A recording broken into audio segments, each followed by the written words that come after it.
Recorded Books presents Rocky Mountain Journey by Misty M. Beller, narrated by Pilar Witherspoon. Psalm 91, verses 1 and 2. He that dwelleth in the secret place of the Most High shall abide under the shadow of the Almighty. I will say of the Lord, He is my refuge and my fortress, my God. In Him will I trust.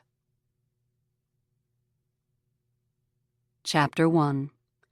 July, 1839.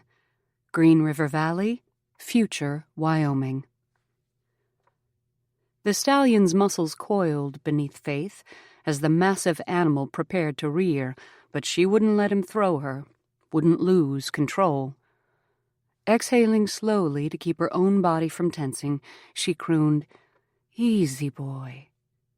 She had a job to do, and she wouldn't fail.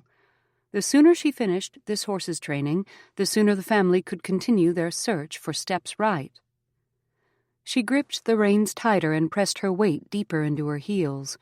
If he shied sideways or lunged forward into a bucking fit, she'd be ready.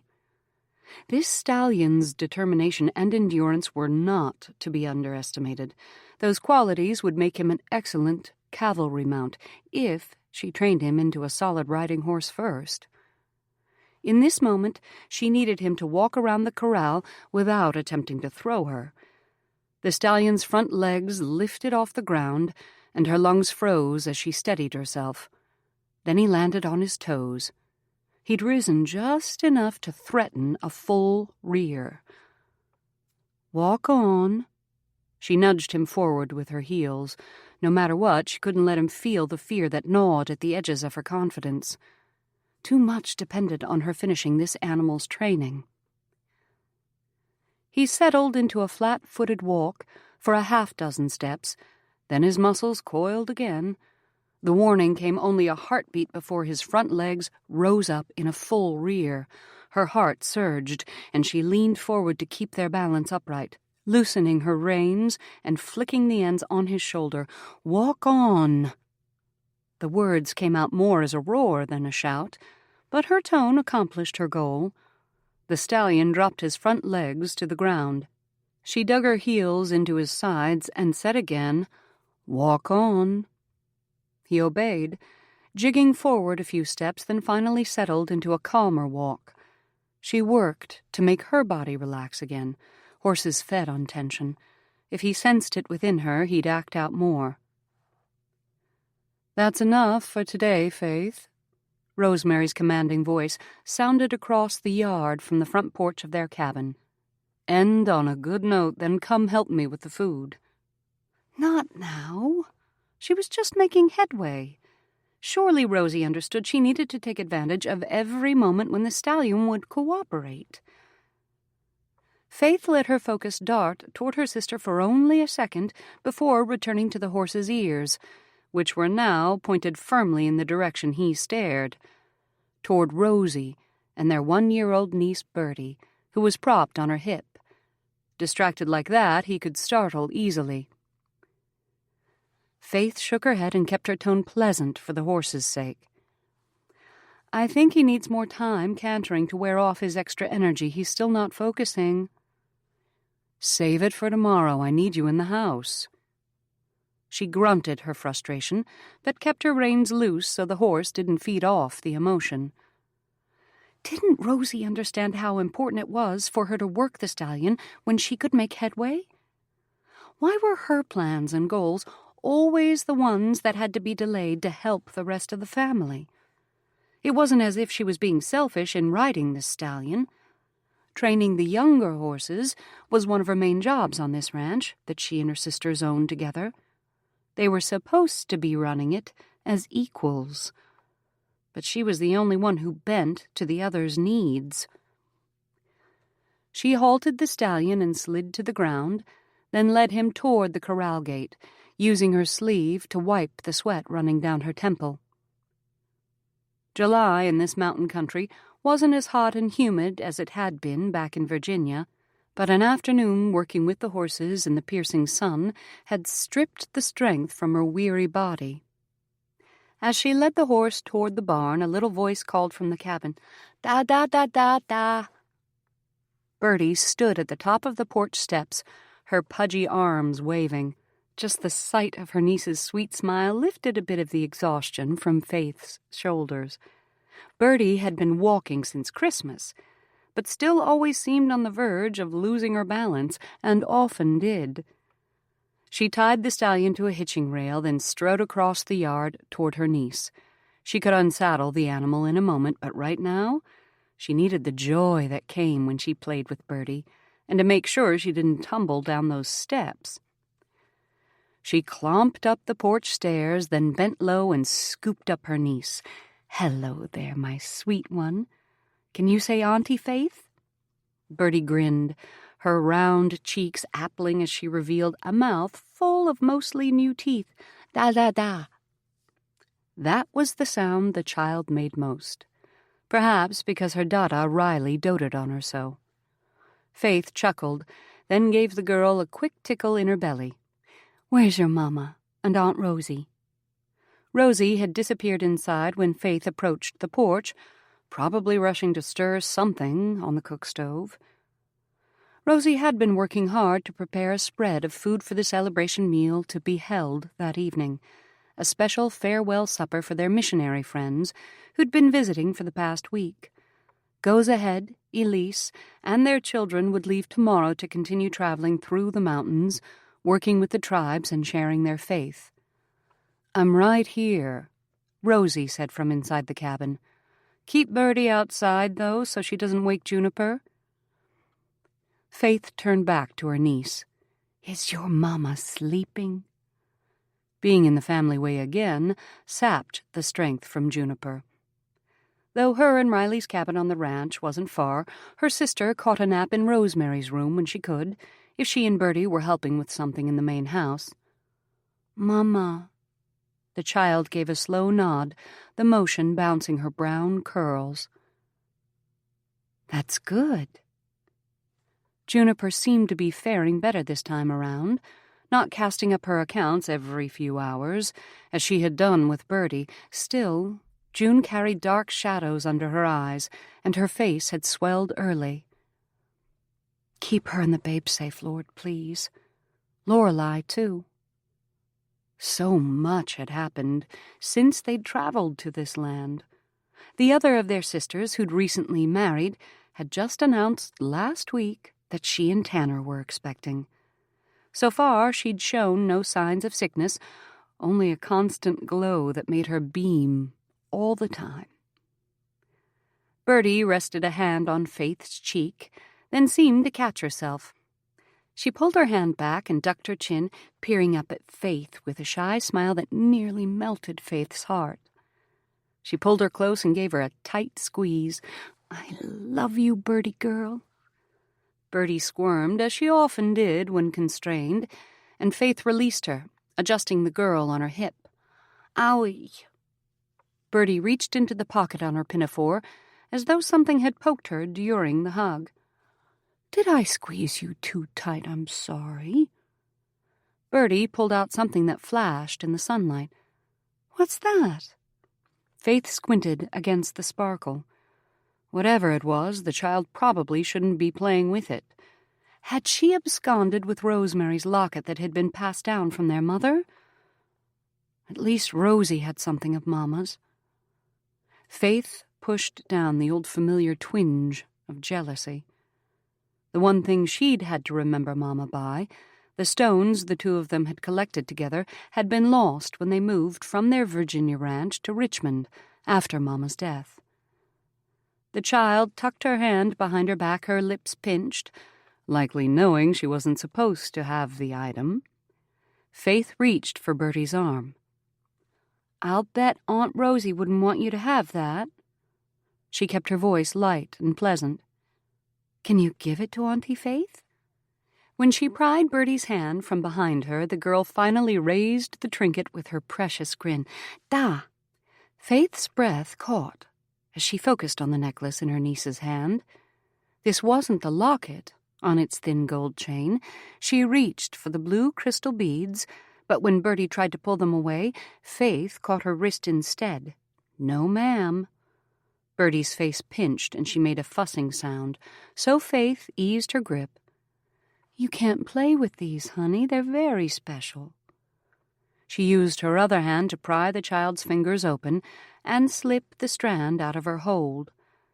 With the necklace safe, she sighed and held it close to her chest. What would they have done if Bertie broke the cord and lost the beads?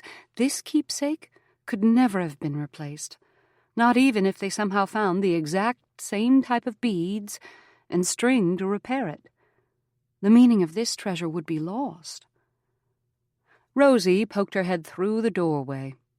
Stallion was good today. A flash of frustration gripped Faith.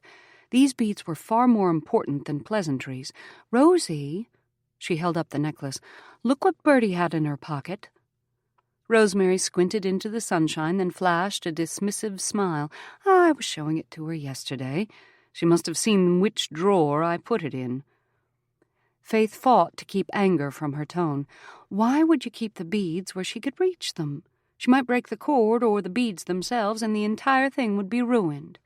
We'd never be able to accomplish what Papa asked. It was the entire reason the four of them had left everything and come west. More than that, this strand had once saved their father's life. A rush of emotion surged through her, stinging her eyes. She turned away so her sister didn't see her childish display. None of the others cried for Papa anymore. It had been 3 years since his passing. "Faithy." She hated the way Rosie dragged her name into 2 syllables when she used that tone. Her sister tipped her head like she was cajoling a selfish child. "She's not going to hurt the beads. And if she happened to break the cord, we could fix it. I don't think White Horse will mind. You know how much he loves Bertie." What did White Horse have to do with this? Just because he was the son of the woman who'd saved their father's life more than a decade ago, and just because he'd been the only member of Steps Wright's family they'd found when their father's final wish sent them west to find her, didn't mean he was in charge of the beads, or that he really had any say-so in what happened with them. Papa had said to take the beads 2 steps right. She could still see his dark eyes glistening as he'd begged her, his hand gripping hers. "You're my courageous one, Faithy. You have to make sure this happens." Her sisters had been busy with other tasks in the room, Rosie talking with the doctor, Juniper at the basin pouring water for him to drink, and Lorelei pulling an extra blanket from the trunk. Faith alone had stayed at his side. She'd feared those might be his final moments, though it seemed impossible to believe. But maybe God had kept her there, ensuring she was present for his final plea. "You're my courageous one. Make sure this happens." And she would do what Papa asked, no matter the obstacles, no matter if her sisters moved on and forgot their important assignment. When Faith and her sisters had first arrived in this wild territory, they'd searched quite a bit. They'd even found a cave where she'd stayed, as well as a clue she'd left for White Horse that told him she was headed to a waterfall. But since then, one unexpected obstacle after another had arisen. Then winter came, with its massive snows that kept them mostly locked away in this valley, except for regular visits through the pass to see Tanner and Lorelei at the trading post. With spring came foaling season, which tied them to the ranch day and night as nearly 100 mares gave birth. Rosemary had promised they'd begin searching again for Steps Right in the summer. Now it was nearly the end of July, and they still hadn't set out. Bertie reached out for her Aunt Rosie, and Faith handed the child over, then followed them into the cabin. "Do you want to play with your blocks now?" Rosemary set the girl on the rug, and Bertie grabbed 2 wooden blocks with shapes painted on their sides. "We have to be quiet so your mama can sleep." Rosie turned back to the kitchen area that took up one end of the cabin's main room, and Faith moved toward her so they could talk in soft tones. She forced a smile into her voice. "When can we go out and search the waterfalls?" Rosie glanced her way with a frown, but Faith met it with a pleasant, expectant look. "I don't know. With Lorelei and Juniper both in the family way, now's not a good time for us to leave." Frustration needled deeper, like a sharp burr under a heavy saddle, but she did her best not to let it show. "You said we could go in the summer. This is July. Definitely summer." Rosie turned to load bread slices into a basket. "I said maybe summer. We can't go if we're needed here. Besides, Whitehorse said his mother's clue might mean she was taking refuge near a waterfall. We don't know for sure. He's always said she'll find a way to reach him if she needs anything." Faith spun away from her vexing sister to wash her hands in the basin. He might be wrong. What if Steps Right needs help, and she doesn't have a way to send him a message? We have to find her. And waterfalls are the only clue we have. We won't be certain until we search them. And we will, as soon as we have time. But would her sisters ever make time for their mission now that they'd settled in here on the ranch? The resolve inside Faith turned to steel. She had to be the strong one and carry out the commission Papa had given. And when will that time come? Next year? 10 years? This was the one thing Papa asked of us, Rosie, his dying wish. Find Steps Right and return the beads to her. She gripped the hand towel tighter, lest she say something she regretted. "Aren't you worried about her?" Whitehorse saw those two braves from his old village leaving the trading post. He told me he thinks they might be searching for Steps Right. He looked worried, too. What if they've already found her? Panic welled in her chest like it did every time she thought of Steps Right's situation. The elderly Pegan woman who possessed such a caring heart, who'd devoted her life to healing the sick and injured, unjustly sent away from her home and all she knew.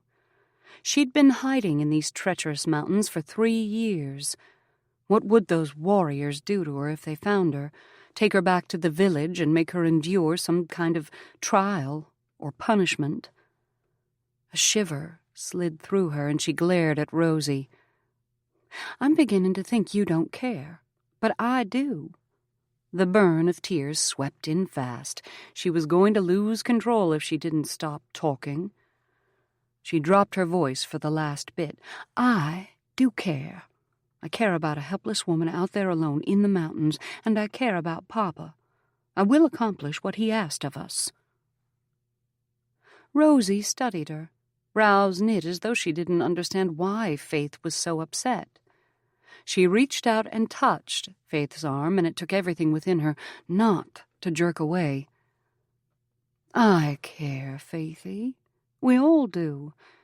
It's just that we also have to take care of those still with us on this earth. Those who are expecting." She waved a hand around. "Our family, the ranch, we have responsibilities. Papa would understand that responsibility better than anyone. He would want us to wait for the right time." Her face softened as her eyes turned distant. "I remember how he used to stay with the horses when they colicked, walking them for hours to help them recover from a twisted gut. He did whatever he had to." Pain pressed in Faith's belly, a twisting that would steal her breath if she let it linger. She had no memory of Papa walking the horses when they colicked. It seemed all the good times had taken place when Faith was too young to remember. She was the baby of the family, so to her Papa had always seemed old, never young and vibrant. As far back as she could recall, the stories of his younger days sounded so thrilling. Rosemary might be right about Papa understanding responsibility, but that only proved Faith's point all the more. They had a responsibility to find Steps right and return those beads to her. The necklace had once been an heirloom within her own family, passed down through the generations. Steps Right had been wearing the string when she discovered their father on the plains, nearly dead. While her sister had gone back to their village to get help, she'd stayed with Papa and nursed him through the night, keeping him alive and awake in the cold by having him tell stories of his wife and daughters, a story for every bead on the necklace. She'd continued to care for him at her village. Then, when he recovered enough to rejoin his trapping companion, Steps Right had sent the strand of beads with him, as a gift. And, as her papa lay dying, he'd tasked his 4 daughters and her, specifically, in that moment between the 2 of them, with returning the beads to her so they could be reunited with the Pegan family that had treasured them for generations. Faith would fulfill that responsibility, even if she had to do it alone. Rosemary picked up the basket and turned with a smile. "We'll find her, Faith, I promise, as soon as we can." Then she started for the door. "I think Elise and Goes Ahead have arrived. I hear the children outside." The family planned to set out tomorrow morning for a short trip to visit nearby villages they'd worked with in the past. Similar to the missionary journeys the Apostle Paul had embarked on during Bible days. How exciting it must be to travel so much, to see more of this vast, breathtaking land, and meet its inhabitants. They'd probably seen a host of waterfalls throughout the mountains. They could have even been to the place where Steps Right lived, right now. An idea slipped into Faith's mind. What if she went with them tomorrow? They'd said this upcoming journey would be shorter than most, likely only a month, before they circled back to the trading post to restock supplies before a longer trip that would last through the winter. She could accompany them. They planned to start northward, and Whitehorse had once mentioned a waterfall he knew in that direction. She could at least check that one, and they might even pass others she could search. Hope rushed into her spirit, and she spun to gather Bertie and head outside. She would have to be convincing, but hopefully her sisters wouldn't mind her setting off with trusted friends to help share their faith. It was time she took control of this search and accomplish what Papa had begged of them. Be the daughter he'd believed her to be. Then maybe the pain of losing him would finally start to heal. Chapter 2. Grant Allen eyed the horse preparing to race the flat stretch of land in front of him. Trappers and natives had gathered in a line along the raceway, calling wagers up and down the row. There weren't as many men now as there had been a couple weeks ago, during the busiest part of the rendezvous. But he still had to move his gaze slowly as he studied each fellow, taking in his profile, his height, the width of his shoulders. If only Grant had a better idea of what his brother looked like now that Will had grown to manhood. He'd finally found the Sheldon family, who'd taken Will in as a boy after their parents died. But talking with Sam Sheldon hadn't helped as much as Grant had hoped. He'd only said that Will was about the same height as Grant, maybe an inch or 2 shorter, same color hair, nay, a bit lighter. Not quite as filled out, though now that Will had come west and lived a year in these mountains, he might be more so. And now that Grant had spent a month in this western territory and seen the horde of trappers, he had a feeling there might be more changes to his brother's appearance. Did he wear an overgrown beard like nearly every other white man at the rendezvous? Or, at 20 years old, would Will be able to grow much more than scruff? Grant had shaved every day by that age, but more because his wife Gloria liked a smooth chin than any other reason. "Hiya, Smiles." The voice barely penetrated his thoughts, especially with that ridiculous nickname. Only when the young trapper nudged Grant's arm did he pull completely out of his ponderings to glance at the man. Grant spared a nod, then turned back toward the raceway. This fellow had been one of the first in line to trade when Grant rode in with the supply wagons. Unfortunately, the young man's furs had been poor quality, so he'd not received as many supplies in return as he'd expected. Since then, they'd passed each other several times, and the man had somehow dubbed him with the absurd handle of Smiles, which made Grant want to not smile all the more.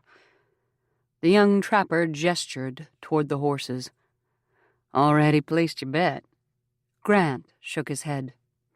"Not much of a gambler." "Suit yourself," the kid shrugged. "Got my eye on that buckskin." He paused. "Reckon he could help me earn the difference of what I didn't get on those sorry furs. What do you think?"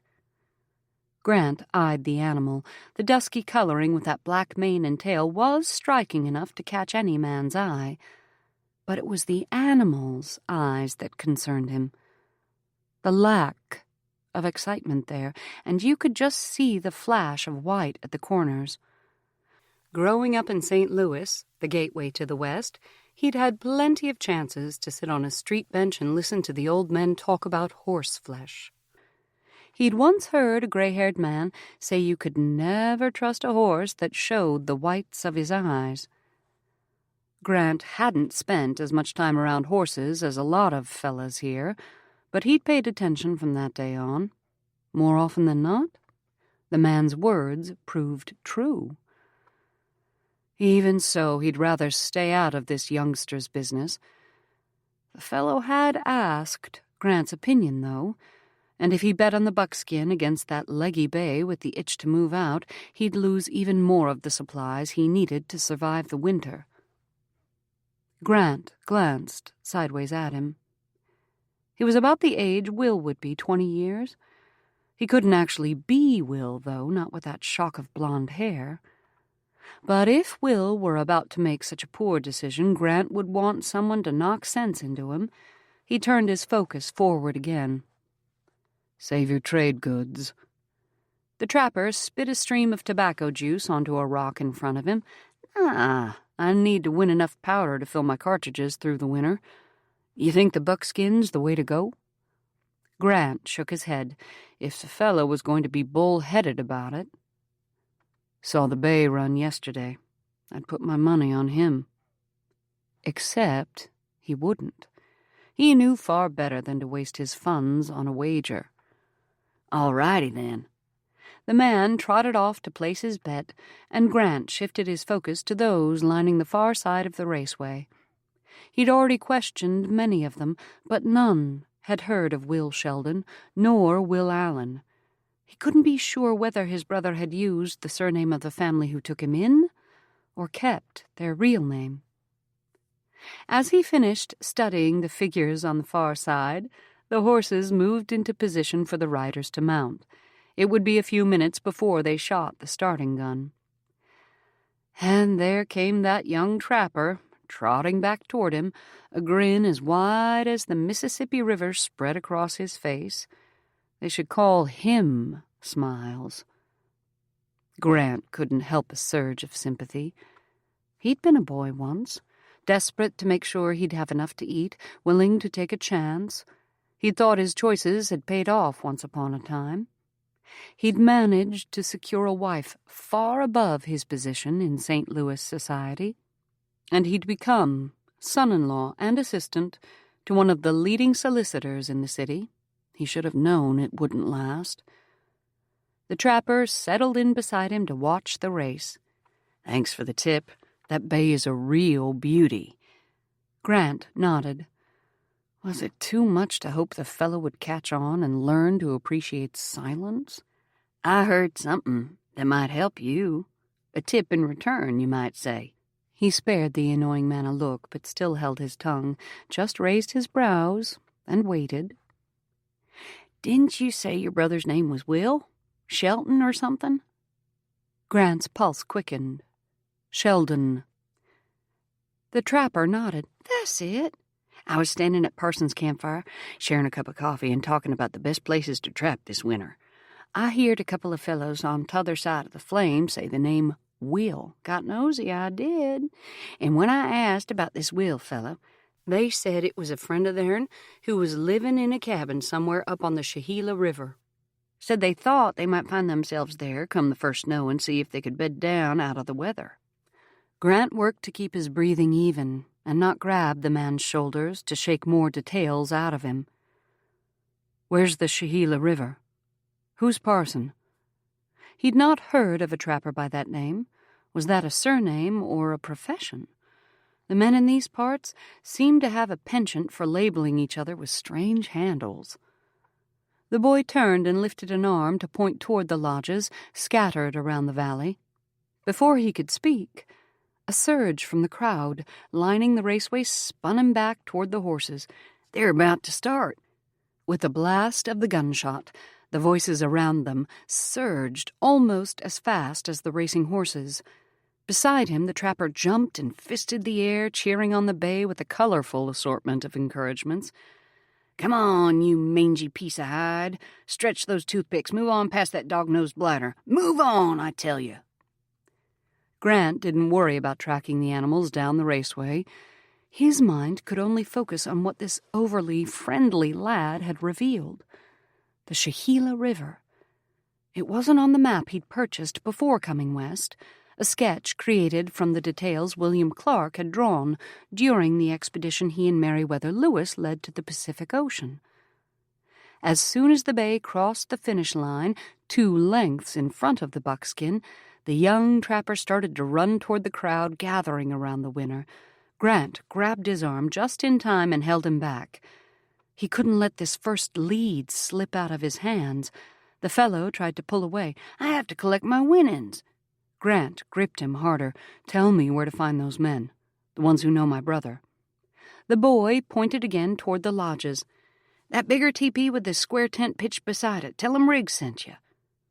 Finally, Grant could fulfill the promise he'd made all those years ago. He'd find Will, make sure his brother was all right, and help him in any way he could. Then he'd figure out what he intended to do with his own life. Maybe he'd stay with Will and be a trapper in these Rocky Mountains.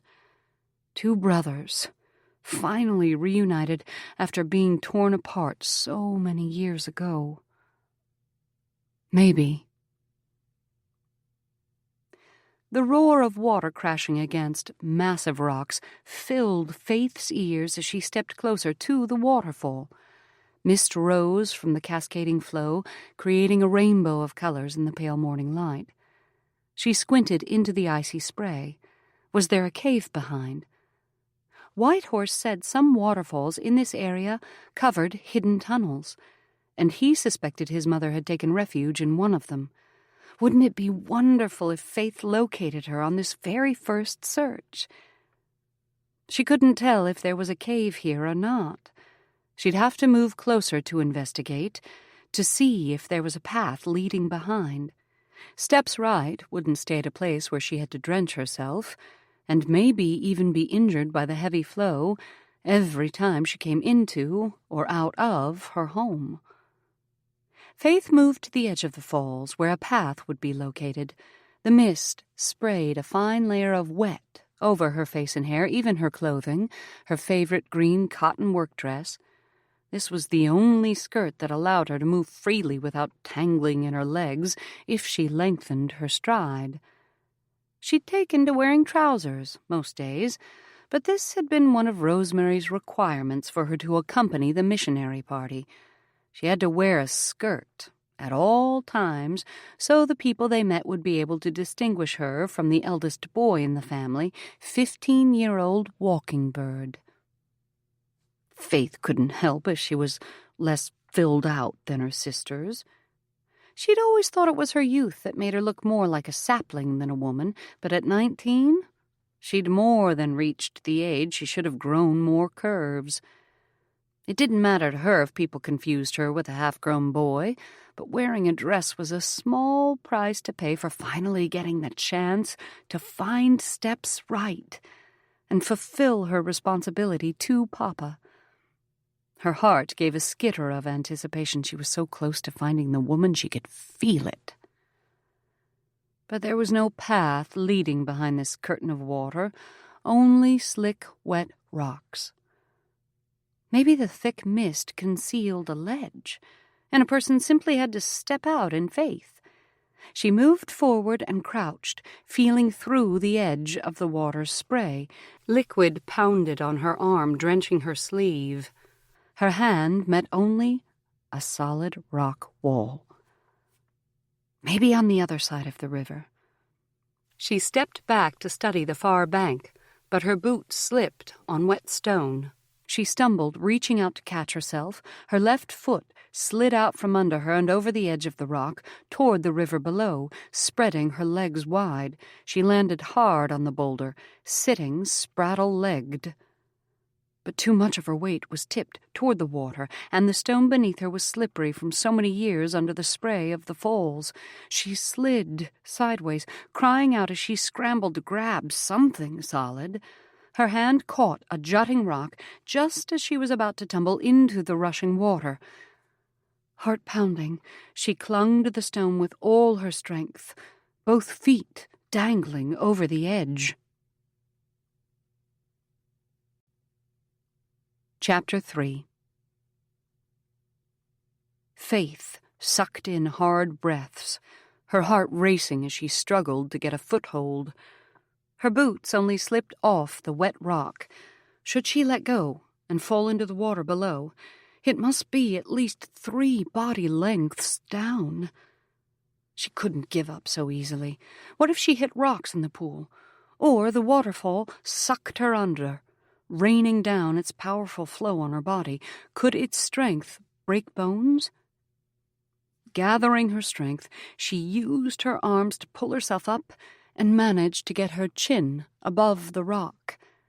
The edge of her vision caught motion on the bank just in front of her. Then a hand gripped her arm, the thick fingers of a man. Faith glanced up as she was lifted. The stranger grabbed her other arm and hauled her onto the rock, the stone scraping her belly through her wet clothing. The moment she reached solid ground, she turned her body to sit, taking in her rescuer. A man, wearing the same kind of loose cotton shirt and trousers most of the trappers wore in the summer. Except he was clean-shaven, his hair not grown long like the men who traveled in this country. He wasn't too old either, somewhere in his 20s. That thought made her a little self-conscious as she still sat on the ground, her skirts twisted around her legs. "Thank you." He nodded and stepped back, putting more distance between them. "Be more careful, you could have drowned." She worked to keep from frowning. He didn't have to be rude about it. "I'm sorry to have bothered you." She worked for something close to a smile, his brows gathered in a scowl. "It's your safety you should be concerned about. What are you doing out here?" He glanced around, and of course he didn't see anyone who might be her companion. His expression was a bit darker when he turned back to her. "Are you here alone?" Perhaps she should be miffed by such an impertinent question. He didn't act as though he would take advantage of that fact, so he must be a decent sort, despite his growling. He might think it improper for a woman to explore a waterfall without companions, but his opinion didn't much matter. As she pushed up to her feet, he stepped forward like he would offer help, but then he moved back instead. Probably still concerned about the no chaperone bit. She brushed the dirt and leaves from her skirts. "I'm looking for someone." Maybe she should ask if he'd seen Steps Right. If he came to this waterfall often, he might have spotted her. They had to talk loudly over the waterfall, so she started down the hillside toward the path that had brought her here. He followed but didn't respond. When they were far enough away to have a normal conversation, she spun to face him. He jerked to a halt, then backed a step, putting that distance between them again. His brows must stay permanently lowered in a scowl. He'd be handsome if he smiled, but this must be his way to ward off would-be friends and admirers. She offered a pleasant expression. "I'm looking for a friend. A Pegan woman named Stepsright. She's older, maybe around 50 years, with long white hair. Have you seen her around that waterfall by chance?" His mouth pinched as he shook his head. "Yesterday was the first time I've been here." He didn't ask why she was looking for a native woman more than twice her age, didn't ask why she would be searching so close to the falls. Didn't say anything else at all. And, just to spite him, or maybe make him uncomfortable, she should answer those questions he didn't care enough to ask. She wasn't normally given to talking overmuch, but something about this man made her want to step forward and poke his chest, move into his space and push until she cracked the grumpy facade he wore like porcupine quills. She squared her shoulders and smiled. "Stepsright is a woman my father met many years ago when he and a friend came to this land to trap through the winter. She saved his life, and now he's asked us to return a gift to her.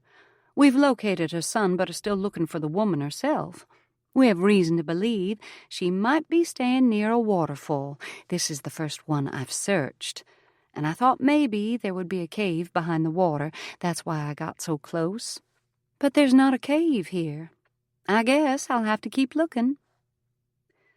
The longer she talked, the more his scowl relaxed. It had now faded completely into a raised-brow look that said he either didn't believe her story or couldn't fathom how he'd come to be standing in this mountain wilderness listening to a white woman prattle on so. Either way made her want to grin more. She propped her hands on her waist and tipped her head at him. "You don't know of any other waterfalls in the area, do you? Perhaps to the north or northeast?" Maybe there would be others along the route Elise and Goes Ahead planned to take. His brows dipped again, and she almost regretted asking. But this expression was more thoughtful and less grumpy than before. "I don't remember seeing any that direction, only farther west." She straightened. "You've traveled a lot through these parts?" The rendezvous was happening somewhere around here, though Elise had said they wouldn't be venturing close to it. He must be a trapper who'd come to stock up on supplies, but he shook his head. "I came with the supply wagons. I have a map that shows the terrain, waterfalls too." He reached into the pocket sewn into his waistband and pulled out a paper folded into a small square. He lifted a wary glance to her as he unfolded the document, as though he wasn't sure he should reveal this secret. It was all she could do, not to jerk the paper from his hands and feast her eyes on its contents, but she dropped her hands to her sides as she leaned forward to see what he opened up. Pencil marks covered the surface, and it took her a moment to make sense of lines and curves. He pointed to a tiny cloud on the left side. "This is where we are. That's the falls you almost died in." She rolled her eyes, but he didn't look up to see her. He pointed to an area near the middle of the page. "There's a waterfall here, then 2 more along this river here, and another there." He slid his finger to the right side. Excitement tingled through her. "Where are they? How far? And is there a trail?" He hesitated before answering, as though weighing the risks of sharing the information with her. "They're all to the west. Not a place for a lady to travel alone." "I'm not alone. I'm with friends." He sent a glance toward the trail. "They're back at camp." Maybe she was being foolhardy by making it so clear she was out here alone. She quickly added, "But I didn't come here by myself. I'm here with my brother." The words slipped out of their own accord. It wasn't true, of course, but he didn't need to know that. She glanced over the man's shoulder, then nodded that direction. "I see him coming now." She shifted her focus back to the map. "How would we get to these falls? Is there a trail or a road?" The man looked where she'd motioned, then turned back to her. It was hard to tell if he believed her or not. But he was focusing on the map again, so hopefully she'd accomplished her purpose. "I don't know if there's a trail. The map doesn't show it. You'd have to ask someone who's been out that way." She lifted her gaze to him. "Do you know anyone who has?" Something flickered across his expression, like a door closing. "I'm sure there are trappers who have, but that won't help a woman like you." Ugh, this man was frustrating. But she held in her ire and gave an understanding nod. "My brother can speak with them. Do you know who he should ask and where he might find them?" Once more the man regarded her for a long moment. Too many heartbeats pounded in her chest as she waited, but she didn't back down, just kept a pleasant, yet capable look on her face. "A man named Parson, at the rendezvous. He's staying in a lodge with a lean-to tent staked next to it near this end of the camp. I think he's been that way before, and he's getting ready to lead a group there again." He raised a staying hand. "You don't want to travel with those trappers, just get directions from them." Relief swarmed through her, and she tried not to let her grin spread too wide. "I'll be sure to tell him that. Thank you."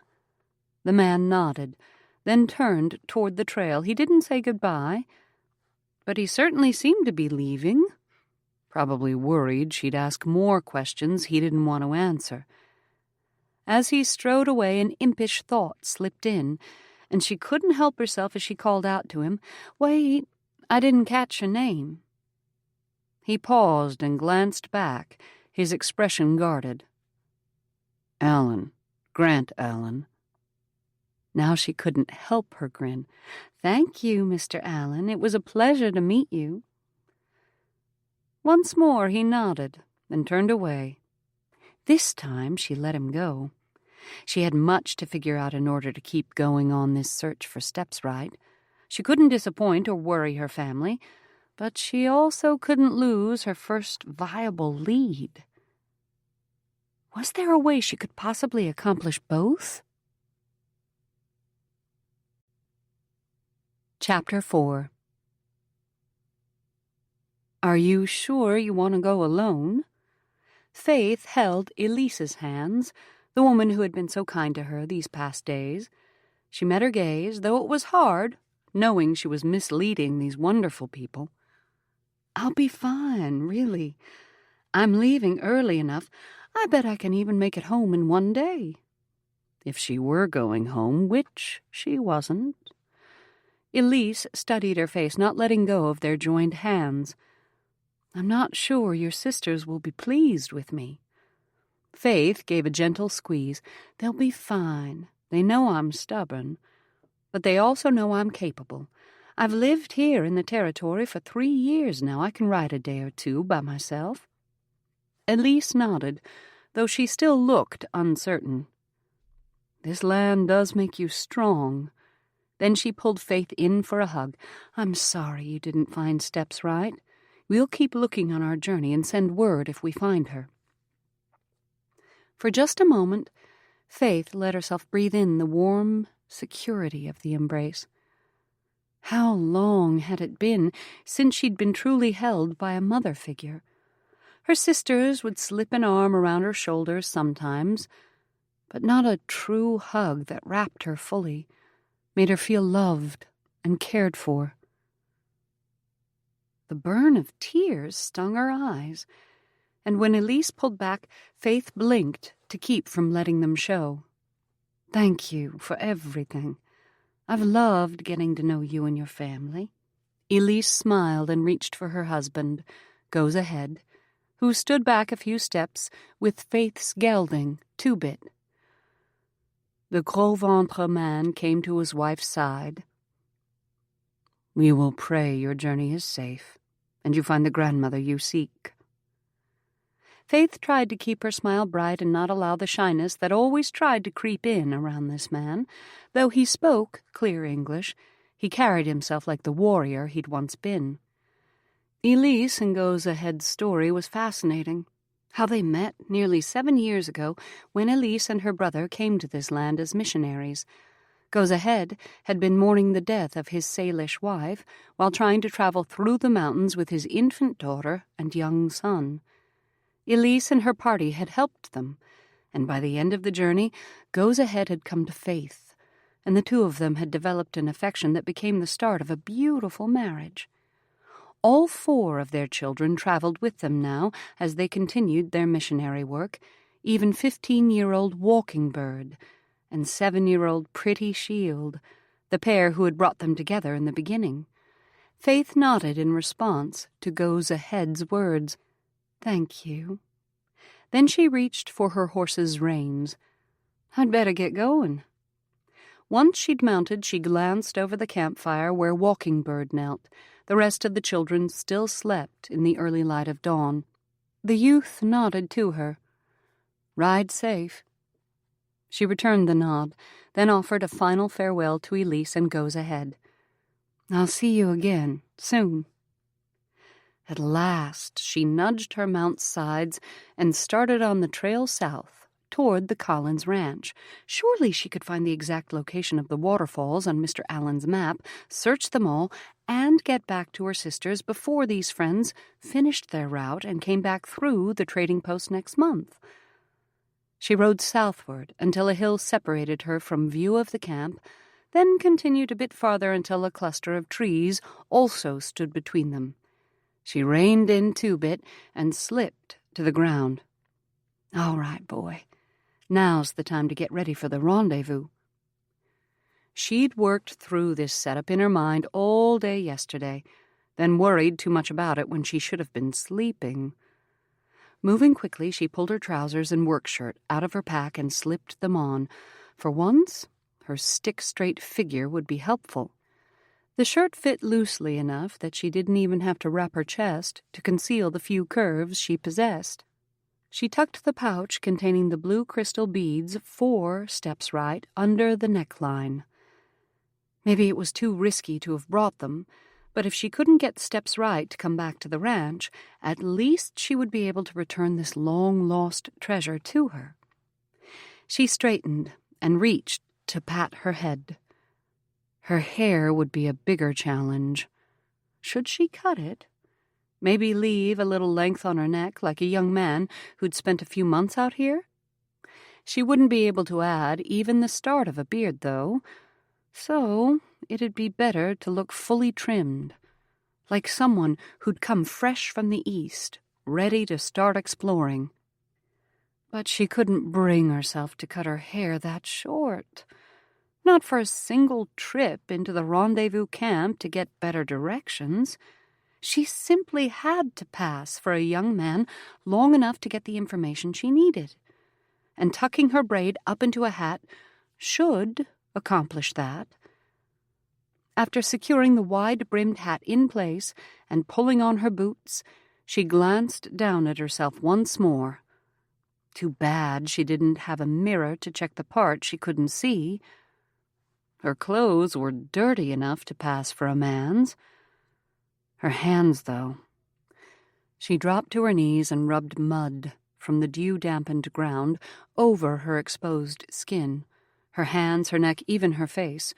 It should dry before she reached the rendezvous, and might even help her look like she was growing a bit of scruff on her upper lip and chin. Finally, she repacked her things and mounted 2-bit, then let out a breath as she gathered the reins. Let's get this done.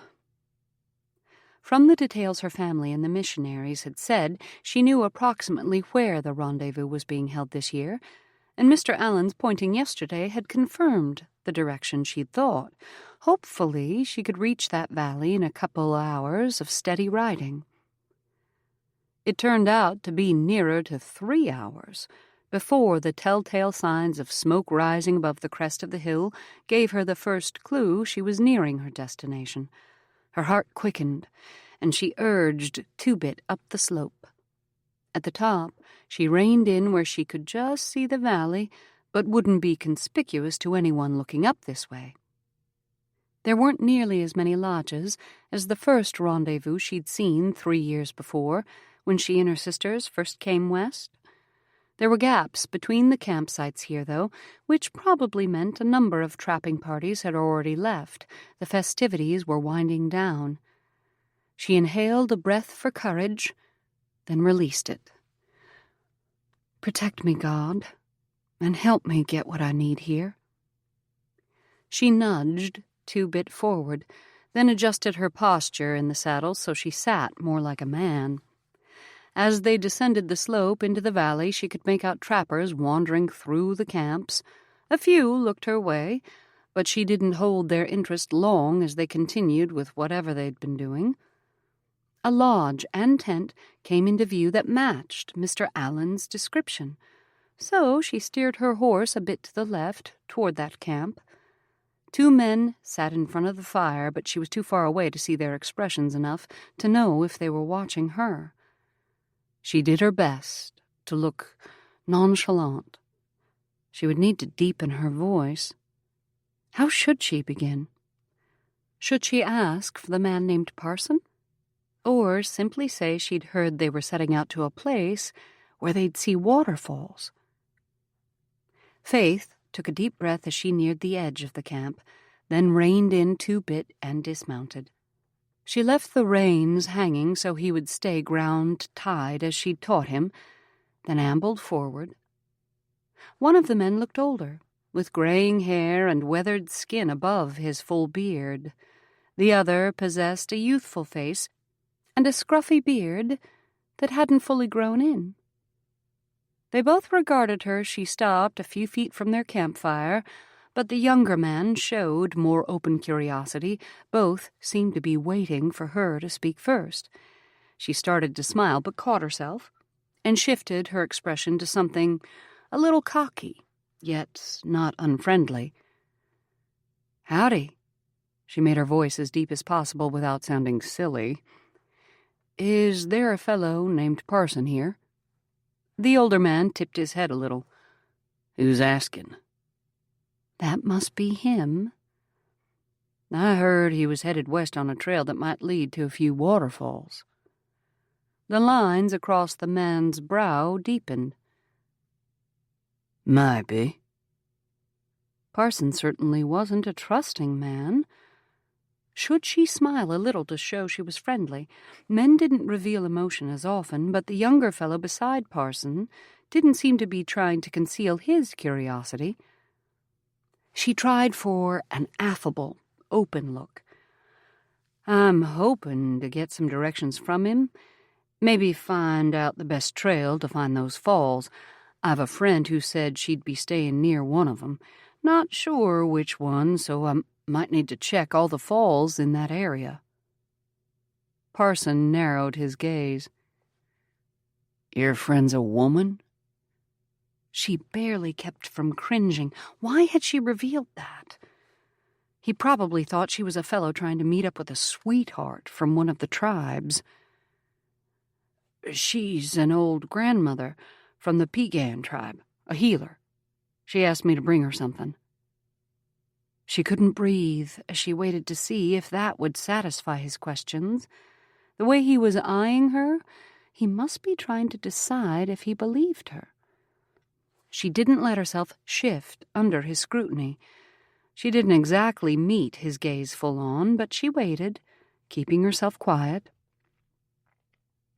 His expression gave no sign of his thoughts, but at last he spoke. "You can join on with me if you like. We're headed there in the morning, me and 6 others. He nodded to the younger man beside him. "Skeet here is one of them. We'll be trapping all along those rivers where the falls are. I can show you a few that aren't on any map I've seen. If you have a mind to learn trapping, you can trade for a few kits before we leave. If not, You can come along as camp keeper. I expect every man to earn his share, but I don't nose into your business neither." She tried to keep the surprise from her expression.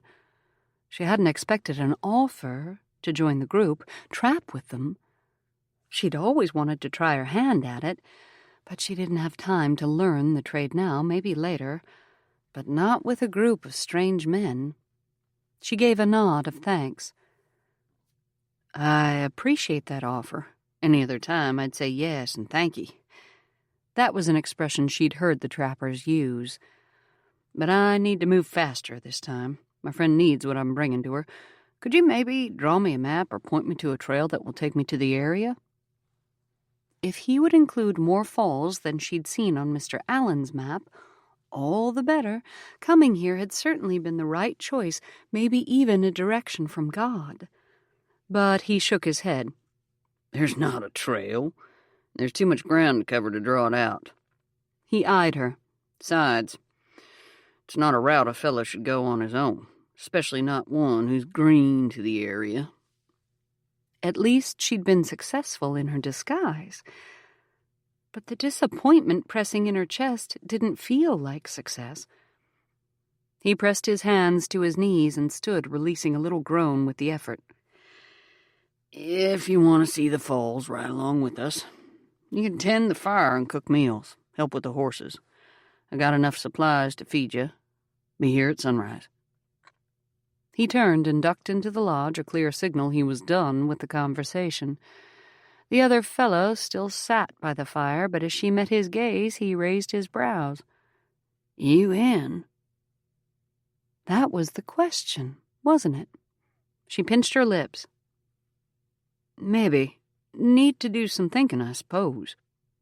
Then she turned and headed back to Two-Bit before he could ask anything more. Chapter 5. Grant eyed the rest of the group as he fastened the tether strap securing the pack mule to his horse. Parson seemed like a decent fellow to ride with. From his words, at least, he appeared to know the land well, but not be too overbearing. Since Grant had never trapped before, he would be one of the camp keepers, but would also be able to set a few traps and learn the trade from the others. All 6 of the men here had spent at least one winter trapping, including Riggs, the kid who'd told him about Parsons' group to begin with. Grant had brought his own mount and gear, as well as all the meat from a bull elk he'd found yesterday. The animal had just been killed, as the warmth in its body and the blood still running from the gunshot attested too, but the hunter had abandoned it for some reason. He'd waited nearly an hour to see if the person who shot it would come looking for their kill, but no one came. The animal hadn't been mangled by other prey, so Grant cut out all the good meat he could use as his contribution to this trapping party's food supply. Far better the meat be used than the animal's life, and so much food be wasted. Parson seemed to be looking around a lot as he loaded his own pack mule. The men were all here and accounted for, as far as Grant could tell.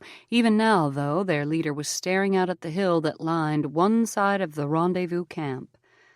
Grant looked that direction, too, and for a moment he saw nothing. Then a shift near the top of the hill caught his eye. A person cresting the ridge and riding down the slope. He didn't recognize the horse, but whoever it was rode by himself. He glanced back at Parson. The man was still fastening straps, but seemed to be studying the rider from the corner of his gaze. By the time the newcomer reached them, several of the other men, including Riggs, had mounted and sat waiting. Grant checked his cinch once more, then placed his boot in the stirrup. His horse tried to lurch forward as he swung aboard, but he tightened the reins and settled in the saddle, then reached down to stroke the animal's shoulder as he watched Parson talk to the new fellow. They seemed to know each other, and Parson motioned toward the group once. The boy, for he wasn't much older than a youth, likely not even as old as Riggs, nodded, then moved his horse past Parson and reined to a stop. Their leader turned to the rest of them. This here's Frank. He'll be riding with us as campkeeper." The man glanced toward Grant. "Consider him your helper." Grant nodded. He'd just been promoted.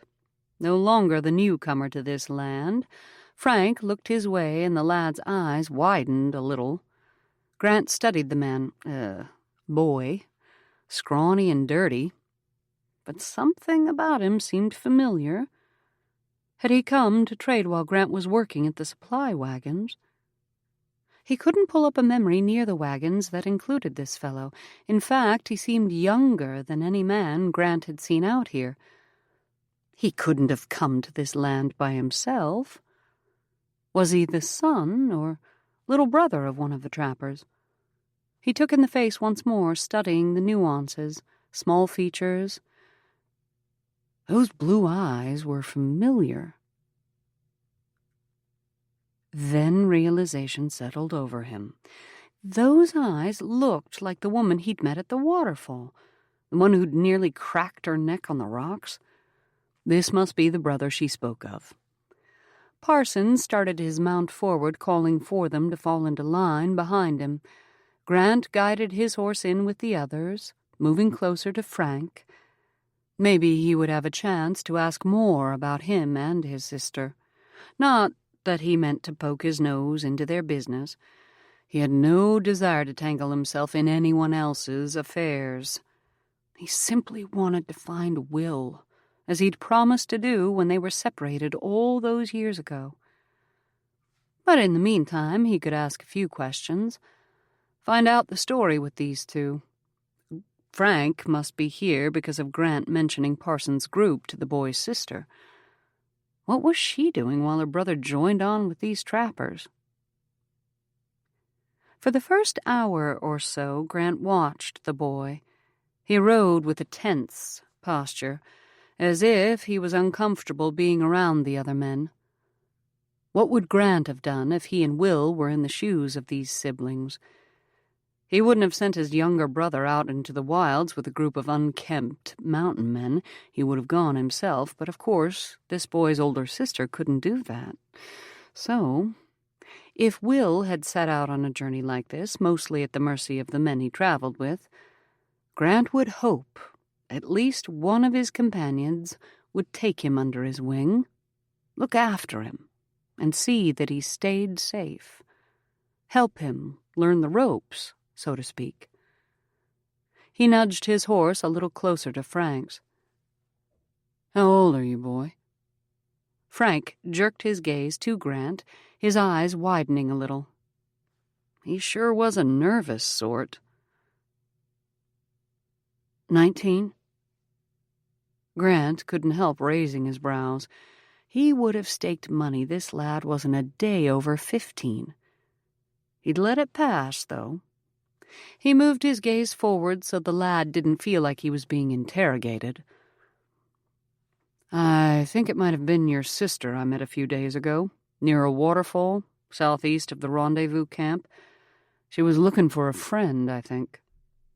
He could feel Frank's gaze on him, but he kept his focus on the rocky path down the slope they were descending. After a few heartbeats, Frank answered.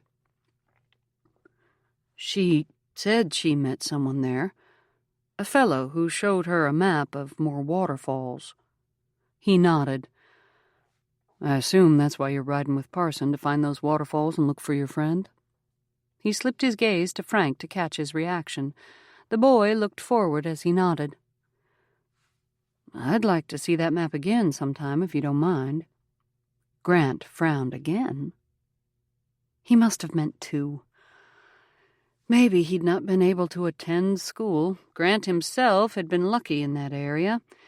The Flagstones may not have wanted him for anything more than their daughter's companion, but at least they started him off with a decent education. Grant shook his head, his thoughts returning to the matter at hand. "Sure, I'll show you the map when we get back to camp." Frank nodded, his shoulders relaxing a bit. As they rode, Grant studied the landscape around them. They'd been traveling up and down tree-littered slopes, occasionally crossing a narrow valley. It would be easy to get lost out here if you didn't pay attention. Frank finally seemed to settle in for the ride, and at least he knew how to handle a horse. They paused a few times throughout the day to rest and water the animals, but Parson kept them moving steadily. The men didn't talk much. It seemed most of them knew one another and had traveled together before. Riggs, Frank, and Grant appeared to be the only newcomers to the group. As the sun began to dip low, Parson halted in a small valley with a stream running through it, a few trees lining each side of the water. As the man dismounted, he started barking orders. Each man unloads his own animals tonight. Water 'em good, then hobble 'em in tall grass, close to the camp so wolves don't bother 'em. Grant and Frank, you're in charge of starting the fire and cooking up grub. I like a hot meal at night, but be quick about it. We'll bed down early. Need to cover a lot of ground tomorrow. Grant slid to the ground. Aye, sir. He moved to Frank's horse, where the boy was digging in his saddle pack. You know how to cook over an open flame, or would you rather settle our animals? Grant could do either. He'd not had much experience cooking at all until he joined on with the supply wagons coming to the rendezvous, but he'd learned enough to make a stew over a campfire. Frank shrugged. Doesn't matter. Then he slid a glance at Grant, a look that seemed almost to judge his capabilities. I'll cook. Make sure Two-Bit stands in the water till he drinks. He's thirsty, but he might wait a minute or two. He held out the reins to Grant. A bit of defensiveness rose up in his chest. He could cook as well as any kid, and he didn't need to be instructed on how to water a horse. But he simply took the reins and turned their mounts and his pack mule toward the water. It would be a long journey with these men. He'd best work on keeping his mouth shut and doing his own work well. Once he found Will, he wouldn't be dependent on this group any longer.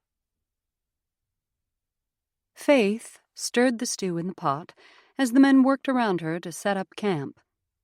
They were currently debating if it would rain in the night, and whether they should set up cover above the campfire.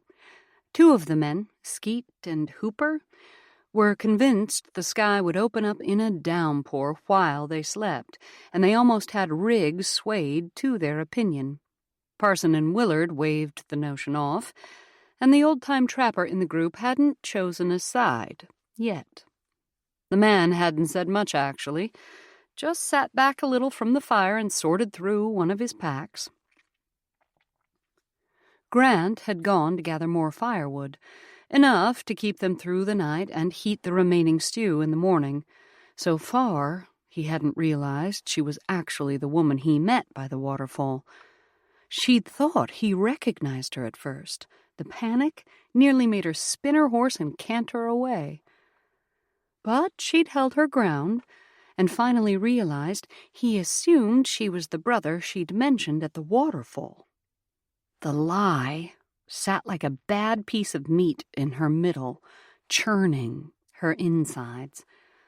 But it was probably the best scenario she could be in right now. Grant seemed to be trying to help her. She didn't want him to feel sorry for her, but if they could work together and keep the rest of the group satisfied with her efforts, she could keep from drawing undue notice. Grant returned, his arms full of wood. Just as she was ready to dish out the stew, she filled the bowls and handed them out, and finally the men stopped arguing as they ate. She handed Grant his portion, and he nodded. Thanks. When she settled back with her own food, Parson spoke up. Good stew. A thin layer of pressure lifted off her chest with the words. She only nodded to him, though. As she'd studied the men today, it seemed they all did a lot of nodding instead of speaking. The quiet didn't last long.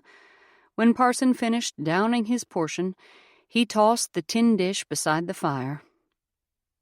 Finish up, boys, then bed down. Pitch a tent if you're gonna, but I want quiet in half an hour. She gulped her stew faster. She could take the used bowls to the creek and wash herself along with them. The mud she'd plastered on her skin itched, and she needed to clean off some of this sweat. She could dirty her face and hands again in the morning.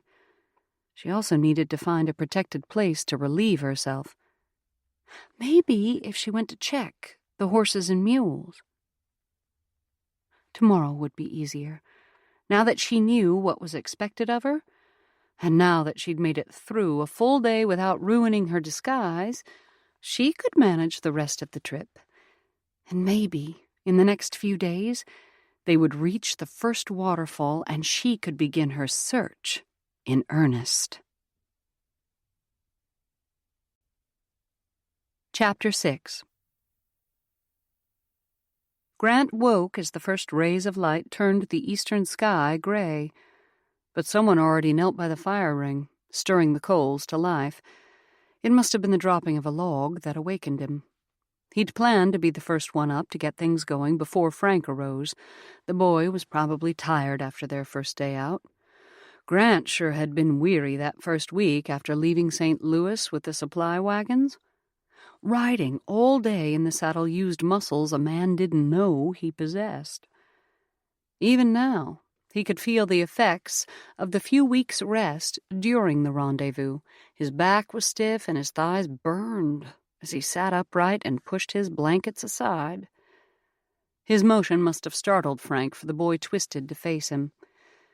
In the half-light, Grant couldn't make out his expression, but the eastern sky behind him outlined the youth's silhouette, revealing a form that wasn't as spindly as he'd thought yesterday.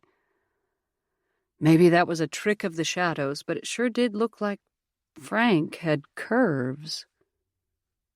Curves in places boys didn't develop them.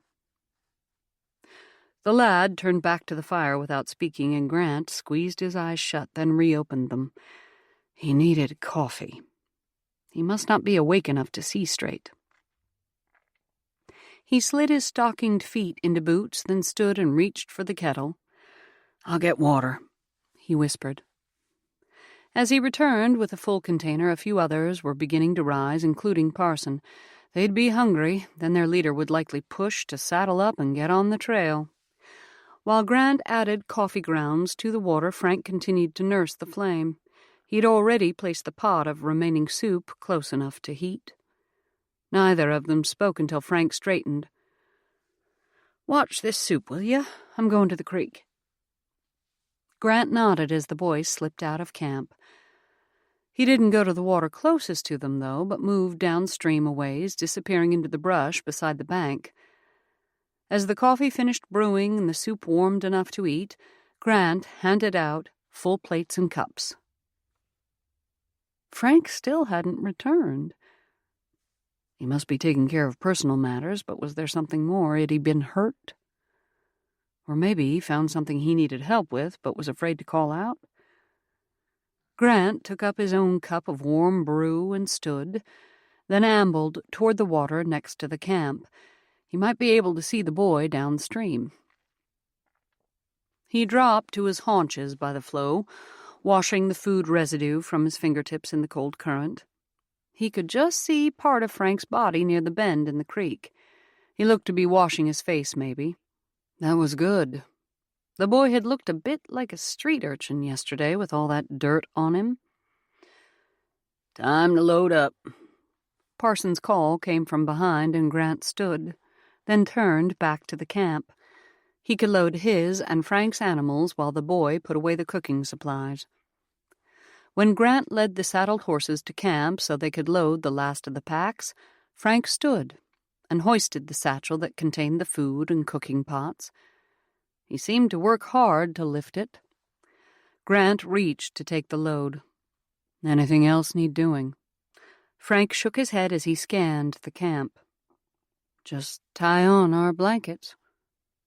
The boy's face was still dirty. In fact, it looked like fresh mud. Grant couldn't help but stare as he tried to make sense of things. Had he seen wrong when he'd watched him splash water on his face?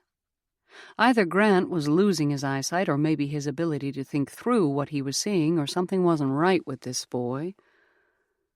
He took the roll of bedding Frank handed him and tied it behind his saddle while the youth did the same with his own. The rest of the men had already mounted and were talking through how far they might travel that day.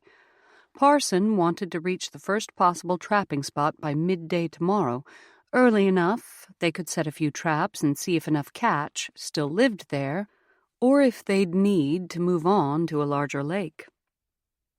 Grant mounted first, then watched from the corner of his eye as Frank swung up into the saddle. His movement was sure and quick, like he'd done the act 100 times before. He turned the animal toward the others, and Grant did the same. Whatever else was off about the youngest member of their group, he knew how to handle a horse. The rain the men had been arguing about finally started mid-morning. Not a downpour, but enough to soak them. By the look of the thick gray clouds above, they'd stay wet for a few hours at least.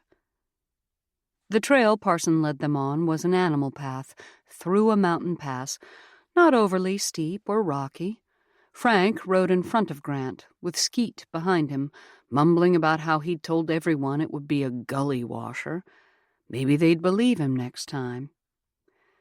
By midday the rain still fell, and Parson led them into a cluster of pines thick enough to provide shelter.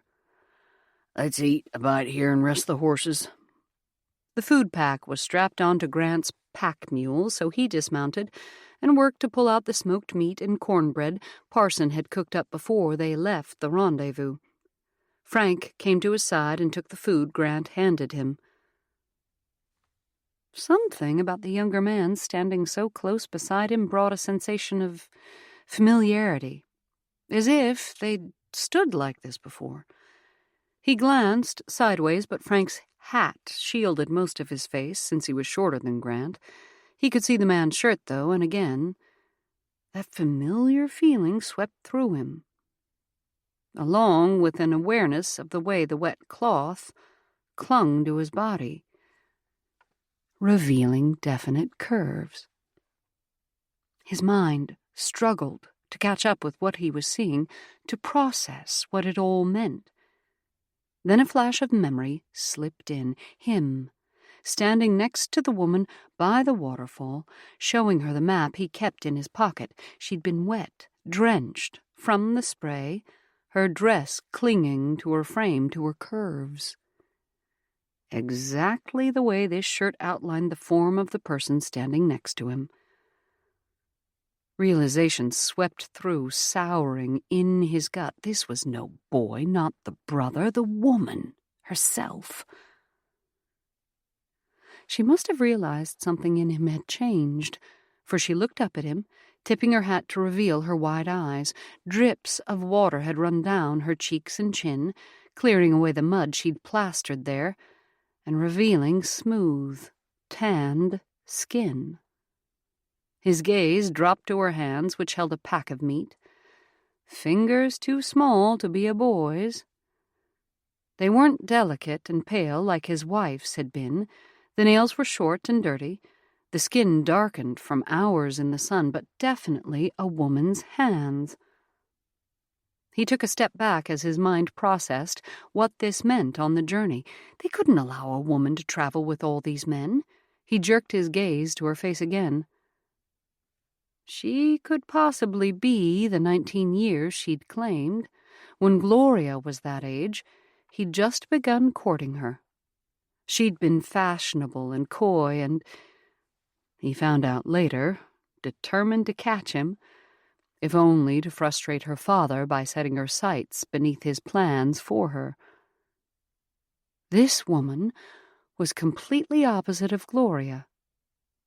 But she ignited his protective instincts in a way his wife never had. Gloria had never needed this kind of protection. At least, he'd not thought so. As pain twisted in his belly, a new determination rose within him. He'd not protected his wife the way he should have, not at the end. But maybe he could redeem himself now, at least in a small way. She still stared at him, like a frightened deer, probably waiting for his reaction. He could start with learning her name. He didn't even know Frank's last name, rather the last name of the person he'd thought was Frank. But she might have made that up, too, if he'd asked. He kept his voice low. "Who are you?" Her gaze turned wary. Frank Collins." Grant growled and shook his head. "I mean, who are you really? I know you're the one I met at the waterfall. What's your name? And I don't want to lie this time." She wilted, nearly melted in front of him as her shoulders sank and her expression collapsed. Her neck flexed as she swallowed. How had he not noticed the thin column of her neck? Certainly no Adam's apple there. She opened her mouth and he had to lean in to hear her quiet words. "Faith Collins." But then she straightened, squaring her shoulders and lifting her chin to meet his gaze. "You're not to tell the others." He raised his brows. "You're in a fine position to make demands." She blinked. Then a corner of her mouth curved. Her face lit. Even with only that tiny movement, her eyes twinkled. "I suppose you have a point." He tried to hold on to his frustration, but that grin had a way of clearing his mind. He shook his head to bring back his focus. "You can't travel with all these men." Her smile dimmed a little, but didn't fade completely. "That's why they need to think I'm a man." He scowled. "A boy. Not a day over 15. She wrinkled her nose, but still kept her grin. 15, then. Will you keep my secret?" "Y'all hunting the game over there, too?" Parsons' voice broke through their conversation. "Just pull out the meat and pass it around." Faith, Miss Collins, sent him a final pleading look, then turned and carried the pouch of jerky to the other men. Grant's mind spun as he pulled out the cornbread and took it to Riggs. "Pass it around." He moved back to his horse to eat his own fare and think. He couldn't let this woman continue to travel with them. She could be in danger if anyone else realized her disguise. At the very least, her reputation would be in tatters. But could he send her back alone through this wilderness? Did she even have something to go back to? He needed to talk to her, find out her situation and why she was desperate enough to find her friend that she would attempt a trick like this. If the story about finding an Indian woman near a waterfall was even true. She didn't come near him again, though, not while they rested the horses. Maybe she thought avoiding him would keep him from outing her. It would do nothing of the kind. He would find out more about her, then he would make his decision.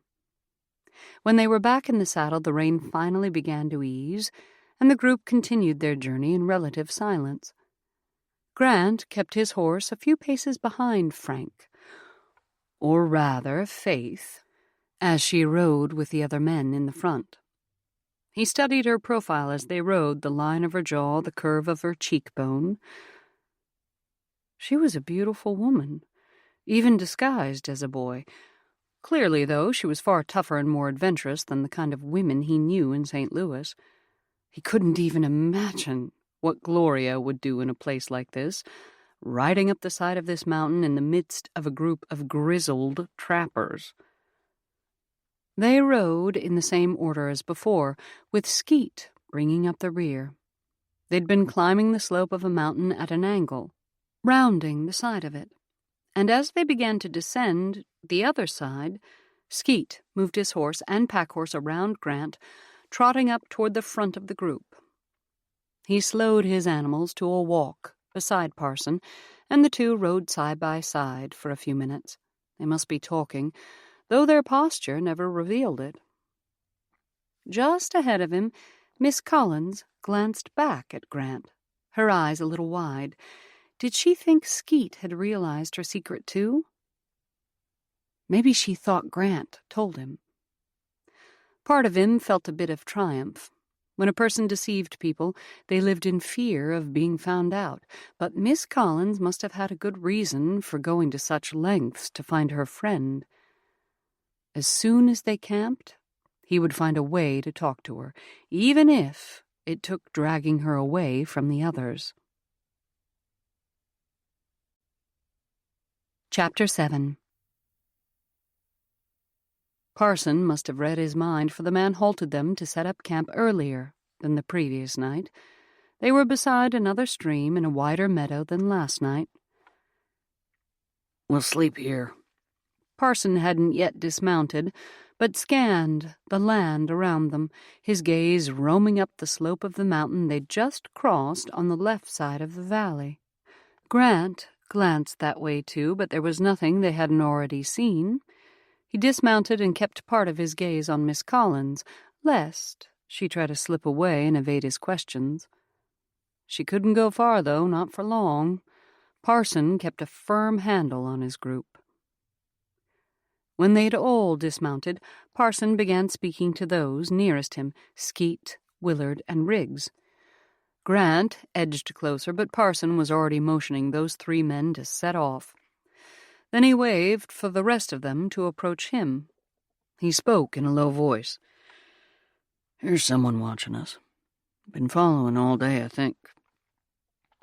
Water the horses, then time on the other side of the water to graze while they'll be out of the way.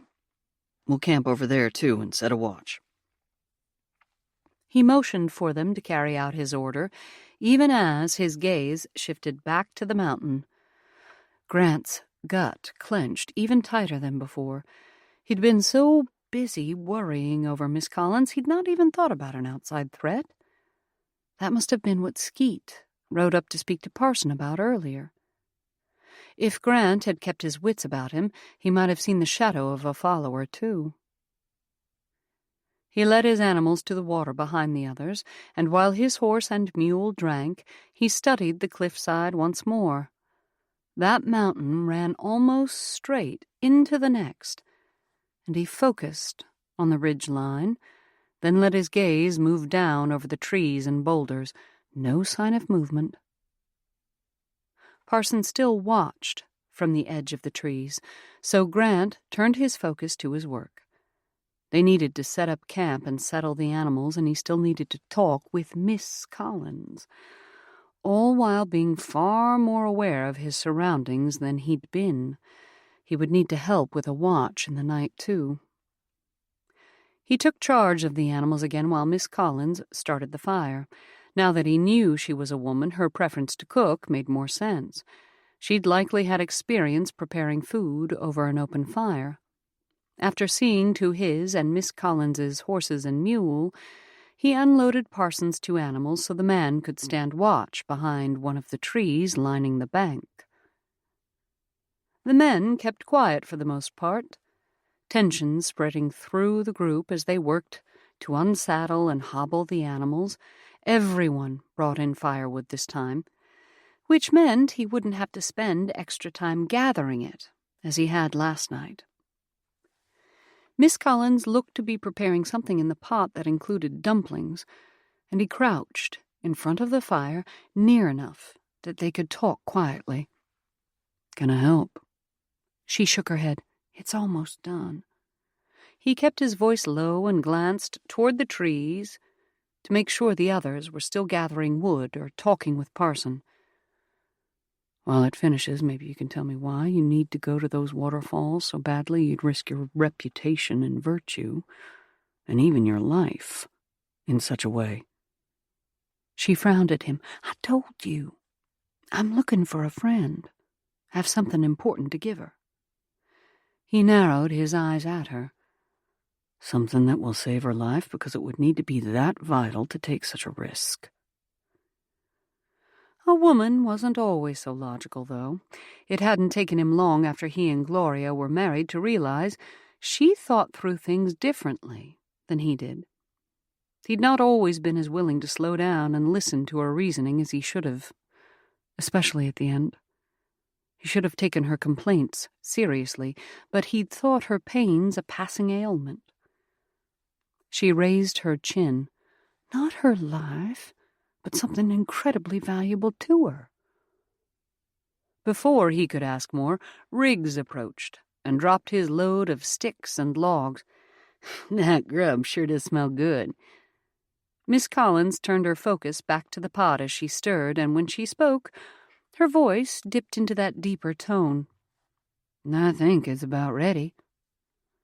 Parson had Willard stand watch while they ate, and instead of the usual mealtime quiet, he used the opportunity to give orders for the night.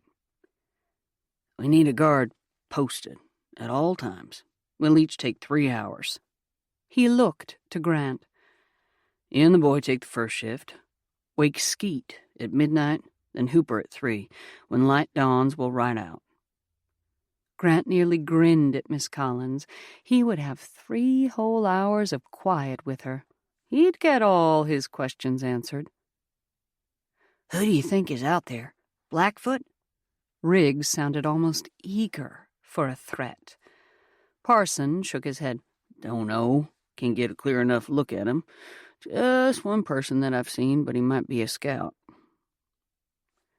Conversation died down after that, with everyone working quietly to finish setting up camp. Once he'd helped put away the food supplies, Grant took up his rifle, checked the horses once more, and then reported to Parson. The man motioned across the creek. There's a tree over there wide enough to hide one of you. Maybe both, if you're still. He eyed Grant. I'm assigning you with the boy so you can teach him how to do a man's job. I know you're new to the area, but you seem to have a level head on your shoulders. You up for it? Grant nodded. I am. The last thing he wanted was one of these others to take the boy under his wing and discover her secret. Miss Collins joined them, and Grant motioned her toward the water they would need to cross. I'll show you where we're to watch from. When they reached the tree Parson had been watching, Grant pointed to the ground behind it. You sit close to the trunk. There weren't other trees wide enough to shield either of them, only a few saplings, so he positioned himself just behind her. He would be able to see the landscape better, but might be visible to a watcher depending on their location. Maybe the shadow of the branches would hide him. He studied the land around them for a few minutes, his rifle across his lap at an angle where he could easily point and shoot, should the need arise. At last, he was ready to begin his questions. He kept his voice to a whisper. You didn't finish telling me what's so all-fired important you'd risk everything to find an Indian woman. She turned sideways so she could see both him and the mountainside beyond the tree. She sent a glare he could just make out in the moonlight. I'm not sure it's any of your business. If you expect me to continue this ruse that risks your life and virtue, I'll need more information. Then I'll decide if your reasons are significant enough. You can't simply do it because I ask. She lifted wide eyes to him.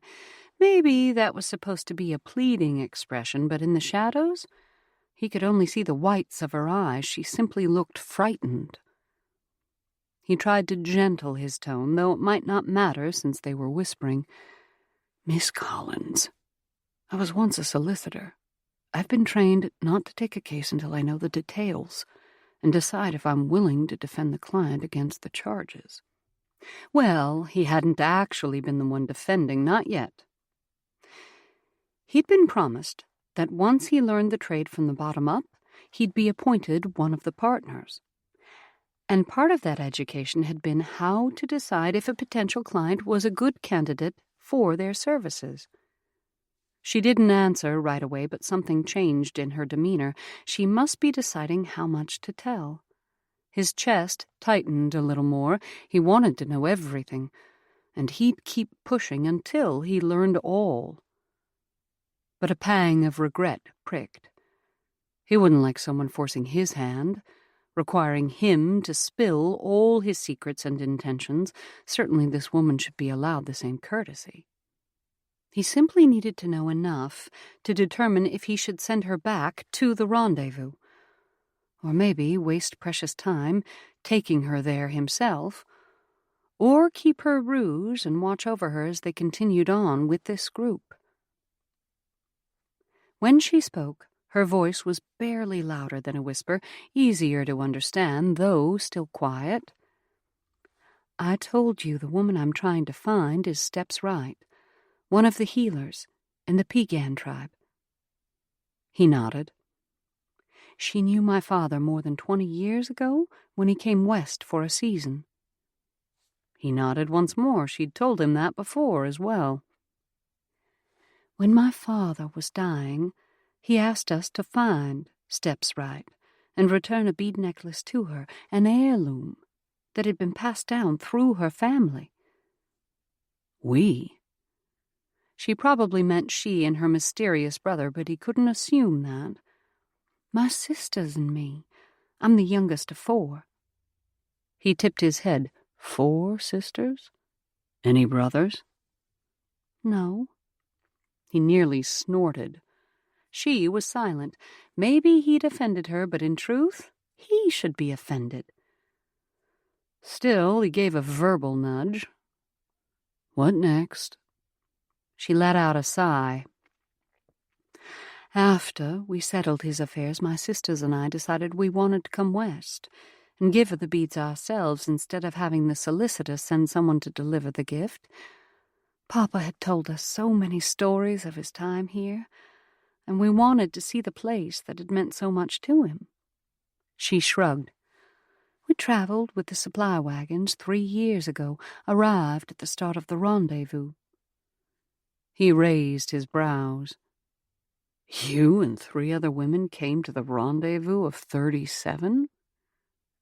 He'd heard the men talk about that year, the biggest gathering before it or since. But as suspicion slipped through him, he narrowed his gaze. "Did the 4 of you dress up as men?" Her teeth flashed in a chuckle. "No, actually. We didn't realize the extent of what we were riding into. Thankfully, one of the trappers we met at first took pity on us and helped, both with our protection and our search. We never found Steps Right, but that trapper is now married to my sister Juniper." Grant's mouth pinched. That didn't surprise him.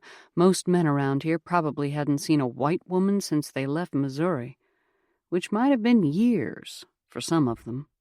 "We did find Steps Right's son, White Horse. He said his mother was cast out of their village because of a misunderstanding. He doesn't know where she is, but he believes she's safe. At least he did back then. We also found a herd of horses that were descendants of a pair my father sent as a gift to Steps Right for saving his life. My sisters and I started a ranch with White Horse as our partner. It's been 3 years, though, and we still haven't found Steps Right like we promised my father."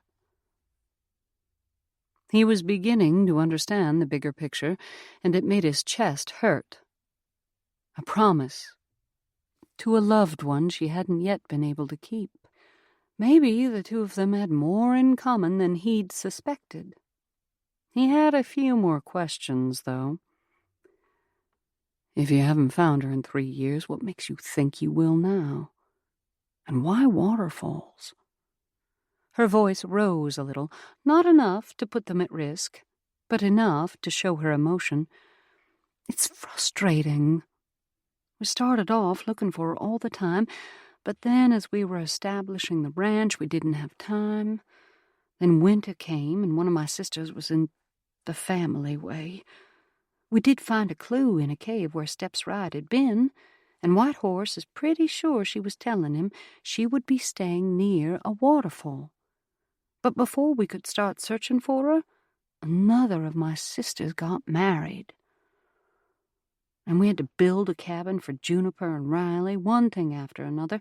Now there are 2 more babes on the way, and Rosie says she doesn't know when we'll have time to look for Steps Right again. But White Horse saw 2 men from his old tribe at the trading post. Men who were known as soldiers among his people. I have a bad feeling about them. We have to find steps right before they do." His throat tightened. He could understand her desperate need to fulfill the promise, even when it no longer seemed to matter to others. "And that's why you came by yourself." She nodded. "I wasn't alone at first. I left the ranch with family friends who were traveling near the falls where I found you. I didn't find steps right there. But then you told me about Parson. I thought I could just ask him to draw me a map, so I left my friends and dressed up like a man to look for him. He said he couldn't give me directions, but I could join on with him. He said he knew of several other falls that weren't on your map. It seemed like too good an opportunity to pass up, and my disguise worked. It still does." He could mention that he'd seen through it already, but part of that might be because he had met her before without the disguise.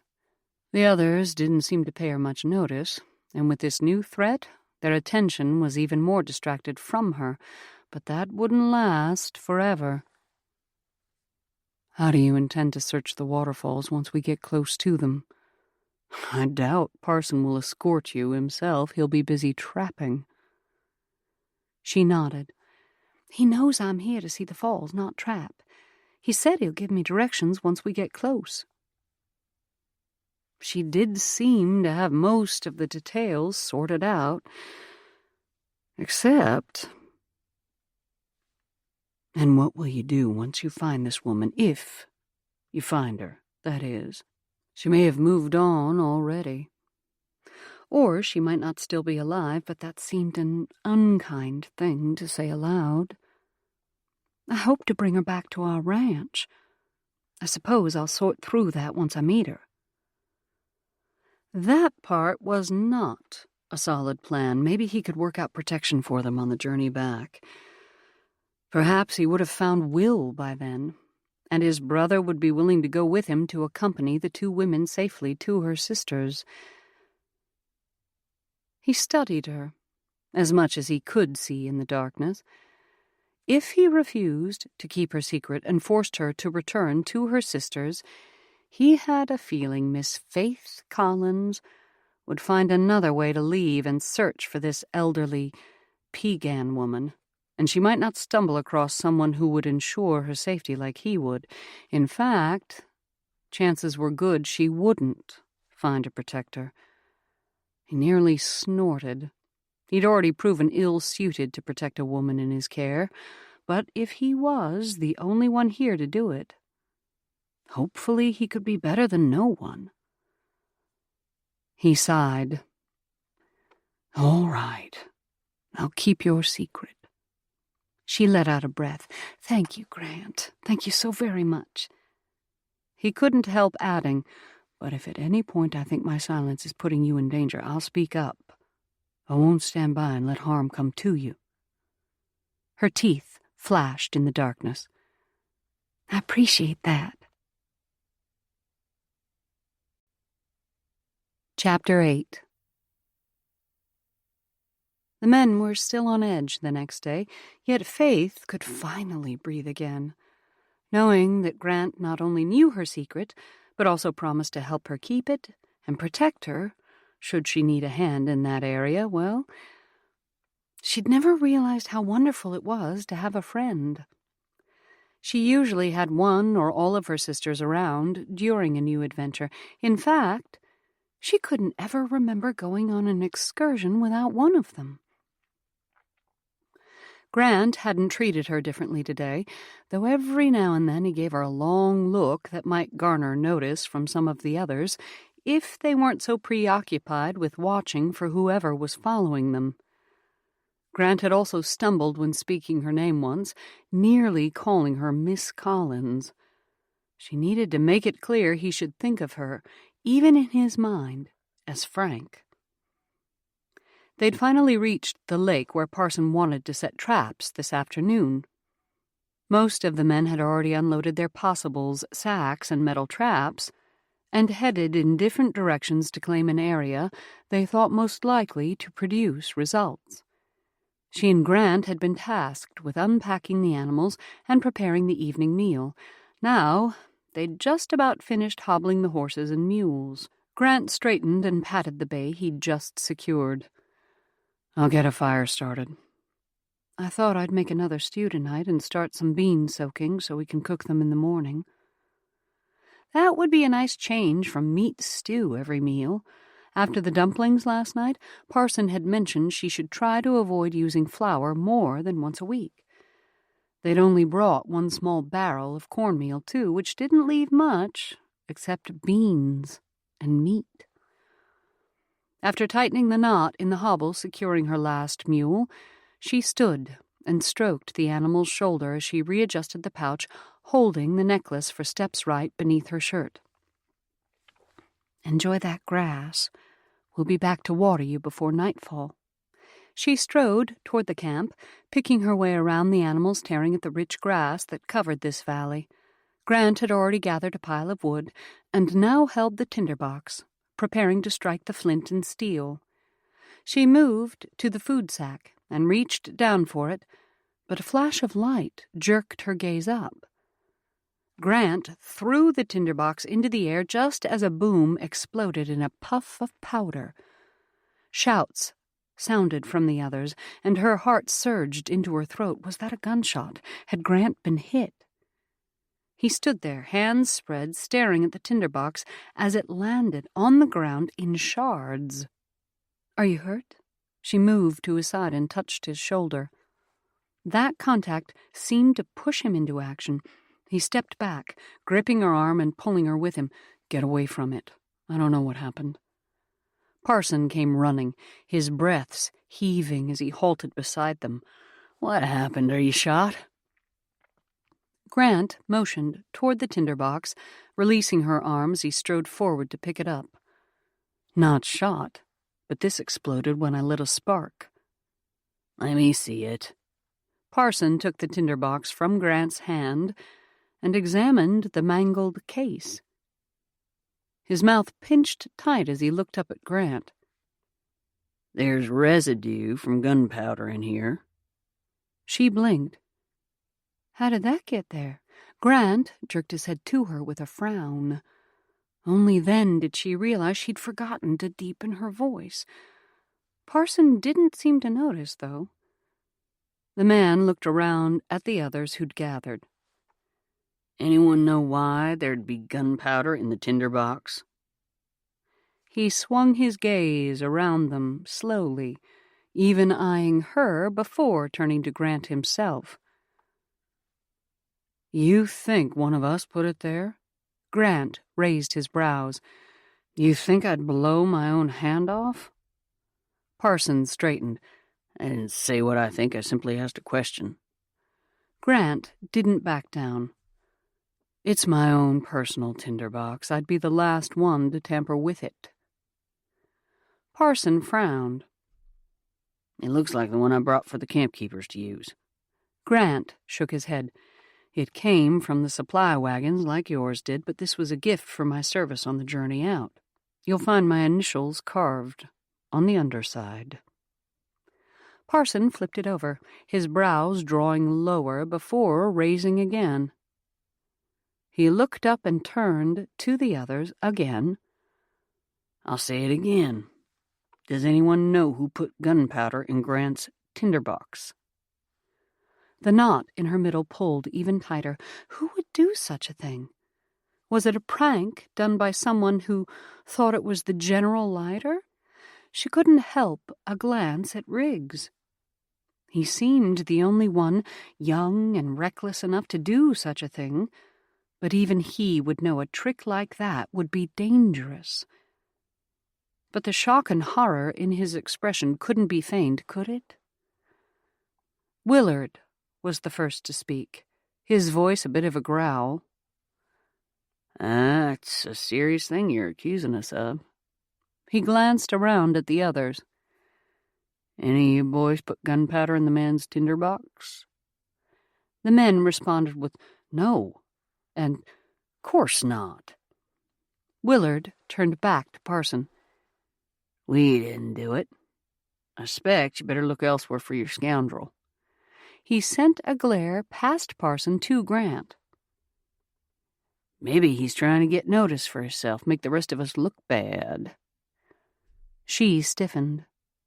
Why would he think Grant would do such a dangerous thing to himself? Grant's eyes narrowed. I have no reason to put gunpowder in my own tinderbox, nor do I want to blame anyone for it unjustly. Parson raised a hand, his voice stern. Enough. Maybe it's not one of us. Or maybe it was an accident. His gaze slipped back the way they'd come, probably searching for any sign of followers. He turned back to the men and flapped his hand at them. Go on and finish setting traps. I doubt we'll stay here, but I want to know if the trapping is good first. As the group dispersed, Grant turned to Faith. His dark eyes bore into her, and he kept his voice low. Be careful. Take precautions in everything you do. A shiver slid through her. You think one of them was trying to hurt you? His jaw locked. I'm more worried they were trying to hurt you. You're usually the one who starts the campfire. They might have thought that was the tinderbox you were going to use. She wrapped her arms around herself, and her gaze slipped to where Riggs and Skeet knelt by a trap near the water. I'll be careful. She couldn't bring herself to ask the question that rose in her mind. Did they suspect her deception? She had to get away. The men had finished setting their traps, and all were lying around camp, mending or cleaning supplies, but mostly ogling Faith. Did they suspect her real identity, or were they suspicious that she'd placed the gunpowder? Grant saw it too, and was acting as protective as a mother bear, aiming curt remarks at any man who looked over long in her direction. He didn't say anything to reveal her gender, just turned the man's attention elsewhere, but how long before he blundered? She needed time away from all these men, just a few minutes to walk along the creek and talk in a voice that wasn't so artificially deep it strained her throat. As soon as she ladled the last bowl of stew and handed it to Grant, she stood. I'm going to the creek. She sent him a look that he would hopefully interpret as, "Don't come after me." He nodded, his eyes holding their own warning. Be careful out there. It'll be full dark soon. She kept her face neutral as she nodded and turned to walk away. The cooler air this evening brought a small relief as she walked, her steps quickening to put distance between herself and the camp. The sound of the creek rushing over rocks eased her spirit as she neared the water. She took a deep breath and let it out slowly, trying to ease the knot in her chest. This little stream flowed into the lake where the men had set their traps. Its water was too shallow for there to be a waterfall farther upstream, and Parson knew she wanted to see every falls around the area they traveled. So he would have said something if he knew of one along this waterway. But still she followed the trickle up the slope. This wasn't a full mountain, just a boulder-strewn hill, easy to maneuver in the half-light of evening. The effort stretched her limbs and cleared her mind, but as the incline became rockier and more vertical, the murmur of the water grew louder. Could there be a waterfall here after all? Shrubby brush clung to the sides of the creek, concealing the water unless she stood right next to it. One particular slope required her to move away from the stream to maneuver the climb upward. When she worked back to the edge of the bank, the louder rustling stirred hope in her chest. She pushed aside the branches to reveal a pool at least a horse length wide. A small fall of water spilled into it from a height as tall as her head. A lovely setting, and possibly considered a waterfall, though nothing grand like the one where she'd met Grant. Still, she should explore the area thoroughly. Steps right could be here.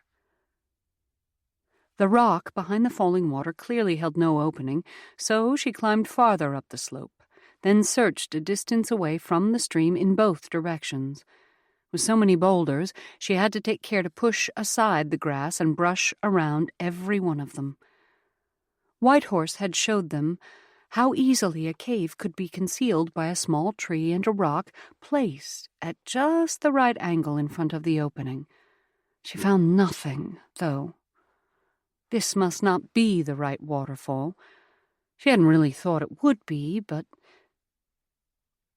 as she stood in the darkness next to the rustle of cascading water, she raised her voice loud enough that someone nearby would hear. "Steps right? Are you there? I'm a friend of your son, Whitehorse. You saved my father many years ago, and I've come to bring you a gift from him." She wasn't sure how much English the woman understood, but probably not as much as she'd just spoken. Not that she was actually hiding nearby, listening, still. "Steps right? If you're there, speak to me. I come in peace." Only the murmur of the water answered. She released a long sigh. She should go back to camp now. Parson would have the men bedding down soon, so she wouldn't have to worry about evading questions or suspicious looks. If he was planning to post a watch, as he'd done the past 2 nights, she would need to know her assigned time. Pushing one foot forward, then the other, she started down the slope. At least this walk would be easier than the climb up. She'd only gone halfway when the click of a rock skittering against another stone came from the line of trees ahead. She froze, straining to hear in the darkness. "Faith?" The sound of Grant's voice eased the weight on her chest, and she exhaled a long breath. She couldn't even be frustrated with him for following. She didn't have to keep a wary facade in place around him. She could be herself. And the thought of a friend to ease the disappointment beckoned. So she called softly, "I'm here." He stomped into view in the moonlight, a scowl shadowing his face as he paused to look at her. "Where have you been? Thought I'd find your dead body." She couldn't help a smile. "Thank you for coming to find me before the wolves carried off my carcass." He snorted and shook his head. He didn't appear willing to continue the banter as he surveyed the land around them, taking in the creek and the rocky slope. He nodded toward the hill behind her. "How far did you go?" "Another 10 minutes or so. I found a small waterfall and searched the area just in case." His expression softened. "No sign of your friend?" She shook her head. "No caves. No evidence of people at all." He gave a grim nod. "We'll keep looking. There'll be plenty more waterfalls." She started forward, and he fell into step beside her. They walked down the hill in quiet, but she kept her steps slow so they wouldn't reach camp too soon. She wasn't quite ready to face the others yet. In truth, she'd like to know more about this man beside her. Despite his grumpiness, he seemed to be a man of character, a hard worker, too, not given to complaining, no matter the lot laid on him. How could she ask about him in a way that wouldn't seem impertinent? Maybe if she started casual conversation, she could lead into more interesting questions. "What's happening back at camp?" A few of the men who traveled with Parson before were telling stories about the last time they camped here. She nodded. "I'm sure their tales are interesting. Have you ever been this way before?" "Nope." That didn't work as well as she'd hoped. Maybe he needed to loosen up a bit first. She tried a different line of conversation. "Has Parson said whether we're keeping guard tonight?" Grant looked toward camp before returning his focus to the shadowed path ahead. Yeah, my watch is at midnight. You get the night off. She shot him a look. Parson gave me the night off. Or you don't want to babysit me. His brow gathered in a grimace that almost made her wish to take back the words. But she wanted to know the answer, and a direct question seemed to be the only way he'd offer information. Parson did. She'd have to believe him, though a part of her still suspected chivalry on his part, or maybe annoyance. What else could she ask that would get him talking? She glanced toward the camp for inspiration. They would reach the light of the fire soon.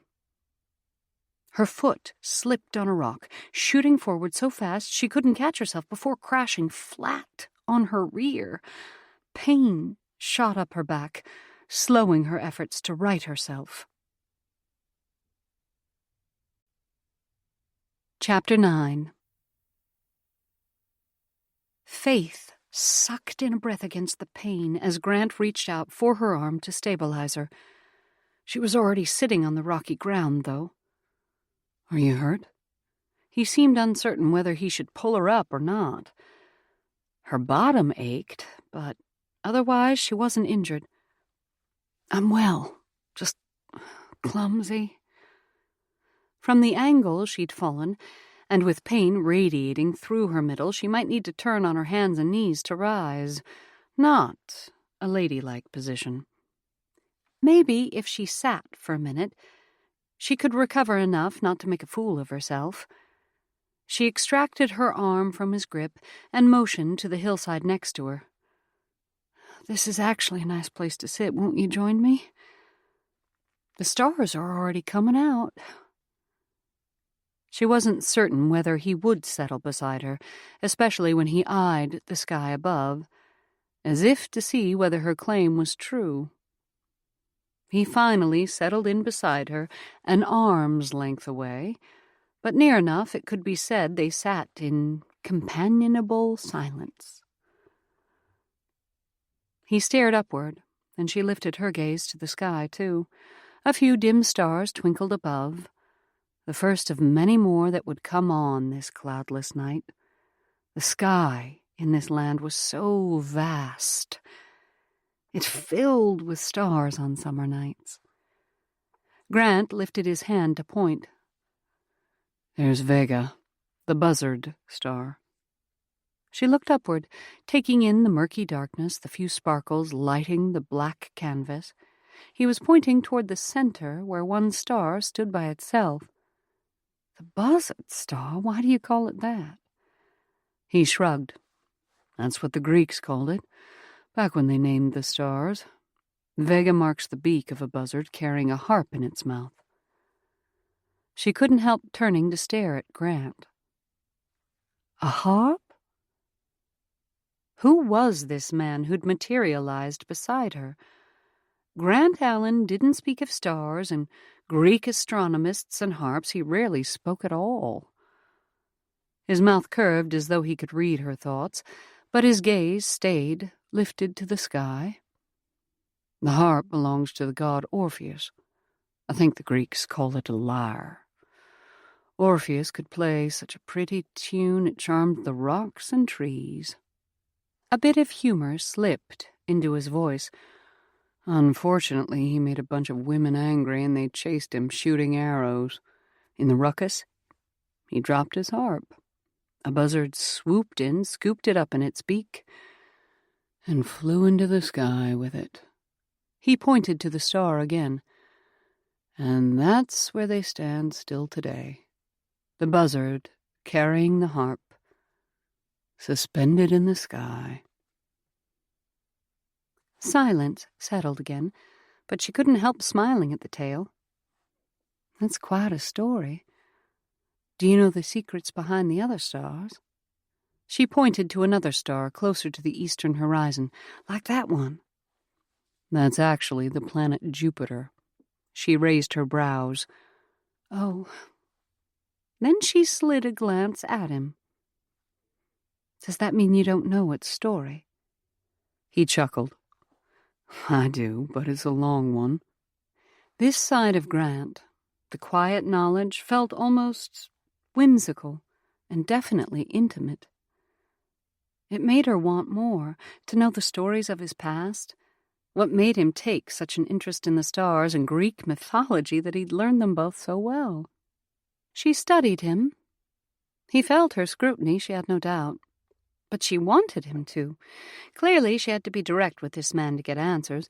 Besides, it felt good to finally show her interest, just like when she'd been able to stop pretending to be a man around him. He turned and met her gaze, his expression becoming a little sheepish. My father used to read Greek mythology to us at bedtime. Us? This was the first time he'd ever spoken of family, or any of his life before the day she met him. Sadness crept into the slant of his eyes, and he shifted back toward the heavens. My brother and me. Will was probably too young to remember. Was? Had their father died when they were boys? She kept her voice gentle. You're the big brother, then. He cut a sideways look at her. And you're the baby of the family. He said it with just enough teasing to know he'd not meant it as a jab. So she shrugged and enthused a smile into her tone. I guess that's why you're grumpy and I'm a ray of sunshine. The comment earned a smile from him, and he refocused on the stars.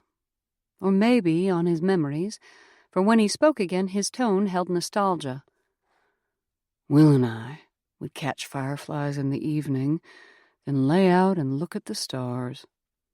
I'd retell the stories our father read that included origins of the stars. For some reason, those fascinated me more than the rest. He turned a self-deprecating smile her way. Or maybe those were the easiest to remember because the stars helped guide the retelling. A story for each star. A pang pricked her chest. I like that. It reminds me of the time my favorite horse died. He sent her a frown. That pleasant, huh? She chuckled. The part I'm thinking of was nice. I suppose it didn't start out that way.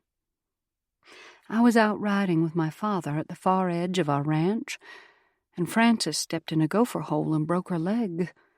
Papa said there was nothing we could do for her, that the only kind act was to stop her suffering.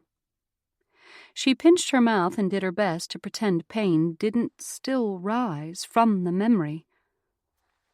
I couldn't watch, so I hid behind a big rock while he took care of her. I wanted to bury her, but he said there was no way the two of us could do that. It was getting late, so we had to start for home or we'd be out after dark. On the ride back, I happened to ask what would happen to Frances when she was out after dark. Papa tended to state things bluntly, and he said wolves would probably come. I don't think he realized what my 7-year-old mind would do with that idea. She forced a smile, though his own expression turned sober as he listened, watching her. She looked toward the sky again so she didn't have to face his gaze. My nightmares woke Mama that night, and as soon as daylight came, she took me back to where Frances lay, thankfully. The wolves hadn't found her. We carried rocks from a stream bed that must have been a 1/4 mile away. Enough to cover sweet Frances. Mama and I told a memory for every rock we carried. She glanced his way. That's what made me think of it from your stars. A story for every rock. He nodded, and the shadow at his throat bobbed. He was still looking at her, but his eyes were hard to read in the darkness. At last, he said, It's funny how the good memories get all tied up with the hard ones. Her throat burned, and she nodded. Yeah. The word scratched, as it left her throat, that perfectly summed up that morning with Mama. I brought back 2 extra stones that day as keepsakes, one to remember Frances by, and one to remember how wonderful Mama was that day. She was always good.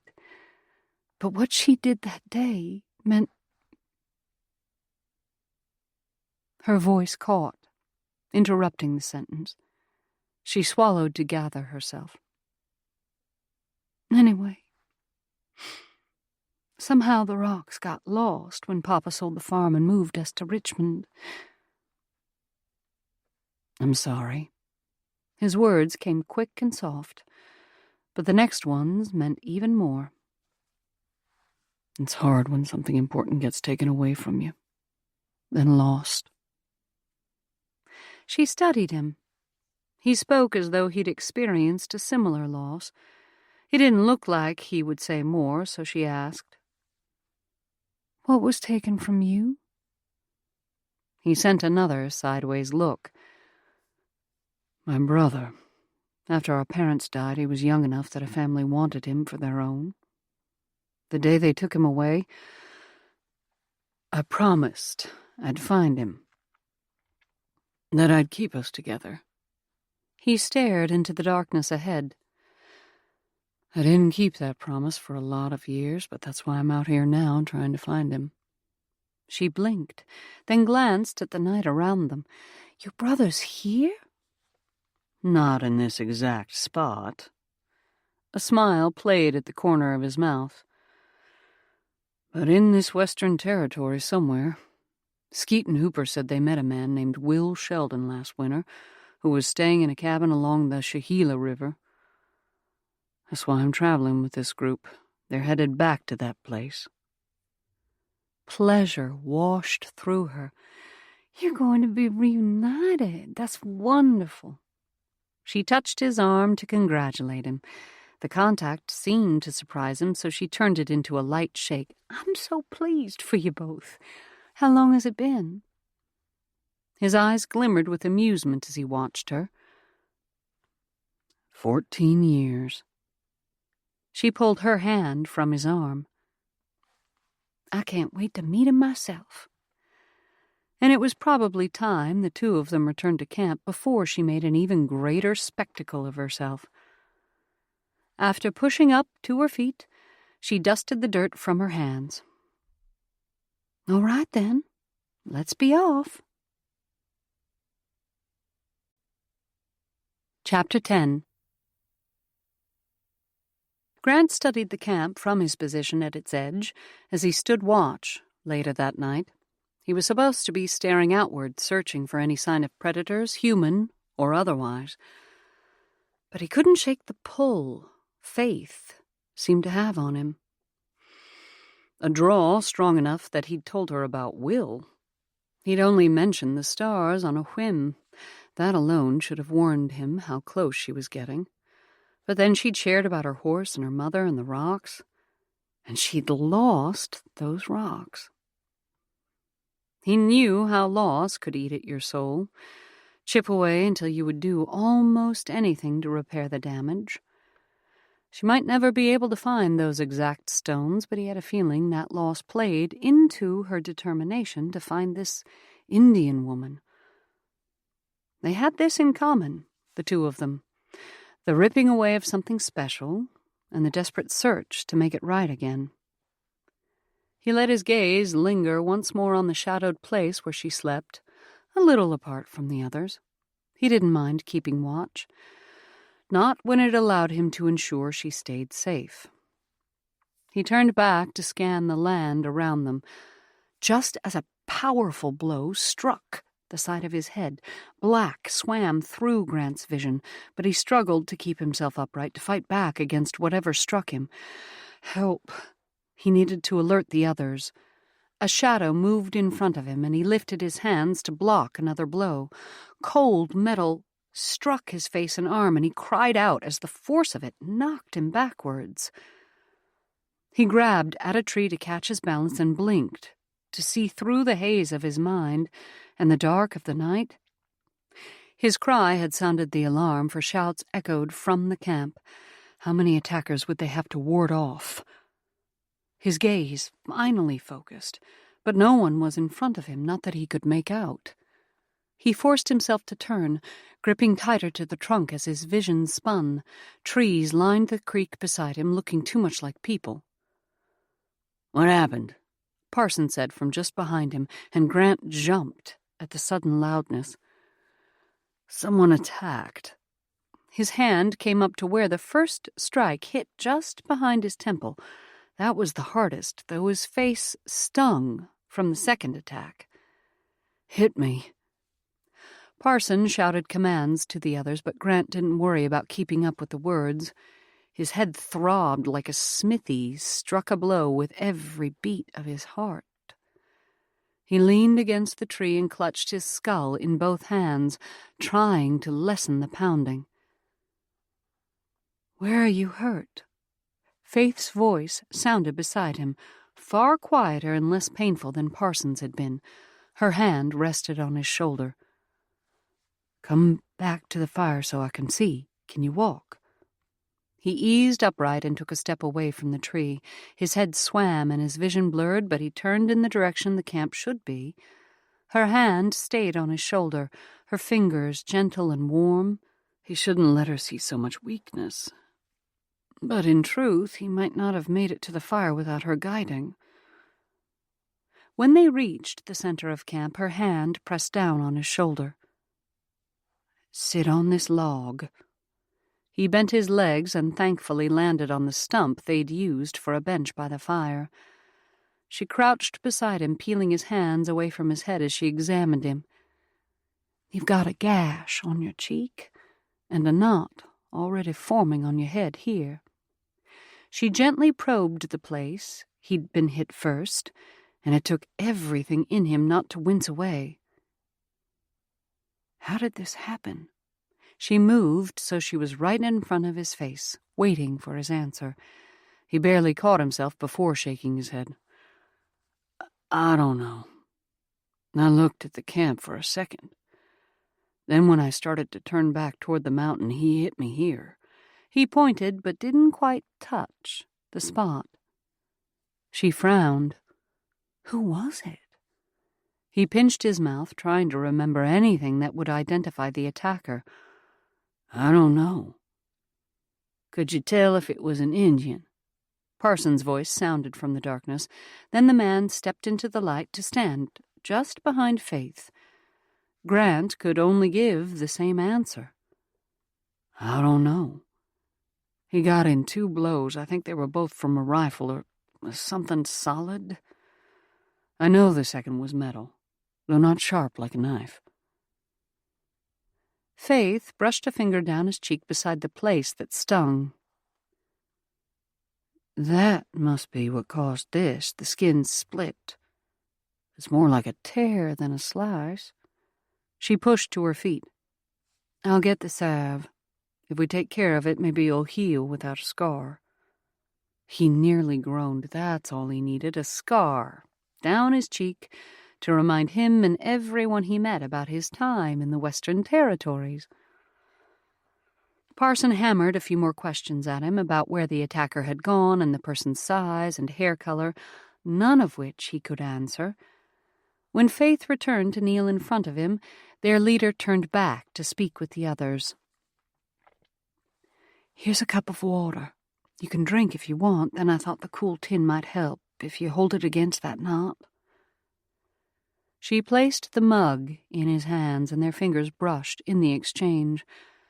Her skin felt cool, which made him wish she would place her hand to his head instead of the cup. She would be much softer. As she dabbed cream on his cheek, her face came close to his. He kept his gaze trained on the jar in her hands. But all his senses felt her nearness. His heart picked up speed at her touch, and her breath warmed his chin. Her fingers gently worked the salve into his skin, and he wanted nothing more than to lean in and kiss her. But he couldn't. When she finished applying the medicine, she looked up at him, her eyes pools of concern. "How are you feeling?" He took a deep breath and let it out slowly, trying to calm his racing heart. "Better, thanks." She nodded, her gaze lingering on his face for a moment longer before she stood and moved away. He watched her go, his mind swirling with emotions he couldn't name. He couldn't let himself get so close to her again. This attraction that surged to life inside him had to be squelched before she realized how he felt. He wasn't good enough for her, a fact that had been confirmed by every person he'd ever allowed close. He was through with letting himself love another, except for Will. He owed it to his brother to find him, but no one else. Especially not a sprig of a woman he'd only just met, who was determined to carry out her own plans regardless of what he said or did. As Parson and most of the others drifted back into camp, he obeyed the order to bed down and sleep. Let another man stand guard. He would keep his head down and follow orders, not let his gaze be turned by a pretty face, especially one covered in mud, and with a man's hat pulled low to shadow her features. Then maybe both of them would get through this journey without fresh wounds added to the scars that already marked their pasts. At least they were back on the trail today. Faith squinted against the afternoon sun shining in her eyes. Though trapping at the little lake had been better than Parson expected, he chose to pack up and ride on the next morning anyway, probably because of the attack on Grant. Grant had seemed better this morning, though the way he squinted probably meant his head still ached from the attacker's blow. She'd heard some of the men murmuring about how the boot tracks they found were the kind only sold back east, that it must be a white man following them, not a scout from one of the tribes, as they'd assumed, but Parson hadn't made an official announcement with that information. When she'd heard Grant ask him whether they found any sign of the man, Parson only said they searched halfway up the surrounding mountains and only found a few tracks. It must be a single person for them to attack the guard, but run when the rest of the camp rose to give chase. She scanned the trees that grew down the slope on her left. This trail wrapped around the side of the mountain, and anyone could lie in wait behind one of those trunks. The man hadn't shot at them yet, though it was likely he had a gun. Was he out of bullets? Or powder? Those could be hard to come by, though not as scarce right after the rendezvous. Had he been trying to keep his attack quiet, then?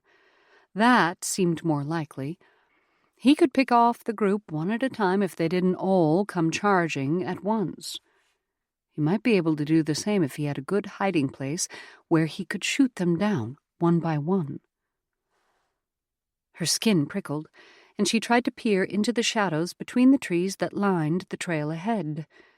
She rode just behind Grant, near the back of the line.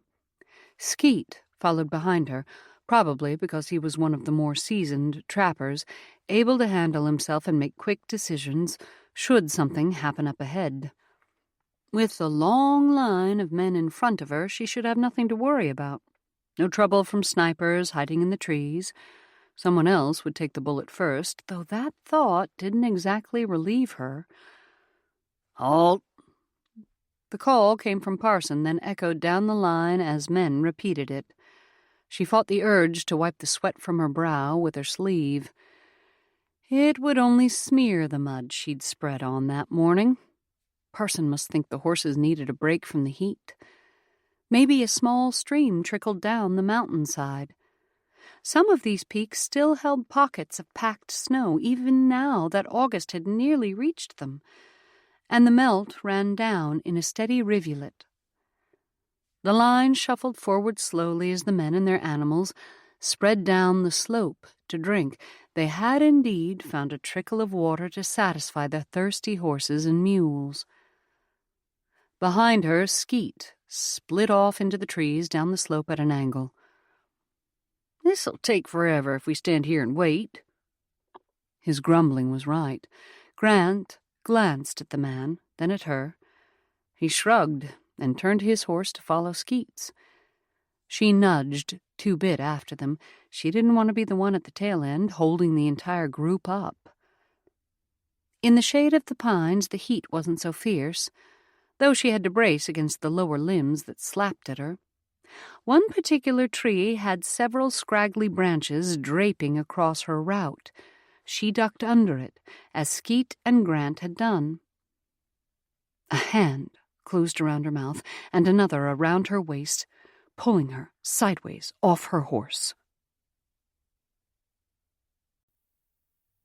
Chapter 11. She tried to scream, but the hand sealed away any chance for sound to escape. She fought to free herself, trying to move her lips enough to bite down on the flesh covering her face. She had to alert, "Do not fight, little sister." The voice almost didn't register in her panic.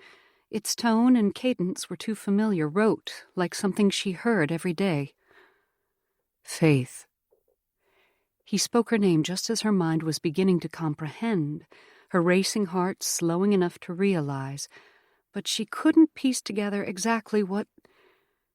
She eased her fighting and craned to see the face of the one who held her. Whitehorse. She couldn't say his name with that foul-tasting paw over her mouth, but she could see just enough of his profile to know for certain. The man she and all her sisters considered like a brother was attacking her. Surely not. He eased around in front of her, loosening his hold around her body. He didn't remove his hand from her mouth right away, but as soon as she could jerk her head back, she did so. Then she scowled at him. He motioned for her to be quiet. She kept her voice to a whisper, but she didn't try to hide her ire. "What are you doing?" A new thought struck. Had Rosemary come too? She wouldn't have sent Whitehorse by himself to find Faith. She would have wanted to be part of the search. Faith glanced around for her eldest sister.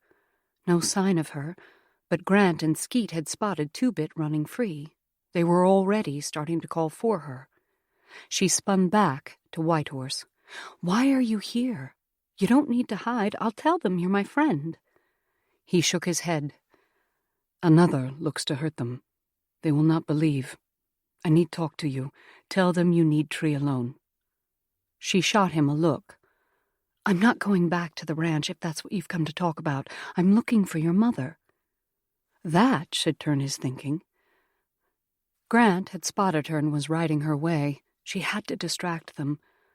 Or maybe she really should introduce Whitehorse as her friend. Would they believe he wasn't the one who'd been following them, the person who attacked Grant last night? She spun and strode toward Grant. No reason to chance such a debacle. The last thing she wanted was to put Whitehorse in danger. Besides, he might not be willing to keep up her disguise as a man. She certainly didn't need that to ruin her search. She'd not had a chance to tell him about the ruse anyway. She summoned a smile for Grant. "I didn't mean to worry you. I needed a moment to myself and tied Two-Bit to a tree, but I guess he pulled loose." She glanced to the narrow stream where Skeet sat on his horse, holding her gelding's reins as both animals drank. "I'm glad you caught him." She moved her focus back to Grant. "I'll just be another minute. Then I'll be ready to keep riding." She waited for him to turn his horse and ride back to the others. He didn't, so she stood there, waiting. He must know what she meant.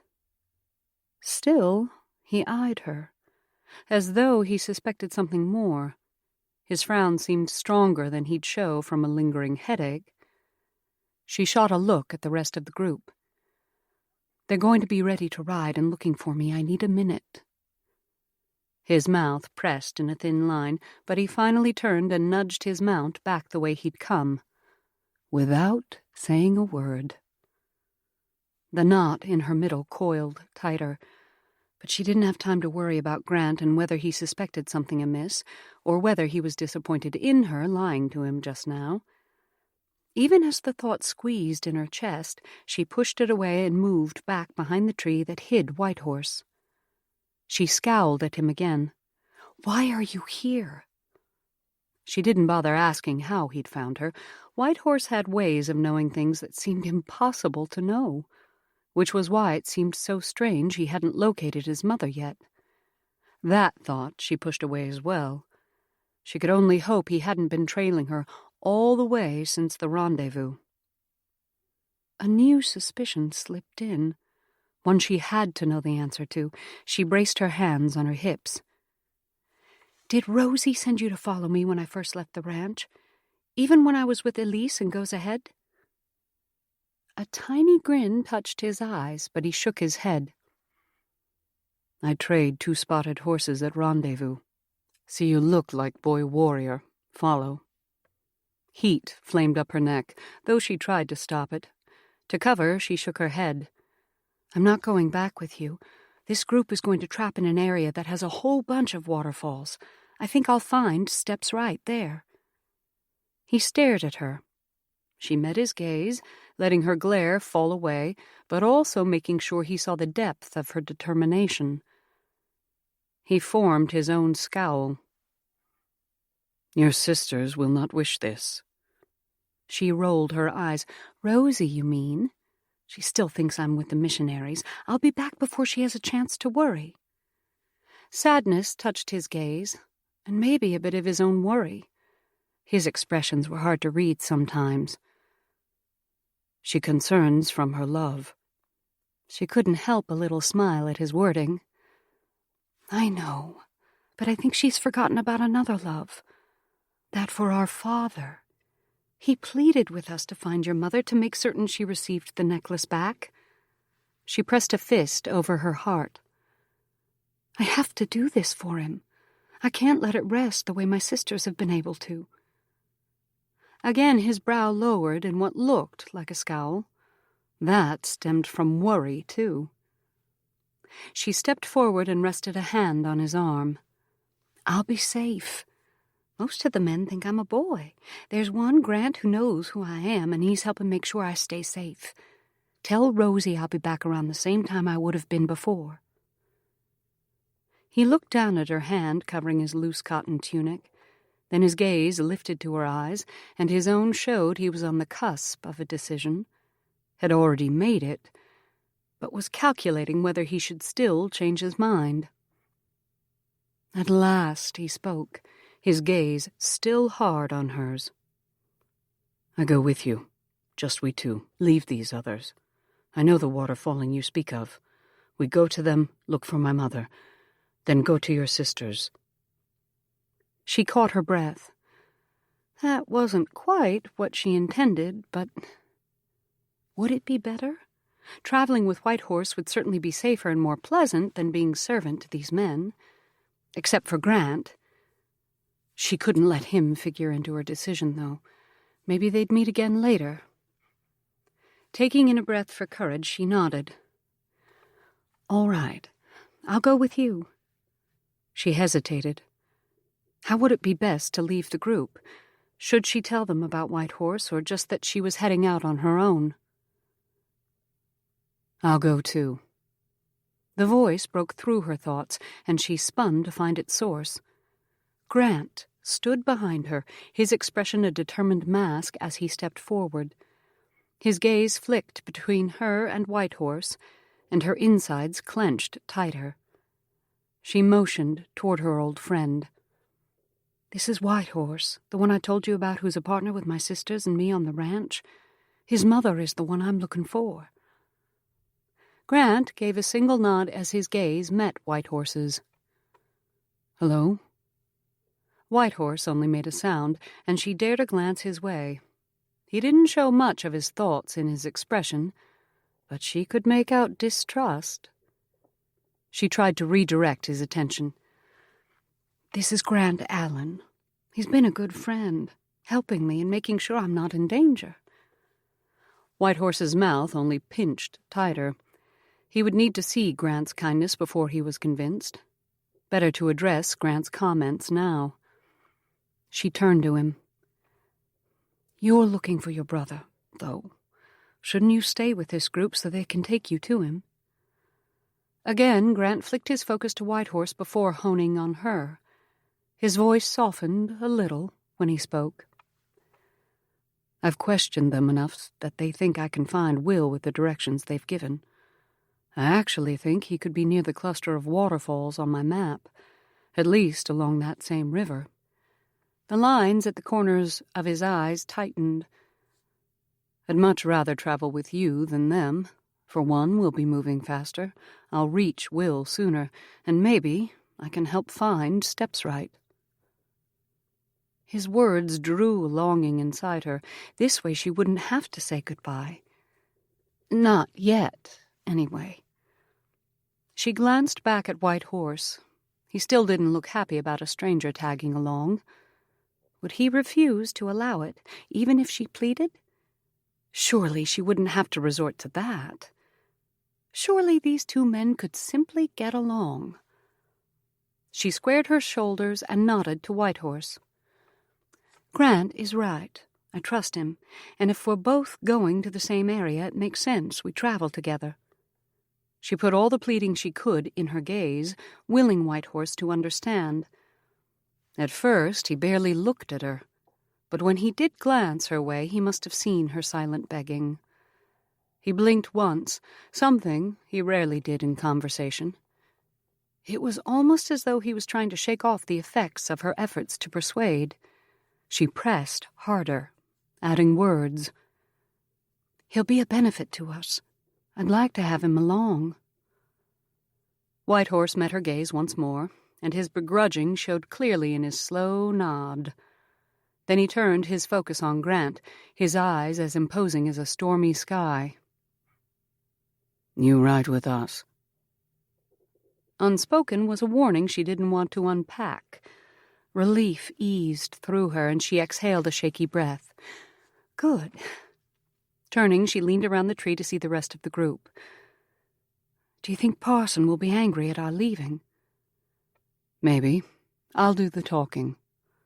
She looked at Grant, but he'd already started toward the others, so she turned back to Whitehorse. "Stay here. We'll come back to you." She needn't have bothered. Whitehorse would move around as he saw fit. But it felt good to say something, as if she had some modicum of control over this situation. She didn't, but pretending so helped the jumble of her nerves. Was she making a mistake setting off with these two men? Men she cared about, though in different ways. Men who'd already started off at odds with each other. Well, I must say it's a relief to finally be a female again. Though his head still throbbed from being conked last night, Grant eyed Faith, who rode ahead of him, beside the brave. She'd always been a female, but he certainly didn't need her to flaunt that fact. He'd had enough trouble keeping his thoughts reined in when she was plastering mud on her face and dressed in men's garb. If she allowed her womanly features more visibility, well... Beside her, Whitehorse sent her a look, but didn't say anything. The man was a quiet sort, but he spoke English well enough that his quiet seemed more from preference than difficulty with the language. Faith had spoken of him as a partner with their ranch, that he'd become such a good friend she and her sisters thought of him like a brother. Grant hadn't expected that to be as true as it now appeared to be. She rolled her eyes at the man when she was flustered, used a pleading gaze that no man, brother or otherwise, could deny, and seemed so comfortable in his presence that she'd looked relieved to set off with him alone into the mountain wilderness, to a place where only he knew the route. He could intend any sort of harm, and she would be an easy victim. Grant hadn't been able to let her go alone with the stranger, even if Whitehorse really was as good a man as Faith thought him. He likely didn't think of her as a sister. What man could spend so much time around Faith Collins and not appreciate her spirit and determination? Where Faith was concerned, a single admiring thought quickly slid into an attraction that consumed far too much of his time. Even if he could have no future with her, which he couldn't, he had to keep reminding himself of that, he could at least help protect her virtue on this journey. Appearances and reputations might mean next to nothing in this wild mountain country, but being violated, or worse, would be devastating for her. He couldn't let that happen. He wouldn't. Parson hadn't been pleased to lose his 2 camp keepers, but Grant did his best not to burn a bridge with the man, thanking him for allowing them to travel along this far. He'd left the pack mule with Parson, since both the animal and most of the supplies it carried belonged to the group. As their trail climbed higher up the slope, the rocky ground turned more jagged. The sky was beginning to darken, too, turning a steel gray that cast a pall over the air around them.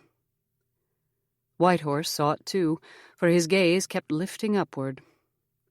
Finally, he spoke. "The rains come before dark. We make camp." He shifted his mount off the trail, down the slope at an angle toward a cluster of tall pines growing on the mountainside. Hopefully, they could also find water in the area. As they dismounted, the wind picked up, rattling through the trees and tugging at his coat. They worked quickly to unfasten the packs they'd need. Then Whitehorse took the animals. "I take to grass." There seemed such a small amount on this rocky slope, he'd have to move them frequently. But Whitehorse would find the hardiest section, no doubt. Grant turned to Faith, who already knelt beside the food pack. "I'll gather firewood. Then we can set up a cover before the rain starts." When he returned with enough branches to see them through a meal, Faith had already lit a small flame using the dry tinder they carried with them. She sent him a smile as he laid the logs near her. A crack of thunder covered her words, and the lingering distant rumble made his pulse pick up. He needed to tie up an oilcloth post-haste. Whitehorse returned as he was unfolding the cover, and the 2 of them worked in silence, tying the ends to trees. The man seemed competent and easy in his movements. He didn't send any glares toward Grant, just focused on working together to set up camp. By the time they had things settled, the first drops of rain began to fall, and soon the sky opened up in a steady downpour. Faith had put together a simple meal of dried meat and johnny cakes, and they huddled close to the fire as they ate. Even though they had the oilcloth above and the pine branches over that, the ground beneath them quickly became mud from water running down the slope. They would all be soaked before this night was through. Chapter 12. Grant glanced at Faith across the campfire, and she met his look. The pounding of the rain made it too hard for small talk, but the smile in her eyes said she didn't mind the hardship of the weather. Maybe she was accustomed to traveling like this, or perhaps she was simply relieved to be away from the trappers and back with an old friend whom she felt comfortable with. He slid his focus to Whitehorse. The man kept his gaze roaming the trees around their camp as he ate, not in a fierce way, almost absent-mindedly as he chewed. But he missed nothing. Grant had no doubt of that. Faith raised her voice over the rain as she turned to the brave. "How long do you think it will take us to reach the waterfalls?" Whitehorse paused in his chewing, considering her words. "If rain stops, might be 2 sleeps." Faith nodded, her gaze flicking to the rain outside their cover. 2 days wouldn't be bad. It was far less than if they'd stayed with Parson's group. Whitehorse would probably move faster, and Parson had spoken of stopping again tomorrow to put out traps and test how many fur-bearers lived in the area. Grant swallowed his bite and looked to Whitehorse. "You said you know of the Shihila River. Do you know how far it is from here?" His brows gathered and his gaze turned distant. "Maybe 1 more sleep beyond." And then likely longer to find Will once they reached the river. But he was closer to his brother than ever before on this journey. He might even find Will within the week. That thought sparked a hope inside him that not even bedding down on the wet ground could smother. Grant jerked awake, then froze in the darkness, his senses straining. The rain had stopped, leaving the air around them still. Too quiet. Something wasn't right. He'd not awakened with this sense of foreboding in a while. His eyes had mostly adjusted to the starless night, and he could see the shadows of trunks all around their camp. A threat could be hiding behind any one of them. Why had they selected this cluster of trees to sleep in? The trunks allowed cover for an intruder to approach, so close he could strike them all in their sleep. A few raindrops pinged on the oilcloth stretched over them, moisture that had gathered on the pine needles above during the storm, no doubt. He moved his gaze around the camp. A few coals still glowed from the fire, barely bright enough to show the rise and fall of Faith's shoulder as she slept. Whitehorse, too, appeared to be resting peacefully. Wouldn't his honed instincts have alerted him if there truly was danger? Grant eased out a breath. Maybe he'd dreamed something that brought on this panic. He couldn't recall a dream, but that didn't mean he'd not experienced one. He scanned the saddles and supplies they'd covered with a fur to protect them from the rain. In the shadows, something didn't look right with the stack. Was there a pack piled on top? His heart picked up speed again as he slipped from his blanket and stood. He tucked his pistol into his waistband just in case. When he crept closer, it was easier to see the jumble of fur heaped at the outside edge, as though someone had moved it aside to retrieve something from a pack and not pulled the covering back in place. Whitehorse rose as Grant shifted around to the spot. He paused, first to peer into the trees for signs of an intruder. No movement or unusual sounds. The brave crouched down by the supplies. "Open." Grant turned to him. Which one? But he could already see Whitehorse looking into the satchel where they kept the food. Is anything missing? As he knelt beside Whitehorse, the man held the open bag toward him. Grant had been the one to pack these supplies away last night. He rifled through the contents on top. Where's the flour and the buffalo meat? They were the last containers he'd put away. Whitehorse stood, then moved outside the camp and peered at the ground. There should be tracks in the muddy ground, though they might be hard to spot with trees casting shadows on the ground. A twig snapped behind him, and Grant whirled, his hand reaching for the gun at his waist. It was only Faith, sitting up in her blankets. He eased out a breath, releasing his hand from the pistol. He might have shot her if he was faster with his draw. Her sleepy look tugged at him, tightening his chest. She rubbed an eye with one hand, the other going up to adjust the leather tie around her neck. He'd seen her do that a few times on this journey. She looked from him to Whitehorse. What's going on? His belly tightened even more. She was so special, so delicate despite her strength and courage. He had to do a better job protecting her, not allow something or someone to steal their food right under his nose. He swallowed. Some of our food is missing. He turned back to Whitehorse. Find anything? The brave shook his head. No tracks. Maybe see when light comes. He frowned. You don't know if it's animal or man? Whitehorse straightened and stared into the darkness beyond them. Then he turned and moved back to the packs, crouching to examine them. No mark of claw, no bite. Faith had woken fully, her eyes rounding. You think it was a person? Grant scrambled for any other possibility. Could it have been a coon?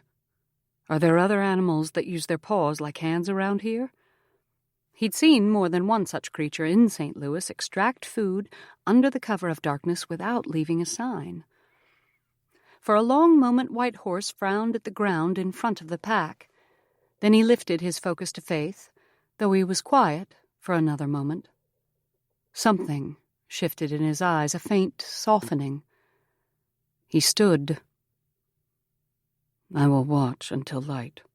Grant glanced at the eastern horizon, though trees concealed the sky. He couldn't tell for sure, but the night probably had only another hour or two until dawn. He nodded and turned back toward his bedding. He might not sleep, but hopefully him lying down would encourage Faith to do the same. In the morning they could determine exactly what had stolen their food, and if it was a man, he and White Horse wouldn't rest until they found the scoundrel. They couldn't let this threat come any closer to Faith than it already had. From her saddle, Faith gazed out over the lush valley, her eyes tracing the path of the stream that meandered like a ribbon through the sea of grass. The rich blue of the sky stretched so vast and open, it made her heart ache with longing.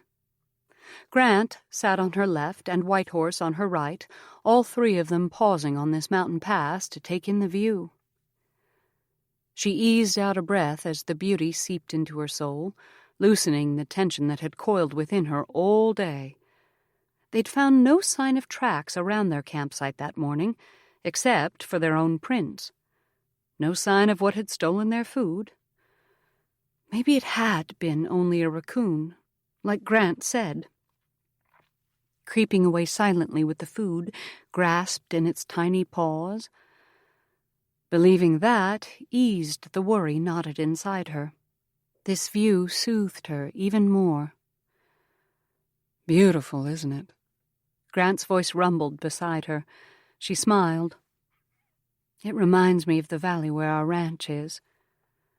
How were her sisters faring in her absence? Juniper and Lorelei were both in the family way. Was Lorelei sick with the stomach illness like June? And was June faring better this time than she had when she carried little Birdie? And oh, precious Birdie! A fresh yearning surged within her to curl her sweet niece in her arms, squeezing her pudgy rolls and breathing in her little girl scent. Creator Father gives many good things. White Horse's voice broke into her thoughts. Before she could glance at him, something like a snort sounded from Grant. She raised her brows at him, but he kept his focus ahead. White Horse must have heard it too, for he said, "You do not believe Creator Father gives all this from love?" He motioned toward the bounty before them. She looked back to Grant to catch his expression. His eyes had narrowed a little, stealing away his thoughts so she couldn't read them. He gave a small shrug. "I wouldn't know." That seemed to be all he would say, and it certainly left questions swirling in her mind. Had he not been taught about God? Or did he choose not to believe? Or maybe he was angry at the Almighty for some pain in his past. Her own chest ached with that thought. She didn't let herself think much about God. Contemplating his actions only raised painful queries about his actions in her own life. Why had he allowed her mother to fade away so quickly? That had been the starting point of every painful change in the past 6 years. If God simply would have healed her, Papa would never have sold the ranch and moved them to Richmond. Then he wouldn't have been out on the street that awful night when he was struck by the carriage. He would still be alive. They would all be together still, living that wonderful life on the ranch. White Horse once more broke through her thoughts, but this time it was a relief. He signaled for Grant to lead them down the pass and into the valley, and she guided Two-Bit behind his horse so White Horse could bring up the rear as he had most of the day. As they maneuvered down the rocky incline, Grant's strong profile drew her focus far too often. In truth, he was a welcome distraction. His broad shoulders held an air of quiet confidence, his hands guiding his mount with a gentleness that seemed one with the horse. His kindness showed in the way he stroked the gelding's neck when it stumbled over a rock. Grant had extended that same quiet thoughtfulness to her more times than she could count along this journey. His growling was merely a front for the noble man beneath. God, why must you place such temptation before me? She could do nothing to make him show interest in her, not unless he truly felt such attraction. There were moments, it seemed, he felt this same pull between them, like the night he'd shown her the stars. But so many other times he kept himself aloof. Last night, for example, when they were making camp in the rain, he'd barely spoken, as though they were little more than acquaintances. Was she wishing for something that simply wasn't there? Misinterpreting his acts of kindness?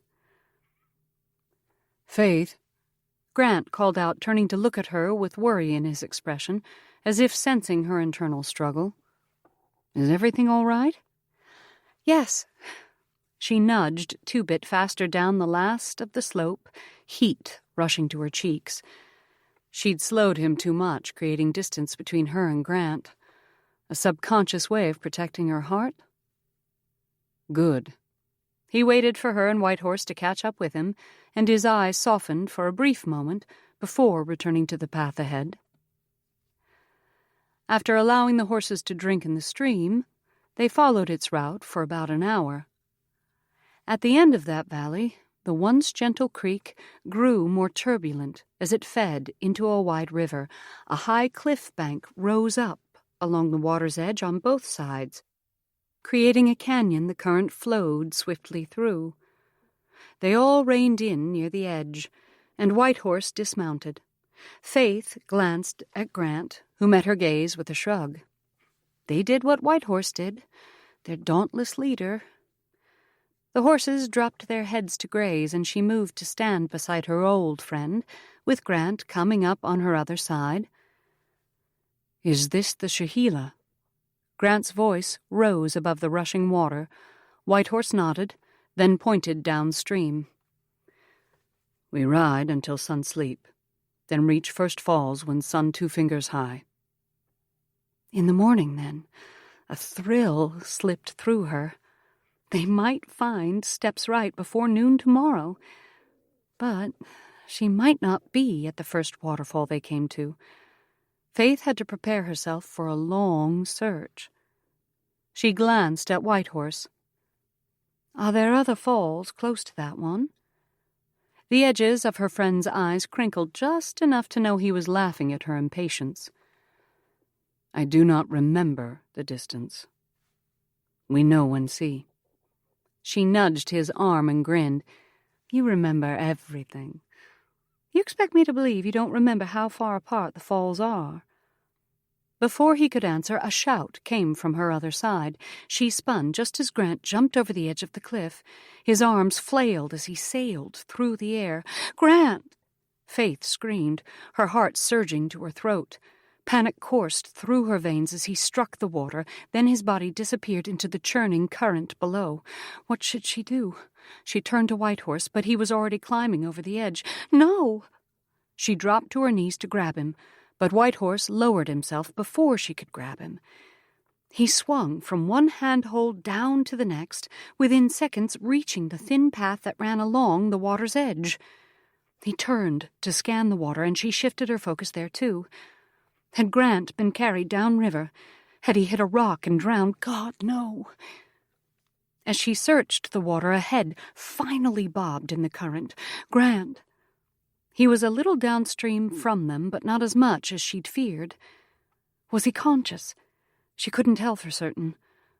Whitehorse had already run down the narrow path beside the water, and now he leaped into the flow.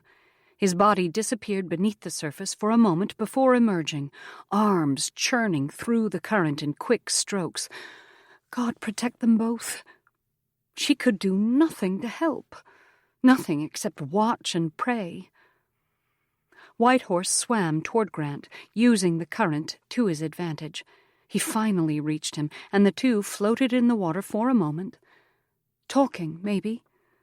Grant shifted to fully look at the other man, the first sign to confirm he was alert. Whitehorse grasped his arm and turned, then started swimming back toward the shore. She had to get down to them. She needed to be there to help when Grant came out of the water. How much liquid had he swallowed? She moved to her hands and knees and peered over the edge of the cliff, then scanned both directions for a place she could climb down. There! She sprang to her feet and sprinted downstream to a narrow path the animals had made to the water. She slid her way down the steep trail and reached the bottom just as Whitehorse emerged from the water, half dragging Grant. She scrambled toward them to help Whitehorse lay Grant on his side on the thin strip of rocky dirt. His eyes were open, but glassy and not focused. His body heaved with every breath, but at least he was breathing. Thank you, God. Chapter 13. Faith knelt on one side of Grant as Whitehorse sank to the ground on the other, his own chest heaving as he caught his breath. Grant coughed, then turned more fully onto his side as his body ratcheted with a spasm. A second cough came, bringing a squirt of water from his mouth. He coughed once more, then again, and again, struggling onto his hands and knees as the fit consumed his body. Splashes of water spewed with some of the heaves.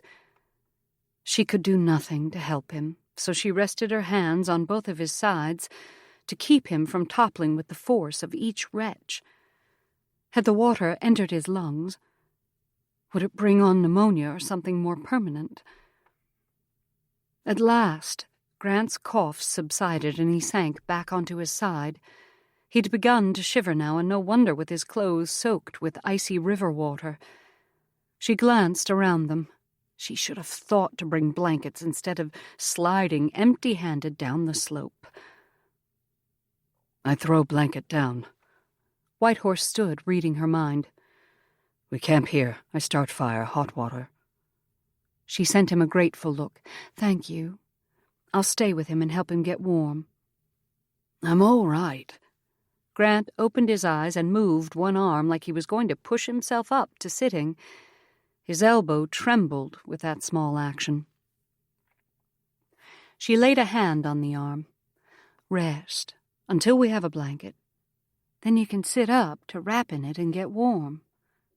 Whitehorse strode to the trail she'd used to descend. Grant's teeth were chattering now, so she scooted closer to wrap her arm over his side. You can share my warmth until the blanket comes. His arm dropped against his body, and she half wondered if he would wrap it around her waist, as she was doing with him. Should she recommend he do so? She couldn't quite bring herself to do something so forward, even when he was suffering from such cold. She didn't breathe much as she waited for Whitehorse to call from overhead. She was practically hugging Grant, after all. They'd never been this close, not for anything longer than the second it took him to save her that day they first met. Maybe that was a memory that would distract him from his misery. She smiled. This reminds me of that first time I saw you, when you helped me at the waterfall. He let out a hoarse chuckle that turned into a wheeze. Perhaps best he didn't speak, so she offered another comment. It seems the two of us aren't very safe around water. He didn't offer a response, and she couldn't see his face from this angle. Should she find something else to say?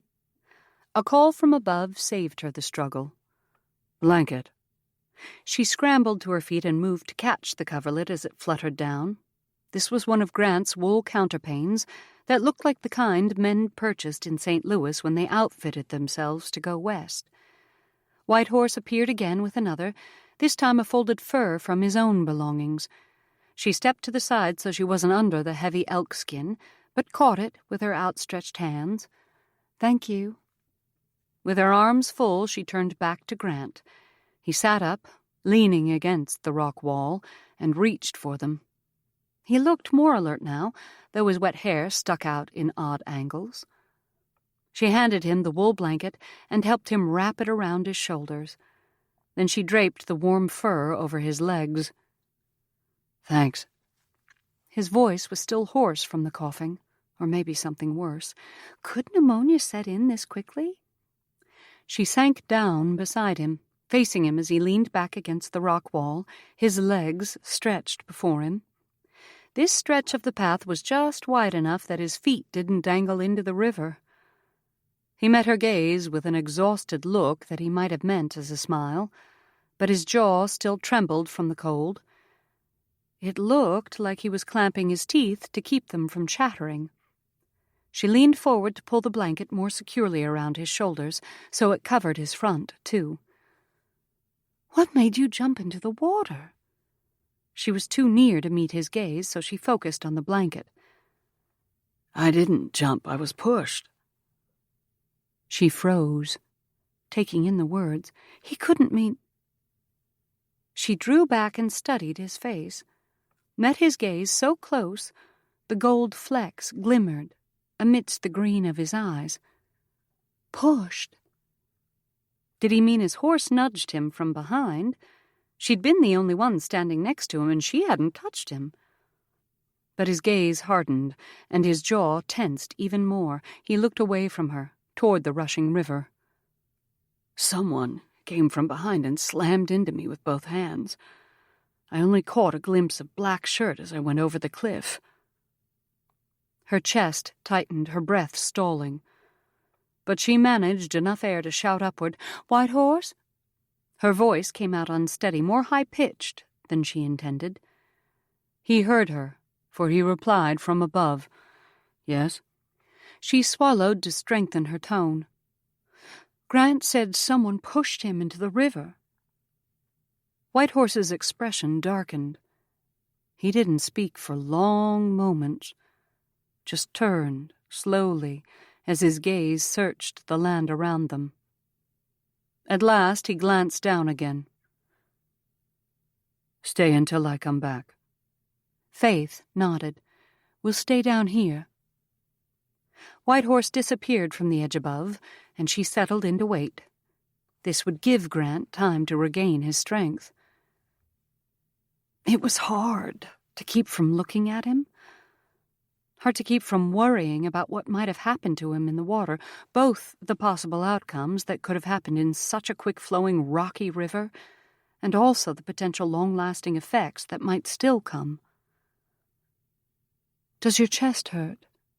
She studied his face for signs of pain. "Nah." Grant stared out at the river behind her. "Are you able to breathe fully?" He cut her a look that said she was being annoying. "Yes." His grumpiness made her want to press harder just to bring a smile to the tight line of his mouth. "Are you getting warm? How about your hands and feet? The extremities can be much harder to heat than the rest of you." He let out a noise that rumbled suspiciously like a growl as he turned to fully look at her. Those thick brows pulled down in a scowl. Sometimes a man doesn't want to be coddled. Sometimes he'd rather a woman look at him like he's still capable of taking care of himself, and not just himself. Of her and anyone else around, too. She sank back, his tone shaking her confidence a little. But as his words drifted back through her mind, she couldn't help but grin. He'd called her a woman. Which she was. But Grant hadn't spoken of her that way since he discovered her true identity that second day on the trail. As though he could read her mind, his eyes darkened, turning emerald with intensity, the air between them thick with... Could it possibly be desire? Grant swallowed hard, the knob at his throat working. Her insides curled, and longing burned through her. Would he ever want to lean forward and kiss her? She would do the leaning if that made it easier on his exhausted body. "Faith, He spoke in her voice, so rough his words were barely understandable. He hesitated, studying her as if unsure whether he should continue. She should say something to encourage him. "Grant, But the words jumbled in her mind. I don't want... That wasn't right. She did want. She gave her head a little shake. I mean, I do. I do wish, but I... Her words seemed to close off something inside him, and he pulled back. Disappointment sluiced through her, nearly stealing the strength from her body. Why had she said that? Should she tell him she'd not meant to stop him? But his expression turned guarded. I need to tell you something, Faith. I think it's better if I speak plain. Chapter 14. Grant's heart still raced from how close he'd come to kissing her. He'd stopped himself, though. Or rather, she'd stopped him just in time. Now he owed her an explanation. She wouldn't understand unless he told her his story, told her everything. Her deep blue eyes drew him like a moth to a flame. He wanted to turn away, but couldn't find the strength. Faith. His voice barely sounded above the flow of the river. He cleared his throat to give it more strength. I can't let there be anything between us. His words hung heavy in the air between them. She held his gaze, searching. She would never guess what all he had to tell her. The words lodged in his throat like a stone, but as he looked into her eyes, the strength he needed lay glistening there. He inhaled a steadying breath. There's so much you don't know about me. For one, I was married. She didn't even gasp, but he could no longer meet her gaze. He turned to look at the water. She died nearly 2 years ago. Almost the length of time they'd been married. Poor Gloria. She'd deserved so much better than him. He'd done his best to make himself worthy of her, to make her proud, to satisfy her with the life she'd always known and loved.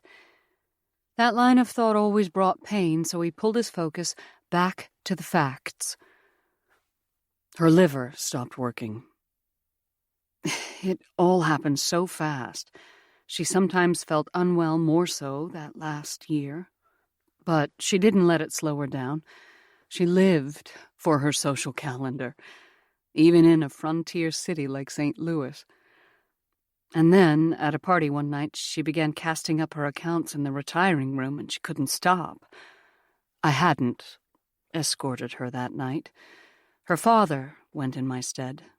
I was an assistant with the solicitor's office her father started, and one of the partners had a big court proceeding the next day. I was the man who did all the research, laid out the arguing points. He swallowed down the burn that rose when he remembered that time. Those hard years when he'd worked endlessly to prove himself, but never managed to measure up. Her father brought her home, and the doctor arrived soon after. 2 days later, Gloria had faded to a sallow, frail version of herself. She barely had the strength to lift a cup of tea, and then she couldn't keep down what she drank. He fought to push through the images his mind brought back. Her father was furious, demanded Dr. Scott tell him exactly what had caused her liver to fail. The doctor handled him well, better than most men did when Malcolm Sister raised his temper. He said liver failure could be caused by many things: childhood illness left undetected damage, genetic predisposition, ongoing consumption of alcohol, certain poisons. He summoned a shrug. My father-in-law decided poison was the only possibility from that list, and he had me arrested for poisoning my wife. The police were waiting for me when I arrived home from her graveside service. Faith did emit a slight gasp this time. "Grant." Then her voice gentled. "You weren't to blame for her death. He kept his gaze fixed on the ground. Her parents thought so, when it became clear their charge of poisoning wouldn't stand in court. They accused me of not caring for her properly, of neglecting her needs. He swallowed hard against the lump in his throat. His fingers dug into the earth beneath him, desperate for some semblance of grounding in this moment of vulnerability. "I'm so sorry for your loss. The loss of your wife and the abandonment of her family when you needed them most." Her words hung in the air, rising above the sound of the flowing water. He didn't need Mr. and Mrs. Sister. Their turning against him had almost been a relief. He could leave that life without feeling like he owed them anything. Yet talking about all this, remembering it all, brought the weight of those days pressing down on his chest, making it hard to breathe. He looked up at Faith, and her eyes locked with his, their depths reflecting the sincerity behind her words. Her gaze never wavered, just kept an openness that soothed the raw wounds that had festered for so long. She was far too special for him.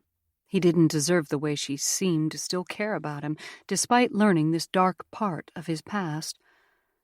She dipped her chin. What happened next? He sent her a grim smile. It took the court 4 months to decide I was telling the truth and acquit me. By then I only wanted to leave St. Louis. That city had been nothing but a bad memory my entire life. It took a while. But I finally found the family who'd adopted my little brother. Mrs. Sheldon had died, and Mr. Sheldon said I'd missed Will by 1 year. He didn't say the words he'd thought so often since then. If only I'd tried harder before. He'd promised Will he'd find him. Why had it taken him 14 years to make good on his vow? He let out a breath. I needed the journey west anyway. The farther we go, the more I leave St. Louis behind. He met her glassy gaze. I've been able to start fresh. His words made it sound like he intended to build this new life with her. He couldn't leave her thinking so. His throat tightened, but he forced out what he had to say. But no matter how much I want my past to disappear, it can't. I've lost everyone I've ever loved. I don't have it in me to go through that again. Faith's eyes rimmed red, and she reached for him. Her hand was a combination of softness and calluses, like the woman herself. Innocent and courageous, not so naive of this country that she didn't know the perils, but not afraid to face those dangers for a cause worthy of her determination. Grant, her voice trembled a little. You've had so many tragedies in your past. I understand why you'd hesitate to allow the chance for loss again. But I hope you won't close yourself off forever. To friendship, if nothing else. You're a good man, and any person would be honored to know you. She gripped his hand tighter. I'm honored to know you. So many times you've set aside your own comfort and safety to help others. You're wise, savvy, and honest. You kept my secret even when you didn't agree with my choices. You've helped me with my search even when it will delay your own. Her brows rose, a playful glimmer touching her gaze. You even left the protection of your traveling companions because you weren't sure I'd be safe with a strange Indian man. He grimaced. Whitehorse had proven his character more than once since then. He was capable and willing to protect Faith, and he'd saved Grant's life. Still, safety wasn't the only thing Grant had worried about when she said she was leaving with the brave. He wrinkled his nose. It wasn't so much your protection as your reputation that troubled me enough that I had to come along. Faith laughed, a surprising sound that caught him off guard with its freedom. She ended with a grin that flashed white teeth. There's no one out here to worry over my reputation, and if there were, you think they'd be any happier to have me traipsing about in the wilderness, unchaperoned, with 2 men instead of 1? He pressed his lips. That was a valid point he wasn't ready to concede. She shrugged the concern away. Anyhow, White Horse is like a brother in every way except a blood tie. Then her expression sobered, softening. Please don't close yourself off to friendship. We have an important search ahead of us, 2 of them.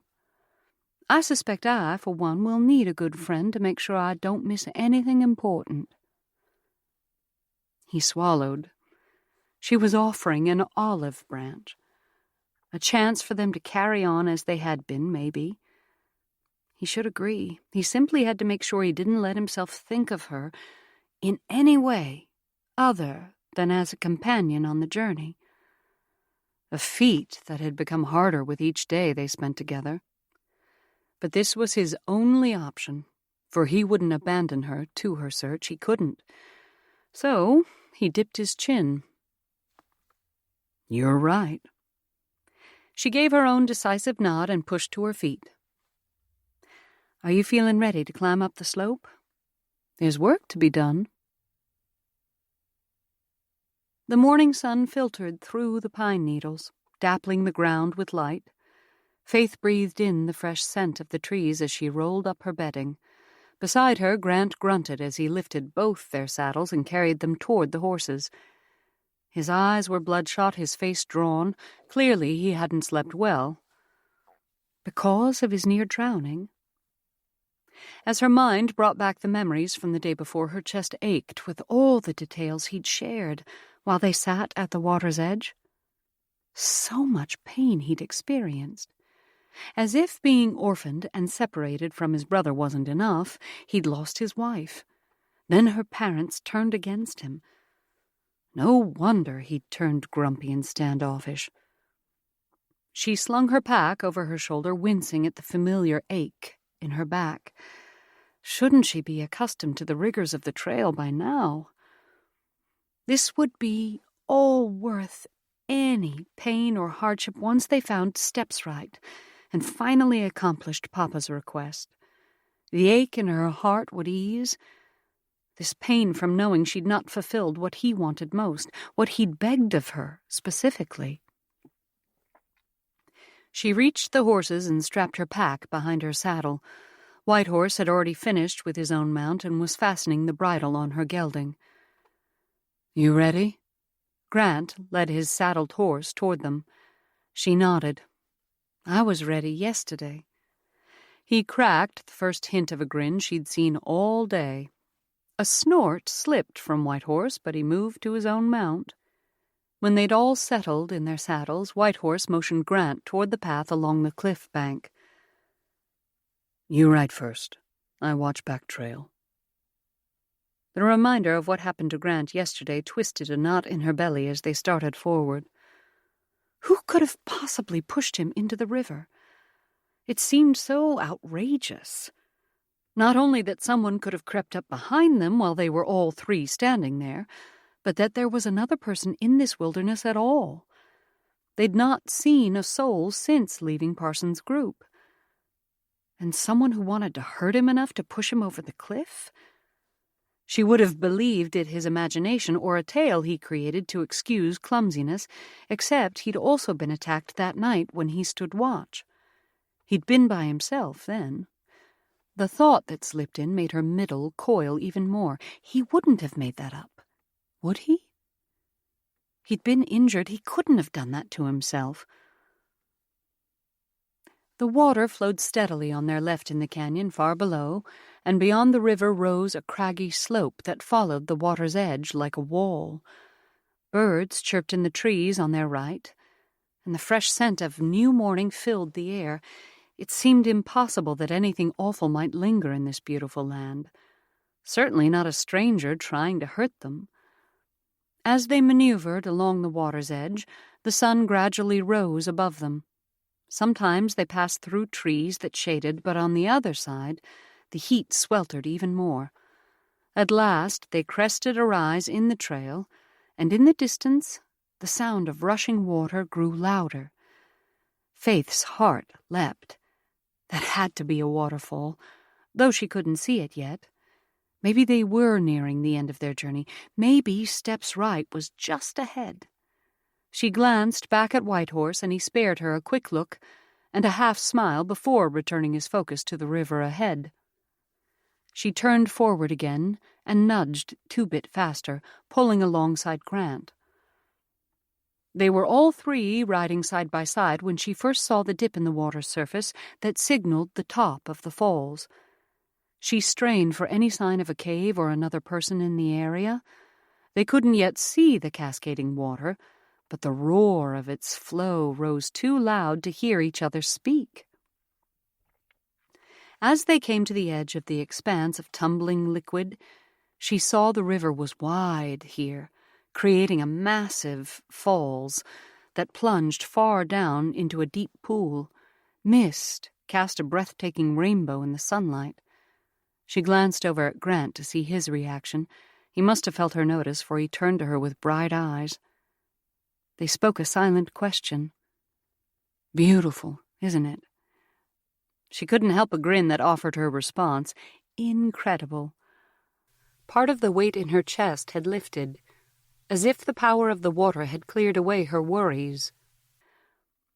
Whitehorse slipped from his mount, then left the animal as he moved down the steep slope on foot.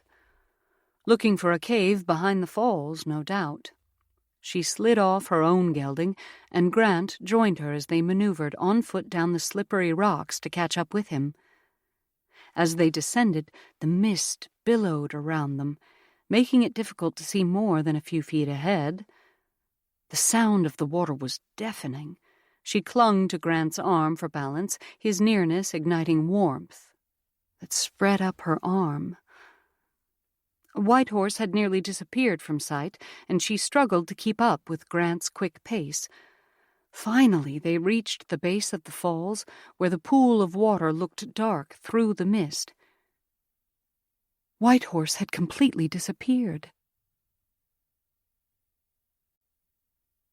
Chapter 15. Faith squinted through the cascade to see if Whitehorse had stepped behind the falling water. He must have. There was no other place where he could have disappeared too. "Whitehorse?" Grant's deep voice barely rose above the roar of the falls. Her heart surged a little faster, her skin prickling. Something was wrong. Grant raised a hand for her to stay, then pulled his arm from her hold and started forward. If he thought she would wait here while he found Whitehorse, and possibly Steps Right, he was quite mistaken. The mist had soaked through her clothes, and the shade of the cliff cooled the air enough to send a shiver through her as she followed him. When Grant reached the place where the falling water met the cliff bank, he glanced back at her with a frown. She was only a step behind, and she raised her brows to smile at him. He must have realized trying to keep her back was a hopeless cause, for he turned again to the falls and pointed to something she couldn't yet see. She moved to his side, gripping his arm for balance, then sucked in a breath as she caught sight of what he had. A flat stone ledge ran behind the water. A bit of packed mud had been pressed flat in one spot. Someone had walked through here many times. She grinned at Grant, and he met her look. The sparkle in his eyes showed he felt the same way she did. This might finally be the place where they would find Steps Right. He shifted his arm so he could take her hand, wrapping it tightly in his as he moved toward the narrow path. They slipped under the thin curtain at the edge of the falling water, and she blinked to clear the droplets from her lashes. Behind the falls was much dimmer than outside, and this ledge was barely wide enough for her feet to stand side by side. The path widened as they advanced toward the middle of the falls, but in the shadows she couldn't tell if there was a cave or not. Grant's grip on her hand tightened, and she peered around him to better see what he saw. "What is it?" He probably didn't hear her, for he stepped forward again, pulling her to the widest part of the path. There, just beyond the mist, loomed a dark opening in the rock. Her heart hammered as Grant released her hand and drew the pistol from his waistband. She should have thought to bring her rifle.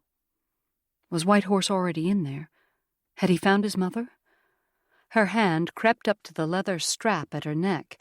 She'd hung the pouch that held the bead necklace on a leather strap around her neck, then tucked it under her shirt. Should she give the gift to Stepsright immediately? Or wait until they'd spoken with the woman, maybe in a special ceremony after they shared a meal? At first, they had to find her. Then maybe she'd know the next step. They paused at the cave entrance, but inside was thick darkness. It didn't seem to bother Grant, for he stepped forward, pulling her with him. The air smelled dank and musty, but also held a faint scent of herbs. As her eyes adjusted to the darkness, she could identify the outline of Grant's broad shoulders. She followed close behind, still gripping his hand as he moved deeper into the cave. The scent of herbs mingled with the dank smell of the cave, and a faint glow appeared in the distance. A campfire. "Hello?" Grant's voice echoed through the cave. "Whitehorse?" A figure appeared in the dim light ahead, though she could barely make out the shape of a person. "I am here." Her tension eased at Whitehorse's familiar voice, and she stepped forward around Grant. "Have you found her?" He turned, and maybe he motioned them forward, though it was hard to tell in the semi-darkness. "Come." A thrill slipped through her, and she gripped Grant tighter as they walked toward the light. She moved with careful steps, but the crunch of small rocks beneath her shoes sounded loud in the muffled hush of the cave. The faint glow of the campfire flickered against the rough-hewn walls, casting shadows that seemed to come alive the closer they approached. Whitehorse moved with certainty, his familiar silhouette a reassuring presence in the strange surroundings. As they approached the fire, her gaze finally found the small woman sitting on the far side. The flames lit her face, shadows deepening the lines carved by her years. Her eyes took them in with a quiet curiosity. As they approached, Stepsright. They'd finally found her. A knot of emotion clogged Faith's throat. Whitehorse moved to stand beside the woman, and his voice held a richness that reverberated through Faith's chest. "My mother, Stepsright." He turned and spoke to her in the Piegan tongue, slowing as he pronounced Faith's and Grant's names. Stepsright studied her son as he spoke, then turned again to scan Faith and Grant. Now was the time. But what should she say to this woman she'd searched for so long? She should have planned her words, but she didn't have that option now. Maybe best to start by explaining who she was. Faith took a step forward, her heart rushing once more. "Stepsright, I am so honored to meet you. I'm the daughter of a man you once helped. My father was Martin Collins. You found him injured on the plain and stayed with him, caring for him until help could come." Maybe she should wait to give her the necklace until they'd visited for a while, make a real ceremony of it. For now she could tell Stepsright what her kindness had meant to Papa, to them all. "He was always grateful for you. We all are. He told us the story many times about how you saved his life." Stepsright watched her face while she spoke, and even after. Had she understood her words? Whitehorse had said his mother spoke English. In truth, she'd become so accustomed to Whitehorse's abilities with the language, she'd not thought about choosing easier words for his mother. If he was concerned his mother might not comprehend what she'd said, he would translate for her. But then Stepsright nodded. "I remember I find your father." Her voice quavered, but it also held a strength that made Faith want to settle in and listen. Many winters passed, on hunting ground. Find white man hurt, son near to sleep. He would not live in cold and dark. My sister get help, I make fire. Keep white man live until sun wake. Tell stories. A knot formed in Faith's throat. She remembered the things Papa had told her, the stories. A warm tingle spread through her. This was why Faith had worked so hard, to hear these memories. The old woman paused, her gaze distant as she journeyed back in time. His woman and his okuna. She looked to Whitehorse and squinted, maybe trying to think of the English word. Whitehorse murmured something Faith couldn't make out. Steps Right nodded, then turned back to Faith. Daughters, 2 daughters. He tell of ride horses, sing happy. Her eyes glistened with a smile. Love, woman, love daughters. Faith's eyes stung. The 2 daughters had been Rosemary and Juniper. She and Lorelei hadn't been born yet. She'd known that. But this stark reminder that he'd only spoken of his love for his 2 eldest stung. No matter how ridiculous the feeling, if she and Lore had been alive then, he would have told stories about them too, surely. A moment of silence passed before Steps Right continued. Tell of babe to come. He want to see love. She pressed a fist over her heart. Love, babe to come. Not yet born. Lorelei. Mama must have told him she was with child before he left. Steps Right's gaze refocused, meeting Faith's again. Is you? Another rush of emotion slammed into her, pressing her chest and searing her eyes and nose. She shook her head. My sister, Lorelei. The words came out a hoarse whisper. She'd been the only one not mentioned. She was being petty and unreasonable. Her father hadn't spoken of her because he'd had no knowledge he would have a 4th daughter. She'd always hated being the baby. But this had to be the worst of all outcomes. Whitehorse spoke to his mother in their tongue, his voice low and rhythmic, and far too quick for her to understand. He taught them a few words in his language, but she could catch nothing now, not even while watching their expressions. Steps Right looked earnest as she answered, but that could mean any number of things. Grant took a quiet step to stand beside her, as though he understood this insecurity that unsteadied her. His presence was a solid, comforting force, a rock in the midst of these whirling emotions. She allowed her upper arm to lean against his, drawing strength from his support. Finally, Whitehorse turned back to them, his face serious. The firelight lit his cheek, casting his dark eyes in shadows. My mother hides. He paused, his jaw hardening. Hides from Flies Ahead, grandson of Chief.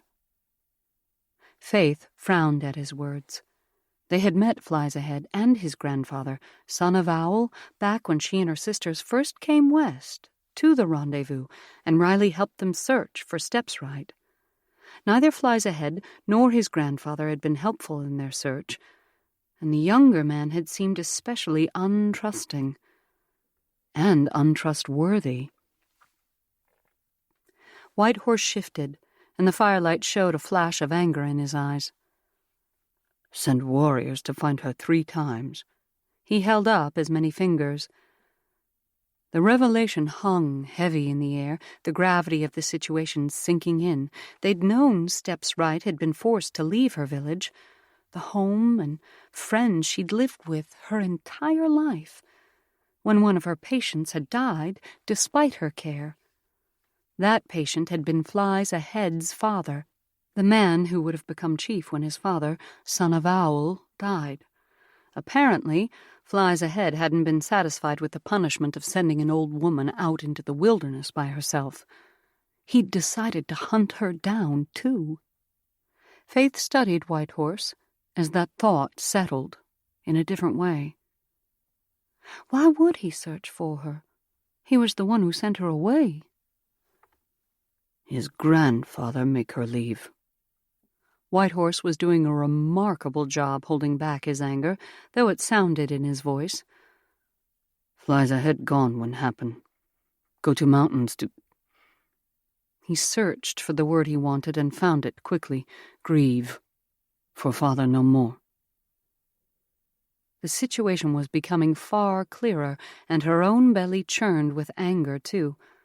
So Flies Ahead returned from his time of mourning and found that the woman he wanted vengeance from had been sent away. Whitehorse didn't answer, though the anger simmering in him tightened the air around them. She couldn't blame him. His mother had been living in fear, hiding in caves from a danger that he knew nothing about. She hadn't even turned to her son for help like Whitehorse had been certain she would. He worked so hard to protect those he deemed friends. Learning this must bring both grief and anger. The fire crackled softly, the only sound in the heavy silence. Would Whitehorse go back to his old village? Would he confront Flies Ahead, fight him? As if Steps Right was thinking the same thing, she spoke to him, in Piegan, her gaze intense. She seemed to be instructing, or maybe trying to convince him of something. Whitehorse answered in the same terse tone as before, then silence reigned once again. Faith had more questions, though she wondered if it would stir his anger more to voice them. If she didn't ask now, she might not have another chance. How did Flies Ahead know where you went? Did he find you, or did you see him before he found you? Steps Right's eyes reflected the firelight.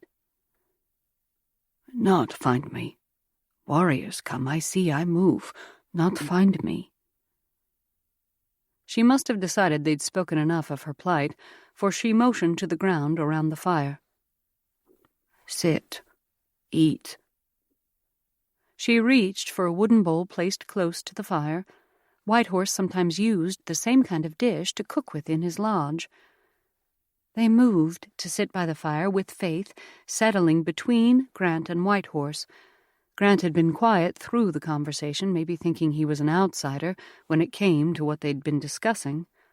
She glanced over at him. She wanted him to be a part of this. He'd been by her side through nearly this entire journey, after all. The fire illuminated his face and the wet shirt that clung to his shoulders and chest, outlining the strength there. Her own damp clothing held a chill that made the fire's warmth a welcome relief. As Steps Right passed dishes of stew, a rich aroma rose above the scent of the campfire. Faith lifted her bowl and held it in front of her mouth as she breathed in. This smelled wonderful. Steps Right smiled, more with her eyes than her mouth, but her pleasure was impossible to miss. As Faith took her first sip of broth, the savory flavor was unlike anything she'd tasted. A symphony of tastes, a testament to Steps Right's skill with herbs and spices. While they ate, Whitehorse and Steps Right spoke in their language. Faith couldn't understand the words, but she caught the shift of concern on Whitehorse's face. He seemed to ask a few more questions, then turned to Faith and Grant. My mother is hurt. He pointed to her ankle. Hard to walk. Concern pressed in Faith's chest, and she turned to Steps Right. What happened? What can we do to help you? Yet Steps Right was the healer among them.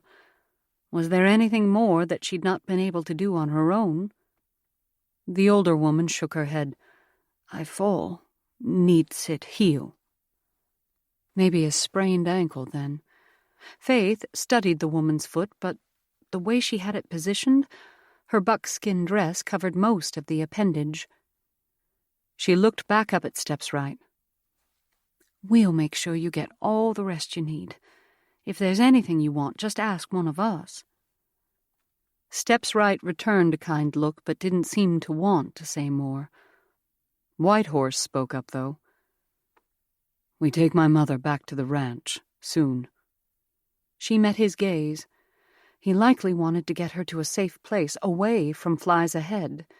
At the ranch, Steps Right could rest, and Faith and her sisters could help her. "When do you want to leave? Tomorrow?" That felt too soon, though. Grant hadn't found his brother. Whitehorse shook his head. "Rest tomorrow, then leave." "The day after tomorrow, then." She slid a quick look to Grant, but his expression was hard to read. She reached for the used dishes and stacked them. "I'll take these to the water for washing." She needed a few minutes alone to think about this deluge of new information and churning emotions. "I'll get the horses settled where they can graze." Grant pushed to his feet. She straightened. "I forgot about the horses. I'll help you first, then wash the dishes." Whitehorse would likely want time alone with his mother anyway. They made their way back to the cave's entrance, and she followed Grant along the narrow path behind the waterfall. When they stepped out from behind the curtain of water, the sun's heat pressed down, in stark contrast to the cool dampness of the cave. She placed the dishes beside the water, then followed him up the slope to the horses. The horses grazed quietly on the rocky hillside, still wearing their saddles and packs. She stayed at Grant's side as he approached his mount first. While he rubbed the gelding's head, she stroked the sweat-dampened shoulder, eyeing Grant. His expression looked troubled, and he surely realized she wanted to talk with him. At last he looked her way, and she took the opportunity. "If we start back the day after tomorrow, what will you do?" He continued stroking the flat part of the gelding's head, but the wrestling in Grant's spirit clouded his gaze. "I guess I'll ride with you to your ranch, see that Steps Right gets there safely. Then I'll start looking for Will again." Her own spirit twisted conflicted. Grant would see the ranch, meet her sisters. She wouldn't have to say goodbye to him so soon. But he would have to delay his own search, and then he would be all alone in this wilderness. Two-Bit gave a soft nicker, calling her over to him. For now, she could let Grant's words stand. Maybe a better way would become clear. She approached Two-Bit and rubbed his head while he snuffled her hand. "Sorry, boy. So much has happened, I couldn't come back to you right away." She rubbed his neck and stared out at the flowing river where it gathered speed to cascade over the falls. The mountains rose beyond, majestic, yet treacherous. She'd achieved what she and her sister set out to do more than 3 years before. She'd accomplished what Papa asked. But the longing inside her hadn't eased. Was it simply the fact that Papa hadn't been able to speak of Faith to Steps Right all those years ago that bothered her so much? Well, that was too silly to be the real reason. But maybe it was a symptom of her deeper problem. Her mind felt too muddled just now to figure it out. A warm wind kicked up, brushing the hair from her face. Maybe getting Steps Right back to the ranch would help. Perhaps with those final pieces of the journey, she would find the peace she so desperately craved. Chapter 16. Only the faint hint of light from the direction of the cave opening gave Grant a clue that morning might have come at last. The hard stone floor had offered little comfort, but that probably wasn't the only reason he'd struggled to stay asleep. Whitehorse rose quietly from his bedding and padded out of the cave. Grant sat up too and glanced toward Steps Right. The older woman's even breathing continued, which was good. She probably needed the rest. Near her, Faith stirred, then sat upright, her hand moving to the leather cord she wore around her neck.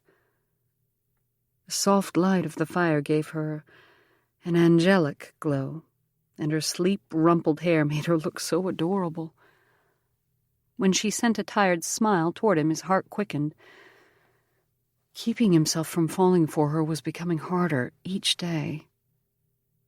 Perhaps he shouldn't help them take steps right back to the ranch. It was much closer to Will from this point, and Whitehorse would be capable of protecting the women. Faith would be there to see to her injury and needs. Faith was already rising, moving to the cooking supplies. He'd noticed when he'd helped put things away last night that their stock of meat was getting low. This morning would be a good time to hunt, while the animals were out enjoying the cool air and the safety of the fog that often spread through the valleys. He straightened his blankets, then pulled on his boots and rose as Whitehorse came back into the cave.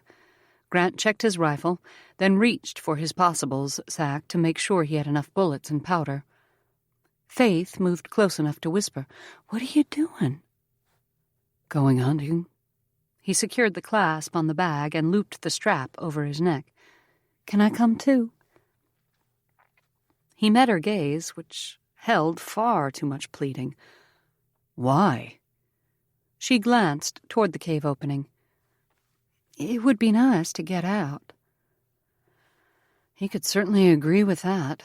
Living in this darkness felt like a heavy blanket pressing on his chest, and if he decided not to accompany them to the ranch, this might be his last day with Faith before they went their separate ways. He would have to talk with her about that, but first, they could enjoy a final ride together. "Can you be ready soon?" She nodded, but didn't smile as she normally did. Was something bothering her? "I'm ready now." She looked to Whitehorse. "Will you be here with your mother?" He'd settled against the back wall with his knife and the block of wood he'd started carving into a bowl last night. He looked up at her now and nodded.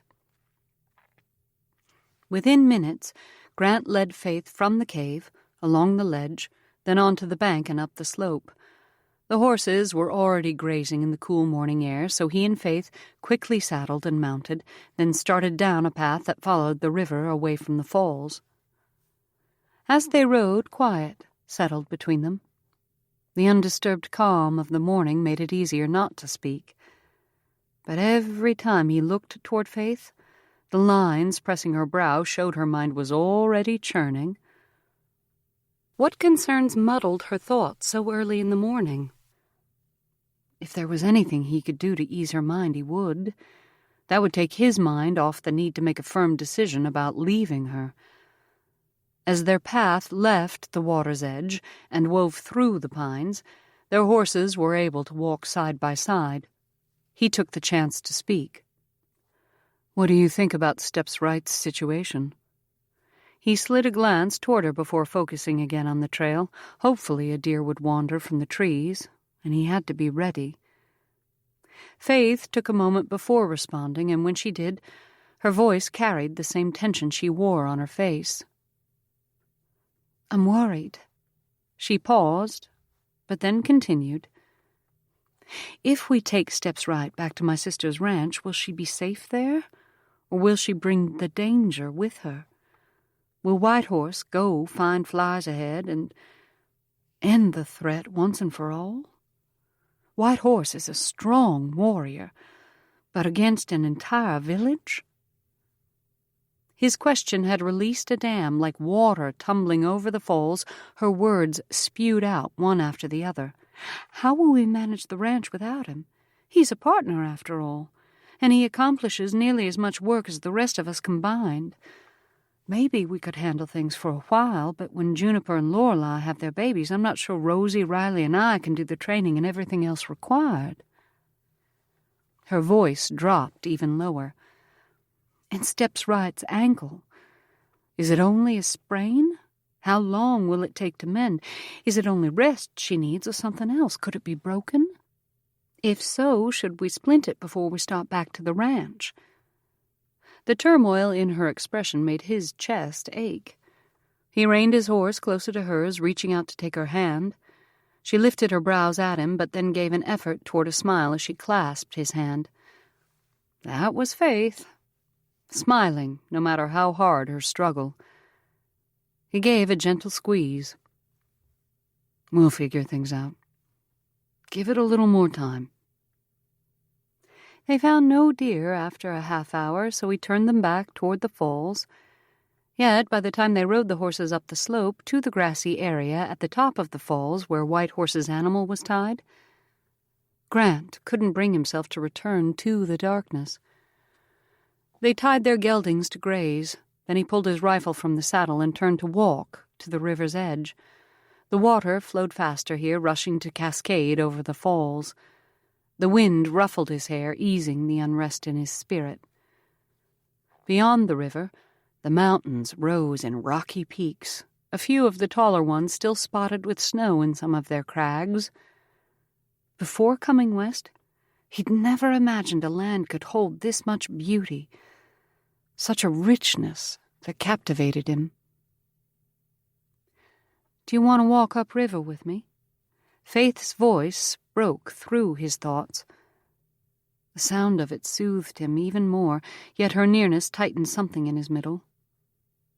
She was such a beautiful woman, even after days on the trail. But it wasn't just her beauty that had become harder to resist with each passing day. She was so strong, so courageous. She made him want to be the same, made him want to open himself to love again, to risk the chance of loss and pain for the possibility that they might not face those burdens. At least not for a long time. That they could experience joy and contentment. But that was still the problem. When you loved someone, eventually that person would be wrenched away from you, either now or when you were both gray and wrinkled, or any moment in between. He couldn't stand another stripping away of everything he loved most. He shook his head to dispel the thoughts. He couldn't let himself touch her. Especially if they were parting ways tomorrow, he had to keep his distance, had to keep his feelings in check. She was still waiting for his answer, so he turned and started a slow walk upstream. She fell into step beside him. Thankfully, she left enough space between them. Their arms wouldn't accidentally brush. Still, his mind whirled with her nearness. After a minute, Faith spoke. What's your favorite memory with Will, besides when you two would look at stars? He slid a glance at her. That was a harder question than she might think. He had to think back, way back, to a different life. When he still had people who loved him, when the weight of the world hadn't yet settled on his shoulders. A memory surfaced, a glimpse of a time he'd long ago forced from his thoughts. Bringing it back now felt like glass scraping his skin. But he forced himself. For Faith. We used to sneak into a neighbor's field, Will and me. He cleared his throat. We would pretend to be wild horses galloping around. I was always the lead stallion, and Will was my loyal follower. Sometimes we raced. I was faster, of course, since I was older. But when Will got frustrated, I let him win instead. We spent hours out there, running and laughing until our sides hurt. He could almost feel the Missouri grass beneath his feet. Could almost hear Will's laughter echoing in his ears.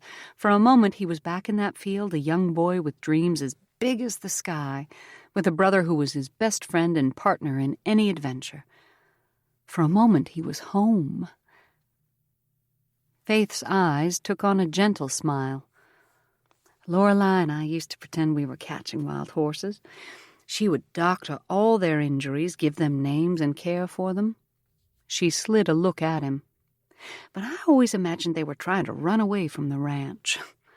I would have to ride after them and bring them back. The mischievous gleam in her eyes made her so beautiful. He could barely stand the pain in his chest. What a picture she must have been as a girl, her hair flying in the wind while she chased imaginary horses, her laughter echoing through the fields. They walked in silence another minute, and he worked to pull himself from the spell of that image, back to the present, with the river flowing over rocks beside them, a woman at his side who understood him like no one else ever had, not even Gloria. Sometimes it seemed Faith saw the parts of him he did his best to hide. But the biggest wonder was that his weaknesses didn't push her away. Instead, she pressed in harder. That felt like a miracle. If a person believed there was a God who cared. He slid a look at her as a question wove through his mind. Do you believe in God? The moment the words came out, he wanted them back, especially when she turned toward him, a curious expression on her face. But her eyes didn't look condescending nor shocked. She looked like she was really contemplating her answer. She hesitated, then gave a single nod. Yes, I do believe in God. She technically answered the question, but told him nothing. He dipped his chin, and she gave him a wry smile. And my parents took us to church.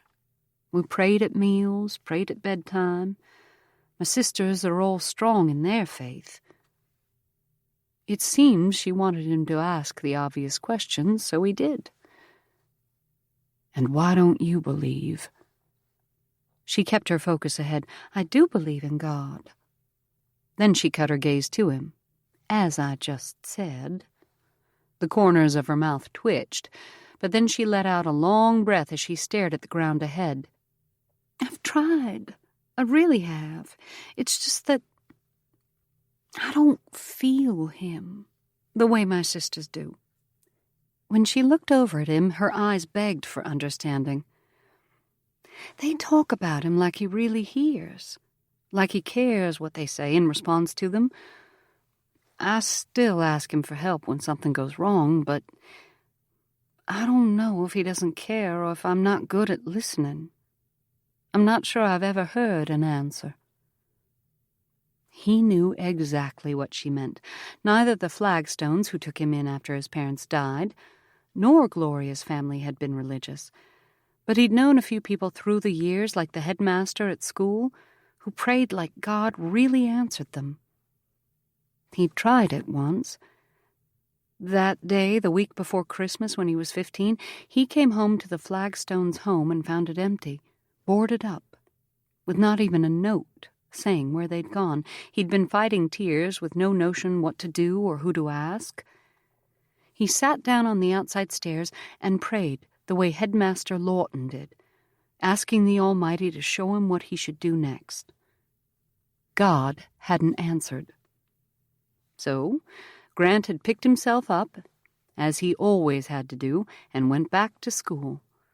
Headmaster Lawton let him stay for the Christmas holiday, and after a few inquiries, found that the Flagstones had moved to Springfield.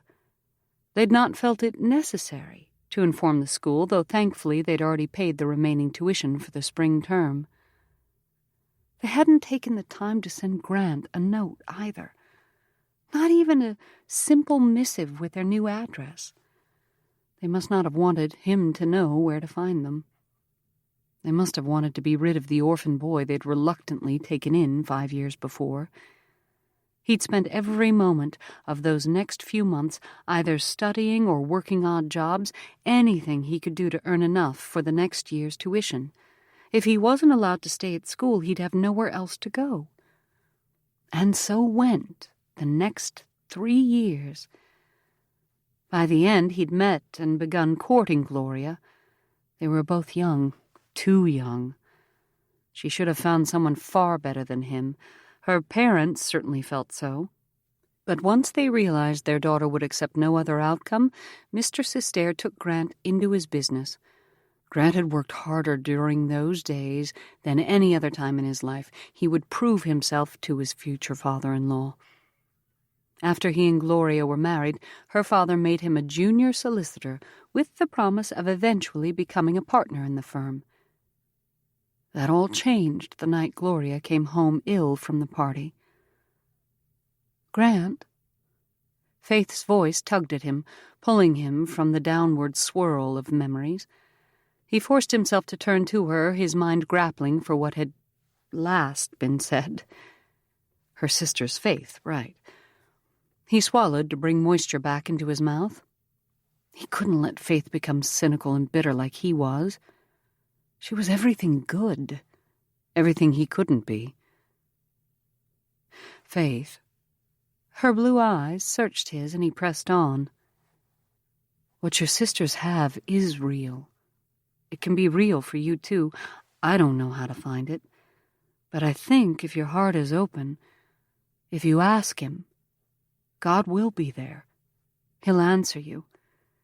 It might not be in ways you expect, but it will be him answering. What madness was he spewing? He didn't even believe those words. At least they hadn't proven true in his own life. But Faith needed something to cling to. Maybe God would come through for her if she asked him. She was good enough, surely. Her eyes glistened, and she nodded. "Thank you." Then she glanced behind her. Should we turn back? Part of him didn't want to. He'd be happy walking with her the rest of the day, even if she asked hard questions of him. But Whitehorse and Steps Right would wonder about them. He certainly didn't want them thinking the worst. As they turned toward the waterfall, Faith must have wanted to lighten the conversation. She sighed, and her voice took on a lighter note. "I love rivers. The first time I saw you was beside a river." She raised a brow as she slid a look at him. Was she teasing? That was a good sign. Maybe her worries had eased. He snorted and returned the jab. "I was pulling you out of that river." She wrinkled her nose. "I didn't fall in. I had a firm grip on the rock." He shrugged.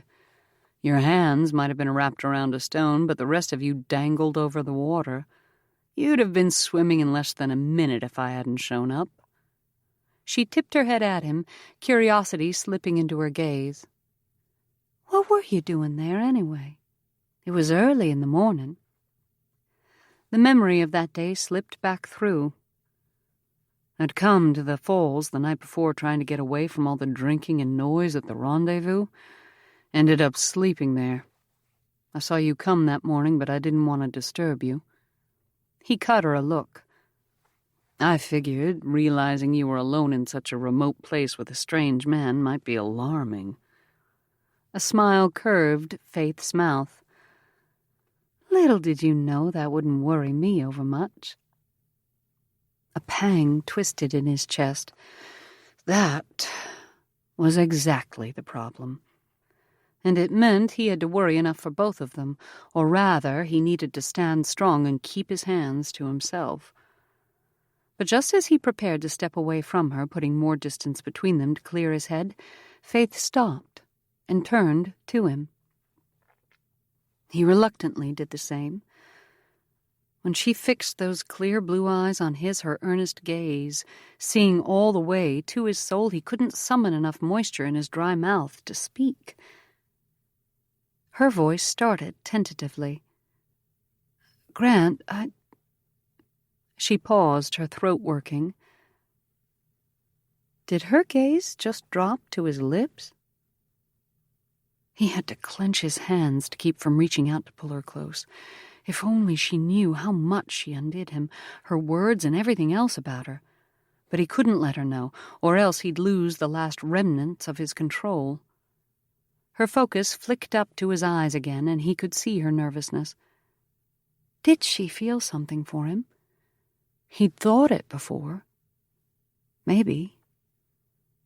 But if it were actually true, if she experienced even a thread of the overwhelming pull that gripped every part of him, When her gaze dipped to his mouth again and lingered there, his entire body heated, burning away his resolve. He reached for her, and she came to him.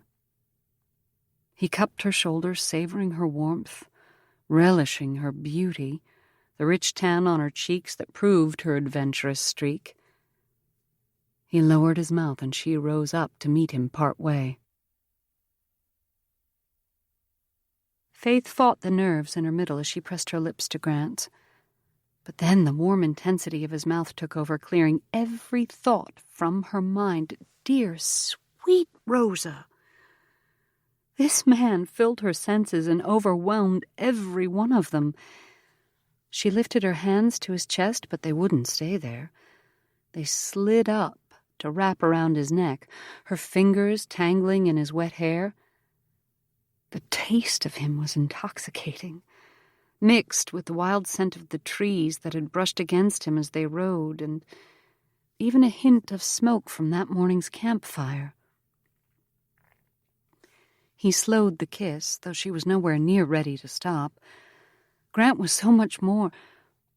She couldn't string together enough words to finish that thought. But the one thing she did comprehend clearly, oh, so vividly, was that Grant admired her, as she did him. He pulled back just enough to allow them both to breathe. She inhaled gulps of air as his chest heaved too. She couldn't stop the smile that tugged her cheeks wide. But then he eased a little farther back, enough that she could focus on his eyes. They weren't smiling. In fact, a touch of worry clouded their earnest depths. "I'm sorry if I took liberties I shouldn't have. I didn't mean... I don't..." He seemed to be struggling for words, and a flash of fear rose in her chest at what he might say if she let him continue. So she placed a finger on his lips, silencing him. "Don't apologize, Grant. I wanted that too." Realization of what she'd just said surged the moment the words left her mouth. Heat flushed through her, and she cringed. "I mean..." She pulled back a little, wanting to cover her face with her hands. He chuckled, and his hands rested on her upper arms, keeping her from going far. "It's nice to know the feeling is mutual." She dared only a quick glance at his face, but the softness there eased some of her mortification. She let out a long breath, willing the embarrassment away, letting herself rest in his hold, soaking in the chance to study his face, every handsome feature there. His expression turned more sober again, but she didn't fear this time. She wanted to know what held him back. They could face it together if they spoke of it. At last he said, "I told myself I wouldn't get close to anyone again. It's too hard to lose them." He didn't add, "But you're worth that risk," which meant fear still held him too tightly. Perhaps he only needed time. She could give him that. So she pressed a hand to his chest, her palm flat against the warmth that rose through his shirt. She could feel a little of the pounding in his heart, too. "We don't have to rush this. There's so much else happening. We can take time to see where we want this to lead." He paused a moment, as though he wasn't sure he wanted to agree, but then he nodded. "You're right. There's a lot happening." He gave her arms a gentle squeeze, then released her. "You should get back before Whitehorse comes searching." Before she could answer, a flash of movement in the trees upriver caught her focus. A deer. The animal stepped from the brush toward the water, its ears flicking in all directions for a threat. Faith pressed a finger to her lips and pointed past Grant for him to look. In a second, he'd raised his rifle and aimed. As much as she hated this part, they needed the meat. Their stores were running too low. Faith turned away, preparing for the blast of the gun. As Faith stepped into the cave an hour later, she raised her voice to signal her presence. "I've returned." The last thing she wanted was for Whitehorse to think her an intruder. The yawning darkness ahead swallowed her words, especially with the muffled pounding of the falls behind her. When she rounded the curve in the corridor, the light of the campfire appeared ahead, and the noise of the water faded to a muffled hum. Whitehorse was helping his mother settle on the fur that had been her seat the day before. Faith held up the bundle in her hands. "Grant got a deer. I brought some of the hind meat, and he'll bring the rest when he's finished dressing it." "Here." Steps Right motioned to the place beside her where she prepared food. "Make pemmican." She turned to her son and spoke a string of directions in Piegan. Whitehorse moved to his packs, probably to retrieve supplies. Faith crouched beside the woman and laid the meat on the work surface. Steps Right took up her knife as Whitehorse brought a pouch of dried berries. Steps Right motioned toward the stone floor beneath Faith. "Sit. Help." Comfortable silence settled around them while Steps Right began slicing the meat. Her gnarled fingers seemed to struggle with the task, though. There was no need for her to be uncomfortable when Faith sat idle. "I can do that." Faith shifted forward again. Steps Right studied her for a moment, then nodded and handed over the knife. "Cut thin, then dry, make powder. Add berries, eat all winter." Faith nodded as she took over the task. Whitehorse said this food could last for months without spoiling. As she sliced, her mind wandered to how many times the woman might have made pemmican in her life. Had she learned as a young girl working with her mother and grandmother? Steps Right's knowledge and skills were a testament to her life and experiences, a legacy of survival and resilience. The work was methodical, an easy way to lose track of time. The cave, once a place of mystery and uncertainty, now felt like a sanctuary, a place where she was learning not just how to make pemmican, but also gaining a deeper understanding of Steps Right and her way of life. The sound of footsteps echoed through the cave. That was Grant's stride. Whitehorse and Steps Right must have recognized it too, for neither looked worried about a stranger's approach. He stepped into the firelight, his arms laden with the rest of the deer meat. "There." Steps Right motioned to where he should place his load. Then she pointed to his spot by the fire. "Sit." Grant glanced at Faith with raised brows, but she only smiled at him. Steps Right possessed a straightforward manner, but it was refreshing now that she was growing accustomed to it. As Grant settled on the stone, Whitehorse rose and strode toward the cave opening. He didn't say where he was going, and Faith almost called out to ask. If he'd wanted her to know, though, he would have said. Finding his mother and learning the truth of her situation might have unsettled him as much as it had Faith. The fire crackled softly, casting shadows on the cave walls as Steps Right positioned the meat Grant had just brought, and Faith began slicing it too. The older woman broke the silence as she looked at Grant. "Who teach to hunt?" She regarded him as she waited for his answer. Grant stared at her for a moment. Was he not sure what she meant? But then he spoke. "My father taught me when I was young." A pang pressed in Faith's chest. No wonder he'd hesitated. Were those good memories? He'd been 10 when his parents died, so he couldn't have had much time to learn the skill. Steps Right nodded and continued to study him. Did she realize the question had probably raised a host of tangled emotions? A twinkle slipped into her eyes. "My son hunt when young boy. Want father to teach. First hunt, find deer, walk." She spread her arms wide and mimicked the motion of creeping quietly through the grass. "Ready, shoot." She pretended to draw back on a bow. Then she squeezed her eyes shut like she was about to sneeze. Achoo! She opened her eyes and grinned. Deer run. Hunt no good. Faith chuckled, and even Grant smiled. It wasn't hard to imagine a young white horse disappointed and embarrassed by an untimely sneeze. She'd have to tease him about it when she had the chance. Steps Right smiled in the memory for a long moment, then turned back to Grant. Why come? She motioned around them. She probably didn't mean to ask why he'd come to the cave. Maybe why he'd come to this land, so distant from the States. He raised his brows. Why did I come west? To this mountain country? Steps Right nodded. Again, sadness touched his eyes. I'm looking for my brother, Will Sheldon.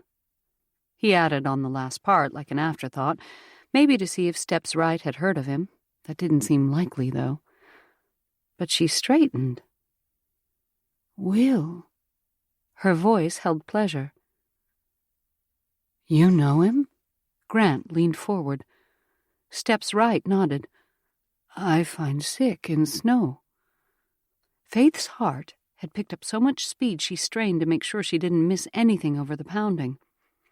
Grant seemed ready to push to his feet and start searching for his brother, but he voiced his questions instead. When? Is he all right? Where is he? The older woman nodded. I stay in cabin.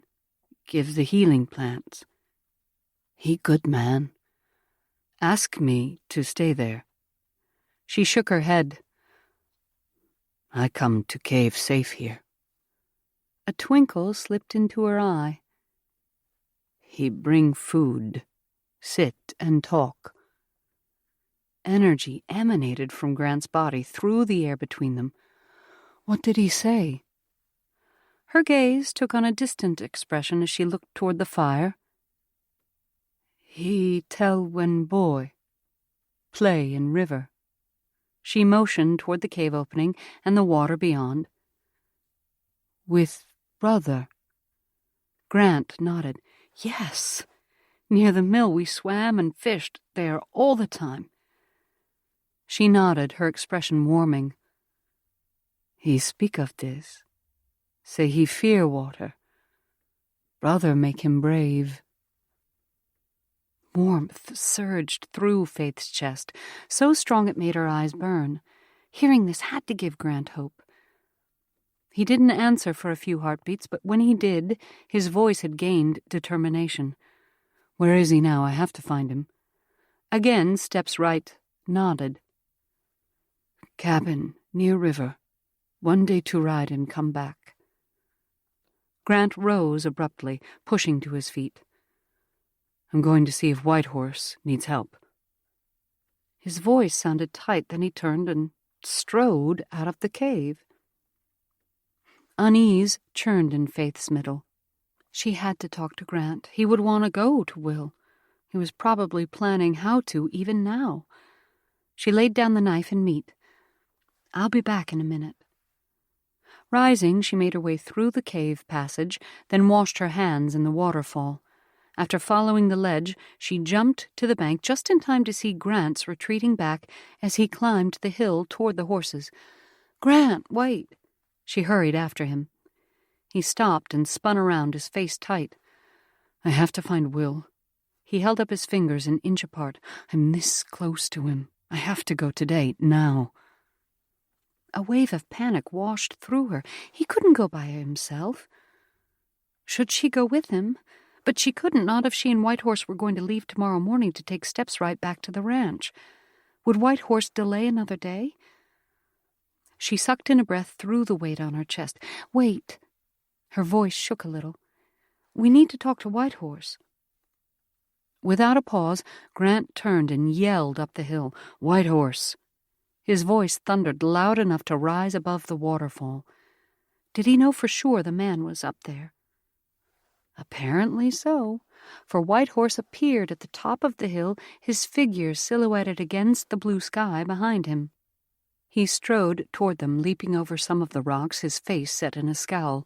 When he came close enough, he barked, "Quiet. Do not bring danger."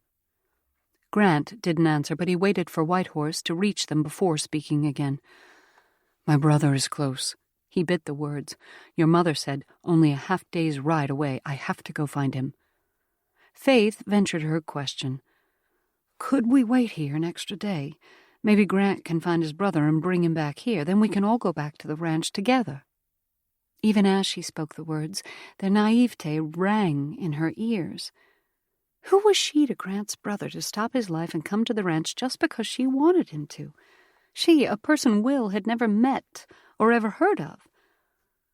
Whitehorse stood silent for a long moment, his gaze shifting between Grant and Faith. His dark eyes were even harder to read now than usual. Then he met Faith's eyes. "I must get my mother to safety." His voice carried the weight of 1,000 unspoken words. "She's hurt. Flies ahead will come again." Then his focus moved to Grant. "We will give you the direction of the ranch. You can come when you are ready." Grant nodded. "I will." Then he turned toward the slope where the horses grazed at the top. "I have to go. There's no time to waste." Chapter 17. Faith stood with Whitehorse at the river's edge as the final flash of Grant's horse disappeared through the trees lining the bank. Her heart ached to go with him, not to let him leave by himself. She and Whitehorse had drawn a map for him to the ranch, and she'd encouraged him to bring Will, too. He said he would try. But what if Will wouldn't come, and Grant decided to stay with his brother? The loss of Grant Allen in her life felt too hard to face. She drew in a steadying breath. She had to stay the course, had to focus on steps right, had to trust that Grant would come back to her. Did she dare ask God for his hand to ensure that happened? She couldn't bring herself to. It seemed a selfish prayer, bothering God with a matter of the heart when he should be focused on much greater things. "Your heart pulls two ways like river divided by stone." Whitehorse's deep voice spoke quietly beside her. Faith nodded, blinking back silly tears. She couldn't let herself be so emotional about this. "Place him in God's hands. Creator Father will work all for good if you ask him to." Faith managed a small smile. "I was just thinking of that." Though her thoughts hadn't been so righteous. "God, if it's not too much to ask, bring Grant to us, to me." She sighed, her hand lifting to the cord at her neck as a reminder of her mission. But her fingers didn't feel the rough rawhide of the string holding the pouch of beads, only the cotton of her dress. She reached higher, then casually slid her hand under the fabric, reaching all the way to her arm as her heart hammered. She couldn't have lost it. She tried not to show the panic welling through her as she brushed her hand over the fabric at her waist. Maybe the cord had come untied, and the pouch slipped down in the layers of cloth. She could feel no bulge under the material, though. Whitehorse didn't show that he noticed her odd movements, but he probably saw them anyway. She had to get by herself so she could search thoroughly. She turned back toward the waterfall. "I'm going to check on your mother." He didn't answer and didn't follow. As she prepared to step onto the first of the rocks that led to the ledge behind the falls, she glanced back to make sure she was alone. Her pulse hammered as she paused in the cave opening, where she would have enough light and room to move around, as well as protection from Whitehorse's view by the falling water. She patted the layers of her shirt, but could feel nothing out of place, no bulge of leather or line of a rawhide string. It felt like a weight pressed on her chest, and her fingers trembled as she unfastened buttons. If she'd lost the beads, what would her sister say? What would Papa have said? He would be so disappointed. She couldn't fail him, not like this. But after she'd unfastened, searched, and refastened every piece of clothing, no sign of the pouch or the blue bead necklace had revealed itself. Tears pressed hard against her eyes, but she couldn't let them fall. She forced herself to breathe, to take in air, and think through where she might have lost it. She'd not removed the pouch from her neck at any point since tying it there before she left the ranch. In fact, she'd made a habit of feeling for the security of the cord each morning when she arose. Had she done so that morning? Yes. It had definitely been there when she stood to follow Grant out to hunt. And when she'd settled in her saddle on Two-Bit, she'd reached to make sure it was secure then also. She couldn't remember feeling for it any time after that. Had she lost it during the hunt? If not, it would be in the cave. She should check there first. Then, if she had to, she would retrace every step she'd walked or ridden that day. She had to find the beads. If she ruined her chance to accomplish her father's dying wish, she might never find the peace she craved so deeply.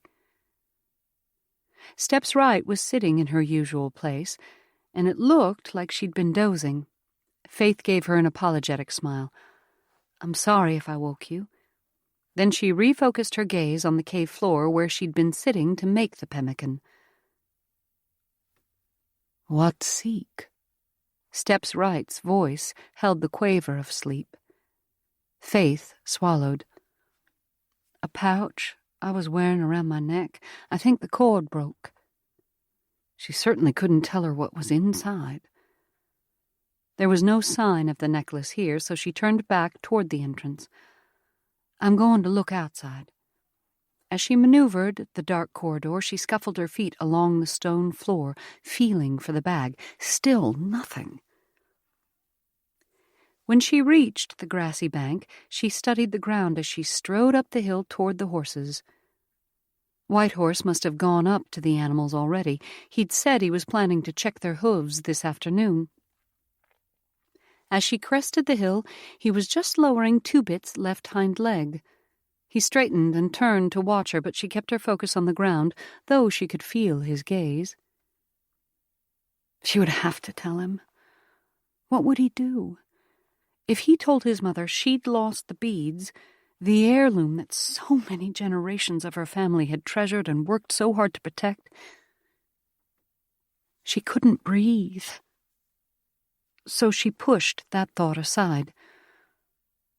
He wouldn't show his anger. He would be fair.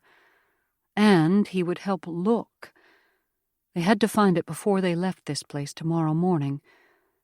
She made herself walk toward him, though she scanned the ground with each step.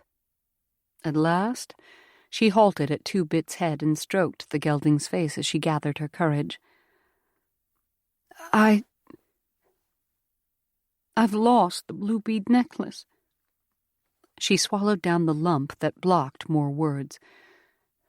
"Your mother's necklace. I had it in a pouch tied around my neck. It was still there when I left the cave this morning to hunt with Grant." She bit the inside of her lip to keep from looking at his face.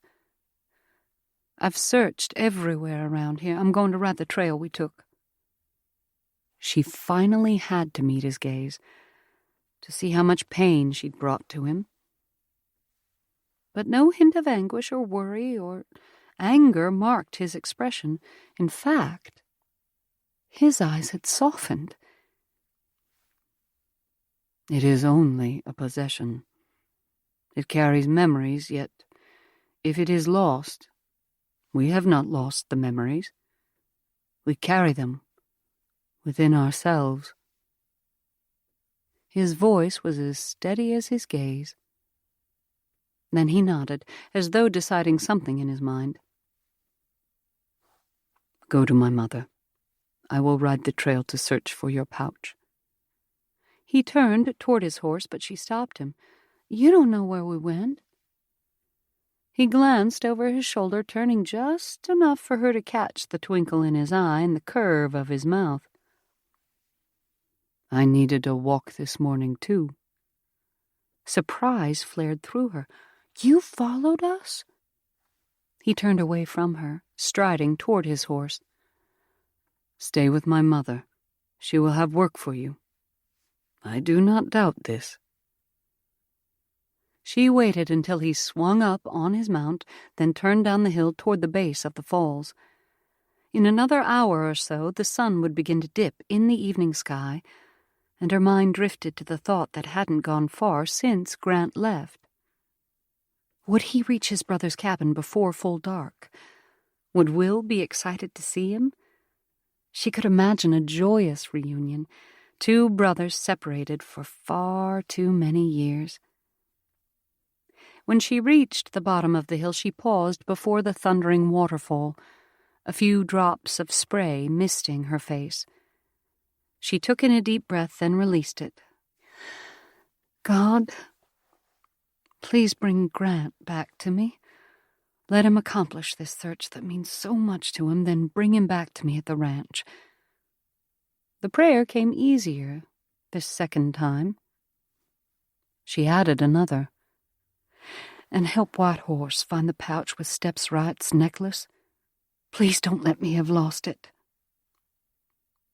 Another surge of unruly tears rose up, but she swallowed them down and started along the rocks toward the back of the falls.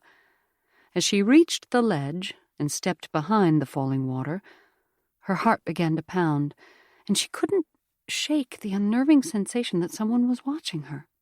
That couldn't be the case. Unless White Horse had paused to make sure she went to his mother as he'd asked. She glanced back around the curtain of water to scan the tree line. That would be just like him. So much like an older brother that his actions teetered on the edge of overbearing at times, especially if he thought her safety was at risk. Maybe this time it was his mother's comfort he was concerned about. Faith should have the same focus. Turning back toward the cave, she navigated the ledge and slipped into the darkness. "It's me," she called ahead. She might wake the woman again, but alerting her presence felt like the best thing to do. When she stepped into the dim light of the cavern, Steps Right was standing, one hand braced against the wall. "I wash." She motioned toward the water Faith had just come from. Faith's heartbeat picked up speed, and she strode toward the woman. "Are you sure you can walk there? I'll help you." The last thing she needed was for Steps Right to injure herself more, especially when Faith was the only one here to help. She tucked her shoulder under Steps Right's arm on the side of her injured ankle.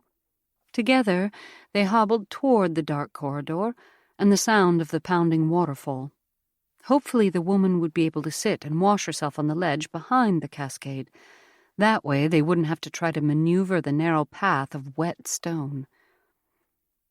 When they emerged into the light and the thundering sound of the water, Steps Right pointed to the closest part of the ledge. Faith helped ease her down to sit on the stone, then settle both feet into the water. The injured ankle was still more swollen than the other. As she started to rise, a movement at the edge of her gaze made her jerk her focus upward, toward the path they usually walked from the bank. Two braves stood on the ledge, barely an arm's length away, on the other side of Steps Right. Dark paint marked their faces, making their expressions even fiercer than they might have been. Her breath caught as panic flared through her. She might have screamed, except her throat wouldn't work. Her mind raced, scrambling to figure out who they were. Reality slammed through her like a shove. Flies ahead. Except neither of these men looked like those she had met. Maybe the paint disguised them?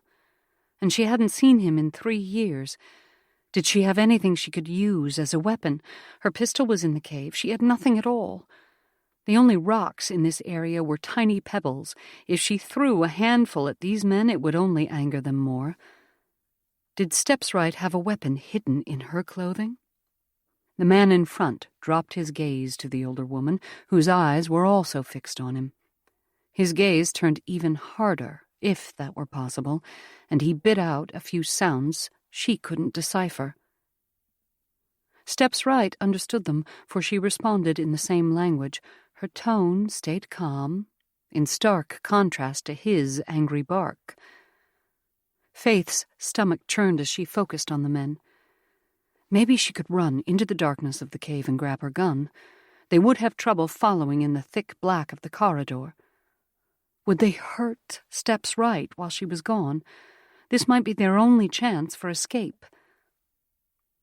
Steps Right's words seemed to anger the men, for the one in front responded with 2 enraged syllables. Then he charged, lunging for Steps Right. This time Faith did scream, even as she spun to sprint into the cave. Something caught her dress, stopping her forward movement. Then a hand gripped her shoulder, yanking her backward. She twisted, trying to scramble away from the vice. But another arm wrapped around her middle, dragging her toward the water. She screamed, but the sound only lasted a second, as the hand on her shoulder released, only to close over her mouth like a smothering blanket. A foul stench filled her nostrils, and she could taste the grit on his skin. She couldn't breathe. Panic surged through her as she clawed at the hands, trying to escape their grip. He was carrying her forward along the ledge, away from the cave. Where was Steps Right? What was the other man doing to her? The older woman was shorter than Faith, but likely heavier, and her bones would be far more fragile. If that other brave hoisted her like this, would he break a bone? Faith fought harder, twisting and kicking and clawing.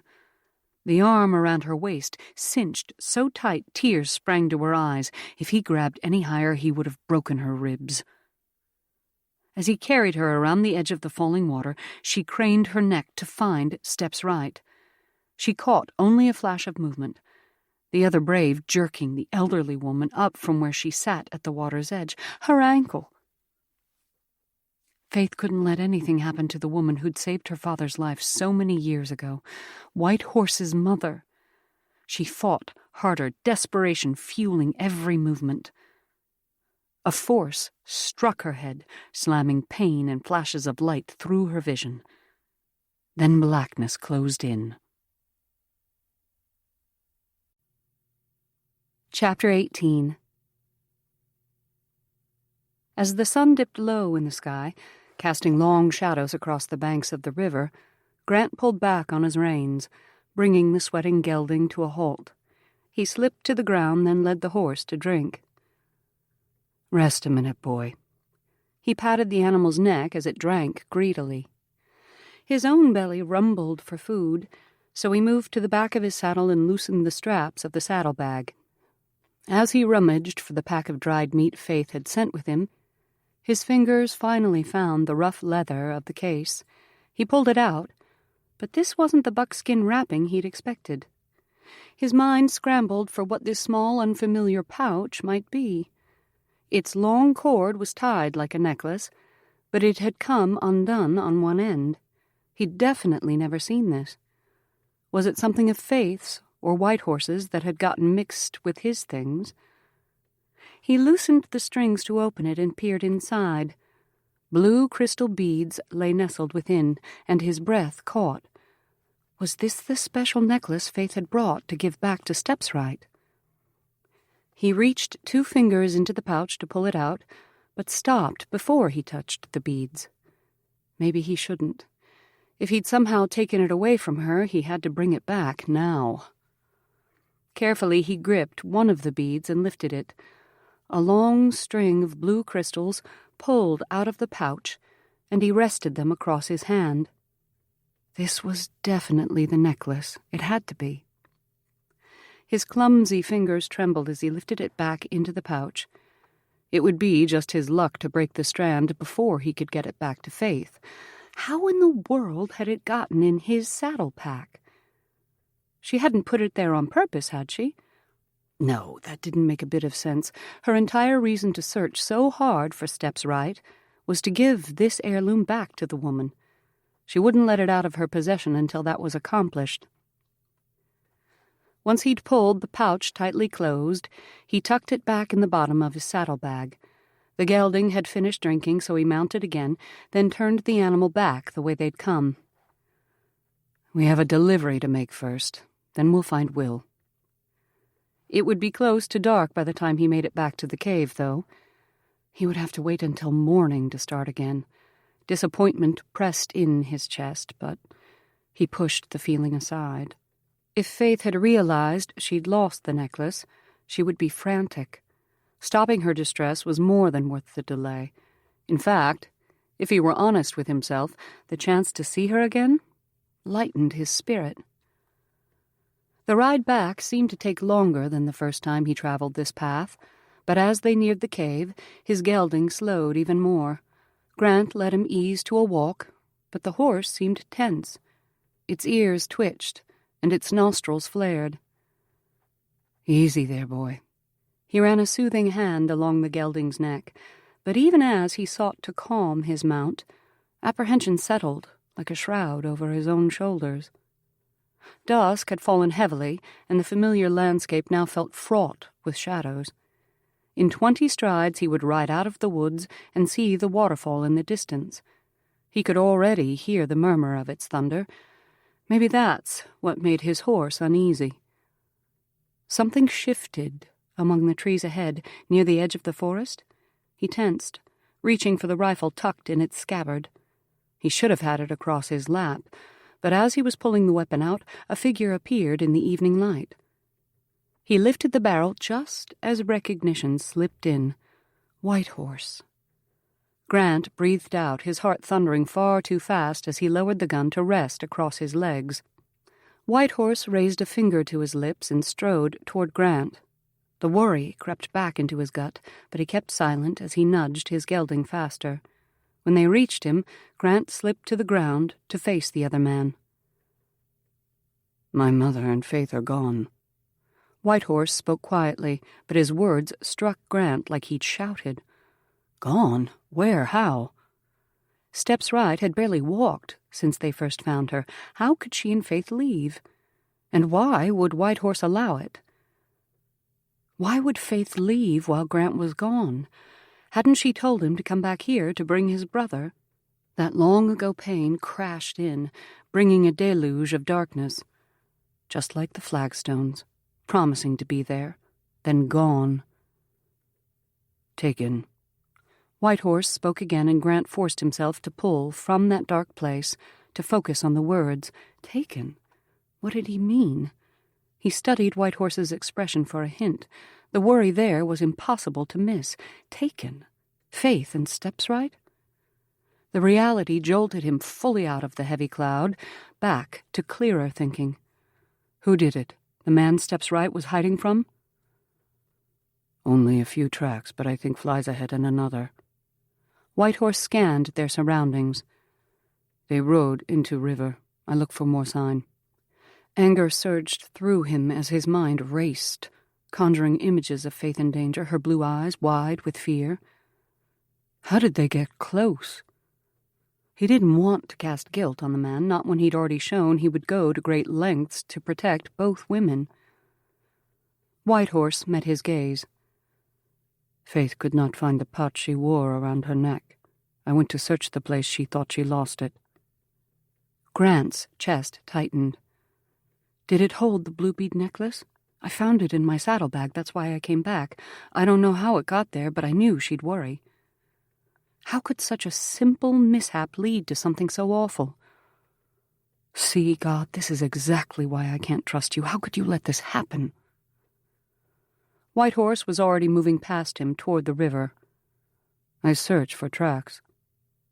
Grant called quietly after him. "Should I look on the other side of the river?" That way they could move faster and be more certain they weren't missing a vital clue. "Get my horse first, then come to me." "All right." Grant turned back to his gelding and swung into the saddle. God, this would be a good time to make up for letting us all down. Help us find Faith and Steps Right. Don't let flies ahead hurt them. Faith moaned against the pounding in her head as she fought to pull from sleep. The side of her scalp burned, and she reached up to feel the spot. Her fingers touched something wet, and the contact made the ache, splitting her skull, hammer even harder. She groaned again, trying to push through the pain and open her eyes.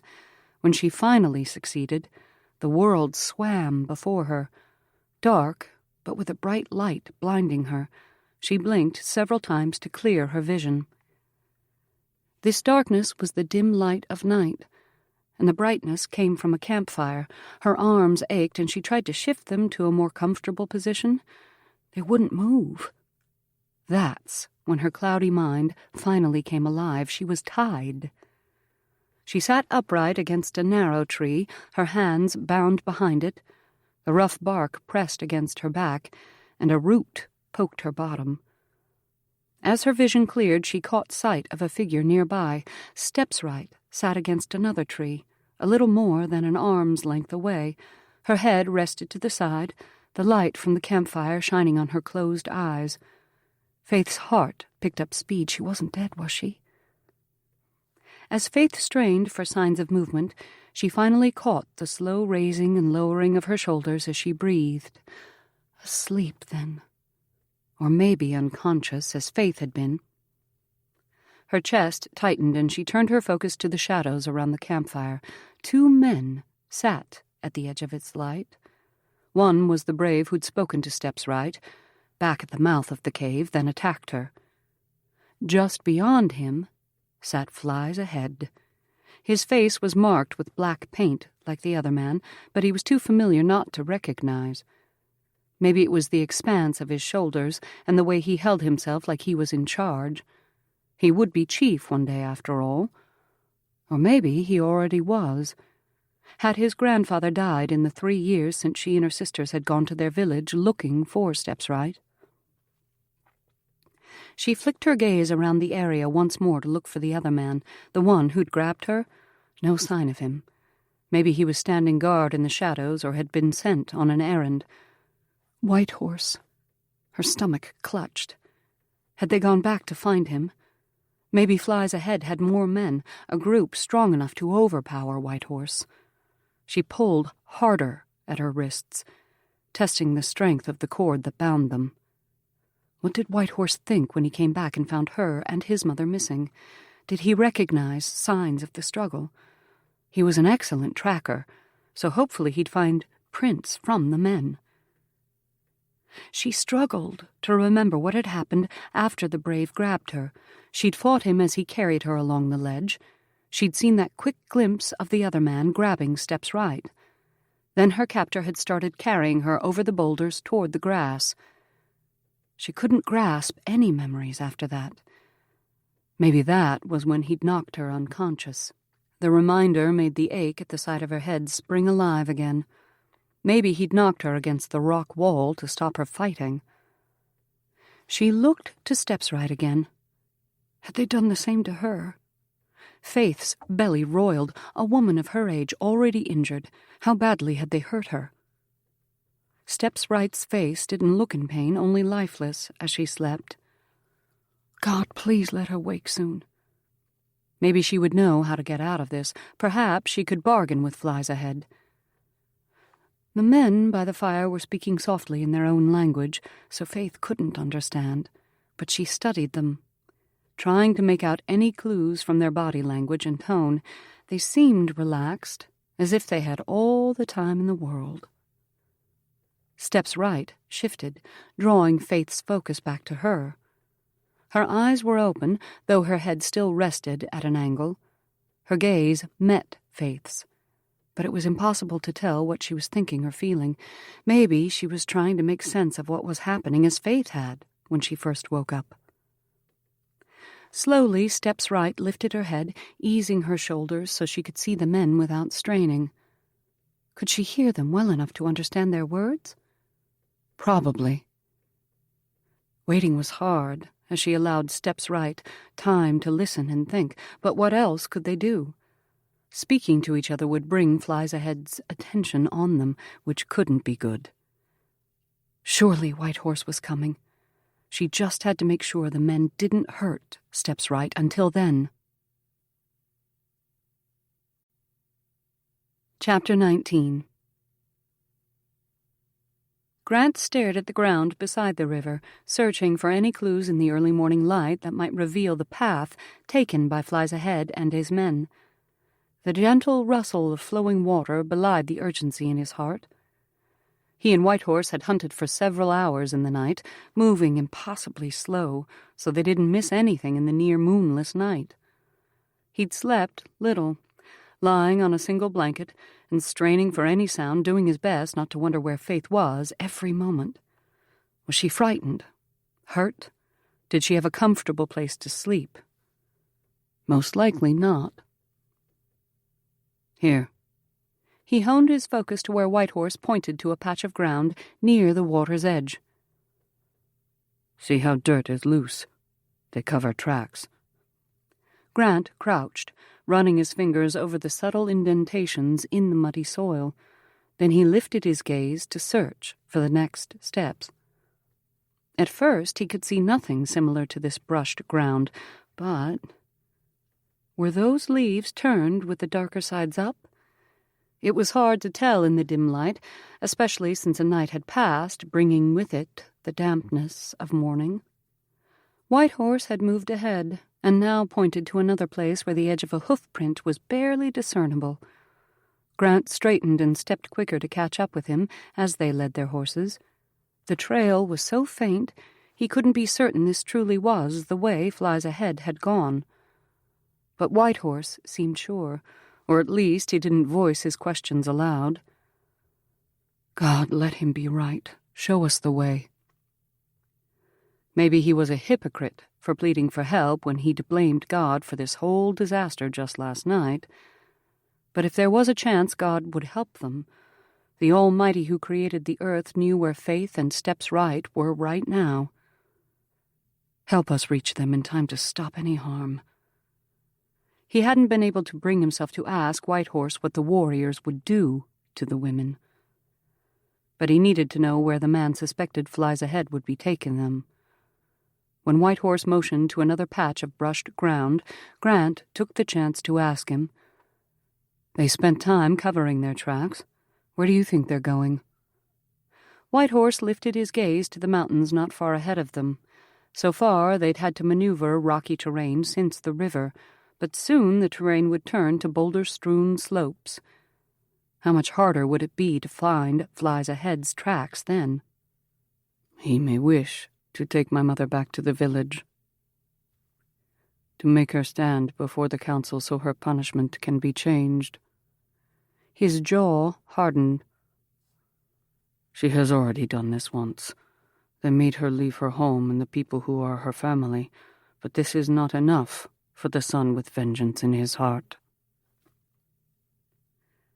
Flies Ahead was bent on retribution for the death of his father.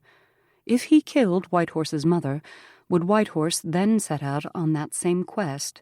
When would the bloodshed end? The oppressive weight of it all sank over him.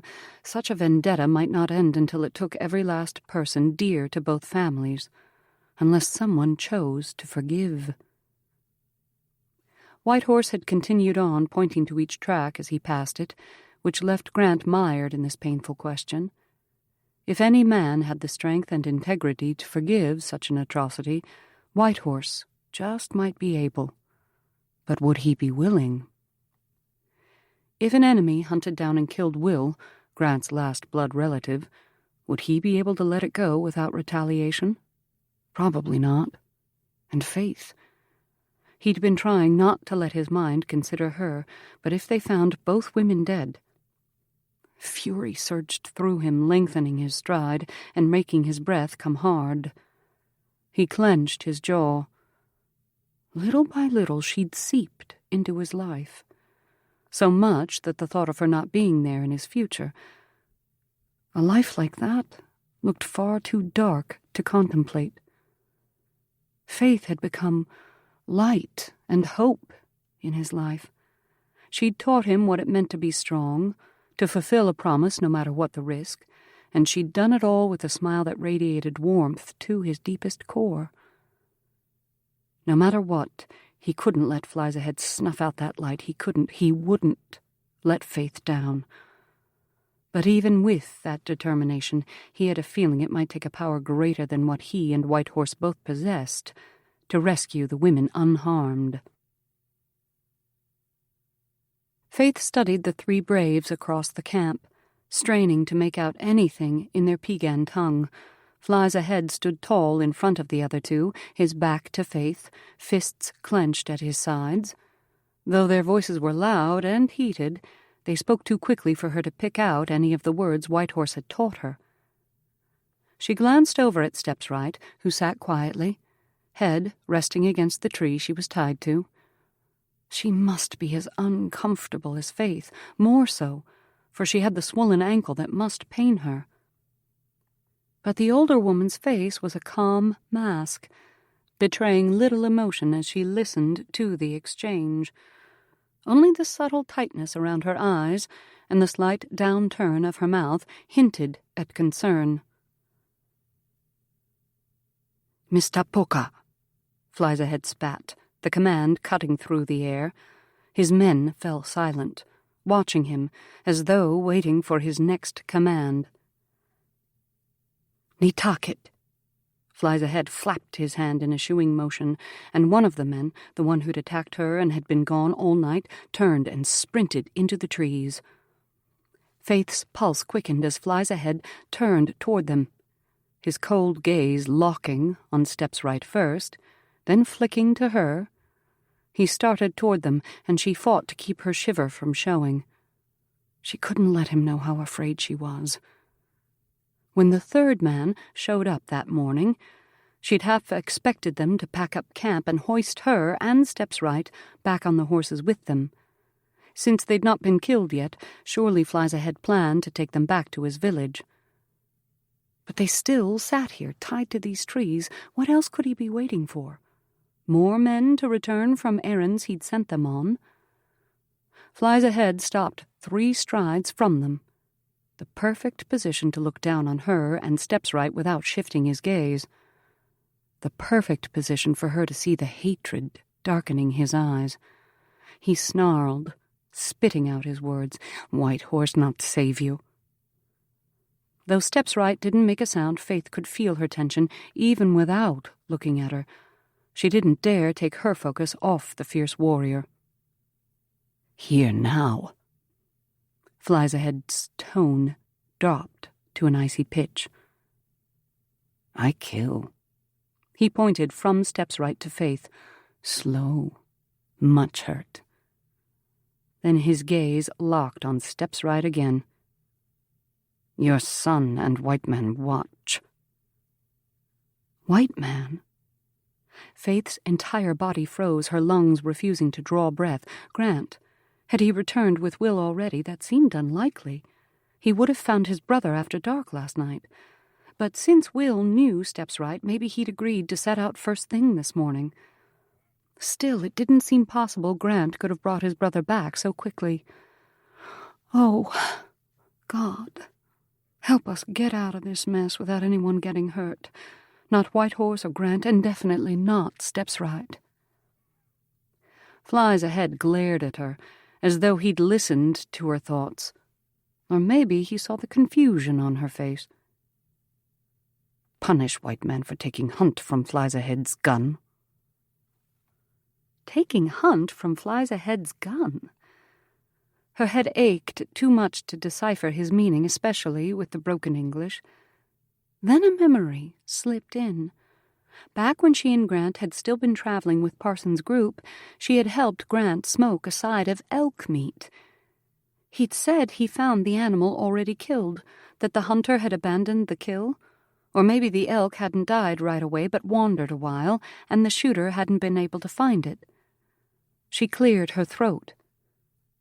"You shot the bull elk. Grant waited for the hunter to come." Hatred darkened the man's gaze. "No man takes from Flies Ahead." He flicked a gaze over his shoulder, then turned back to her. 3 times, I sent man to punish him. Now I make suffer. She stared at him. You attacked Grant before. You followed us? He jerked his head toward the other man. Crooked knife. He run, bring dishonor on his father's lodge.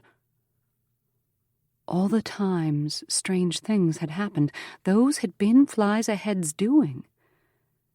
He raised his chin, the act making him look even more like a chief than before. We go to rendezvous for trade. White man steal elk. Follow to make pay. A light flickered in his eyes. We see son of Steps Right.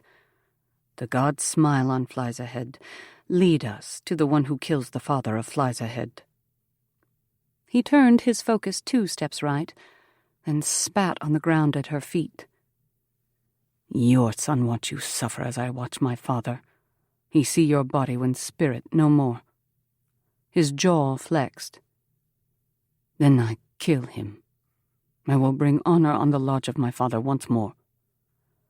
He spat again, this time on the hem of Steps Right's dress. Faith had to work to keep from venting her anger on the man. How dare he insult a woman, especially an elder, in such a way? But she made herself sit still. Any movement, any fight against her ropes or his goading would only please him. He wouldn't win. She couldn't let him.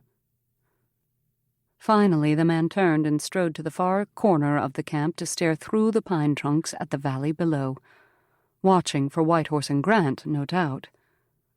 She slid a look at Steps Right. They still hadn't dared to speak to each other, but she needed to know if Steps Right was injured more than before. If at all possible, she had to find a way of escape before Whitehorse and Grant arrived. Maybe now, while there were only two men and they weren't fully focused on her and Steps Right. She kept her voice in her quietest whisper. Can you walk? Steps Right didn't look at her, just let her unfocused gaze wander beyond the camp. But she gave a tiny dip of her chin. Good. Now she had to figure out how to get them untied. Did they have anything sharp? She certainly didn't. If Steps Right possessed such a tool, she would have already used it, or at least mentioned she had something. The tree Faith was tied to had smooth bark, so it might take a day to scrape through her binding by rubbing the cord against the trunk. She would be willing to try it, though. She slid her wrists up and down behind her. Pain shot through her upper arms at the awkward angle. Worse than that, she had to lean forward with each movement, making her actions far too obvious. Moving her wrists side to side was nearly as bad. If she could get near fire, she could burn the rope, but that was impossible with her hands tied behind the tree. She would have to find a person to set them free. She glanced at the second brave, Crooked Knife, the one who'd first spoken to them behind the waterfall. He hadn't come over to them but once, when he brought a cup of water for them each to take a sip from. He was a little shorter than Flies Ahead, but had thicker shoulders. That was probably how he'd managed to carry Steps Right's heavier body. Hopefully he had carried her, not made her walk on her bad ankle. How much worse had the struggle injured her? If she helped him understand how injured Steps Right was, would he take pity on them and help them escape? Not likely, especially since he was the one who took them captive in the first place. At Flies Ahead's orders, of course. They would find no ally in either man. Could Flies Ahead be reasoned with? Did he possess a scrap of mercy? Maybe if she helped him see how killing them in cold blood would be so much worse than his father dying of an illness. A look at the man's hard profile, jaw set and fists clenched at his sides as he stood watch, made it seem so unlikely. God, what can I do? She'd been praying all day, but she couldn't tell if the Lord heard her. Please, show me what to do. Not you, but me. The idea slipped in so quietly, yet it staked a solid claim in her mind. Is that you, Lord? For so long, She'd wanted a real answer from God when she prayed. Something that she could see or feel and know for certain was him communicating. She'd never expected his voice to come at such a quiet thought. How many times before had he answered her in this way, but she'd missed it? Not you, but me. So she shouldn't try for an escape. She should just sit here tied to this tree in the hot sun and wait? Thirst was already making her head ache, even more than the low pounding from her injury. She slid a glance at Steps Right. It was one thing to risk her own life on whether these quiet words were from God, and if they were, whether he would actually carry out the answer he promised. Steps Right must have felt her gaze, for she turned her head just enough for their gazes to meet. Her aged voice quavered in a half-whisper as she spoke. "Pray. We pray."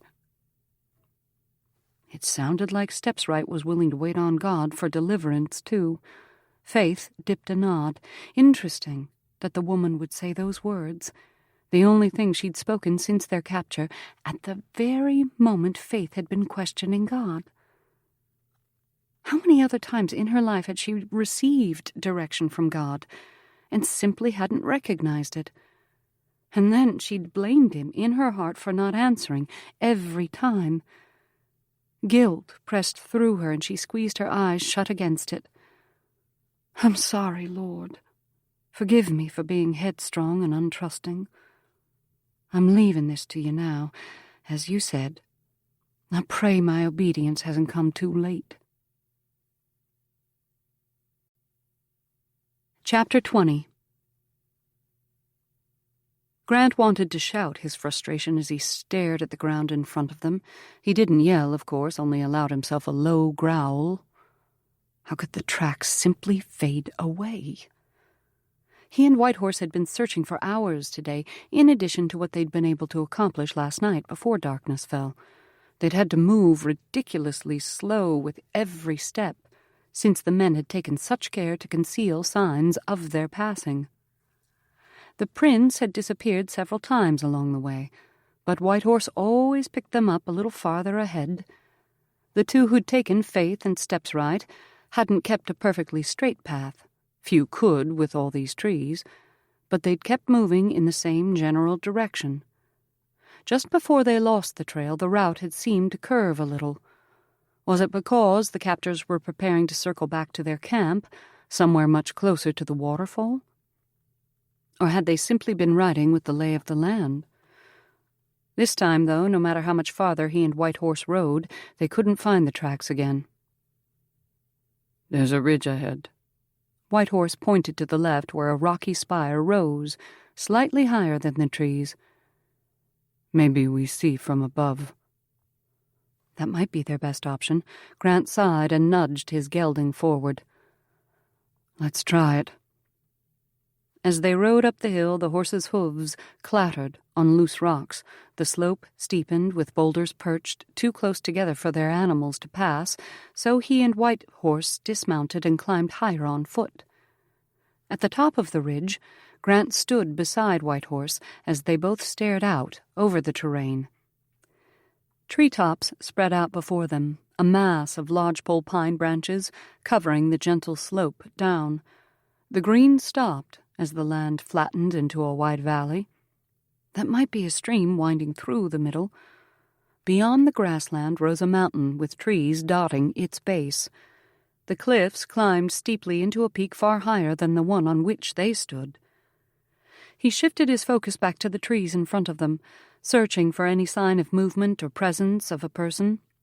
He strained, tracking his gaze out over the valley, then scanned as far as he could up the far slope. "Look." Whitehorse pointed to a place just below their vantage point. Through the branches, a spot of brown moved. Grant held his breath as he focused on the motion, working to make out shapes. That looked like the brown of a horse, but where was the rider? The animal below shifted, revealing a flash of tan at one end. A set of antlers.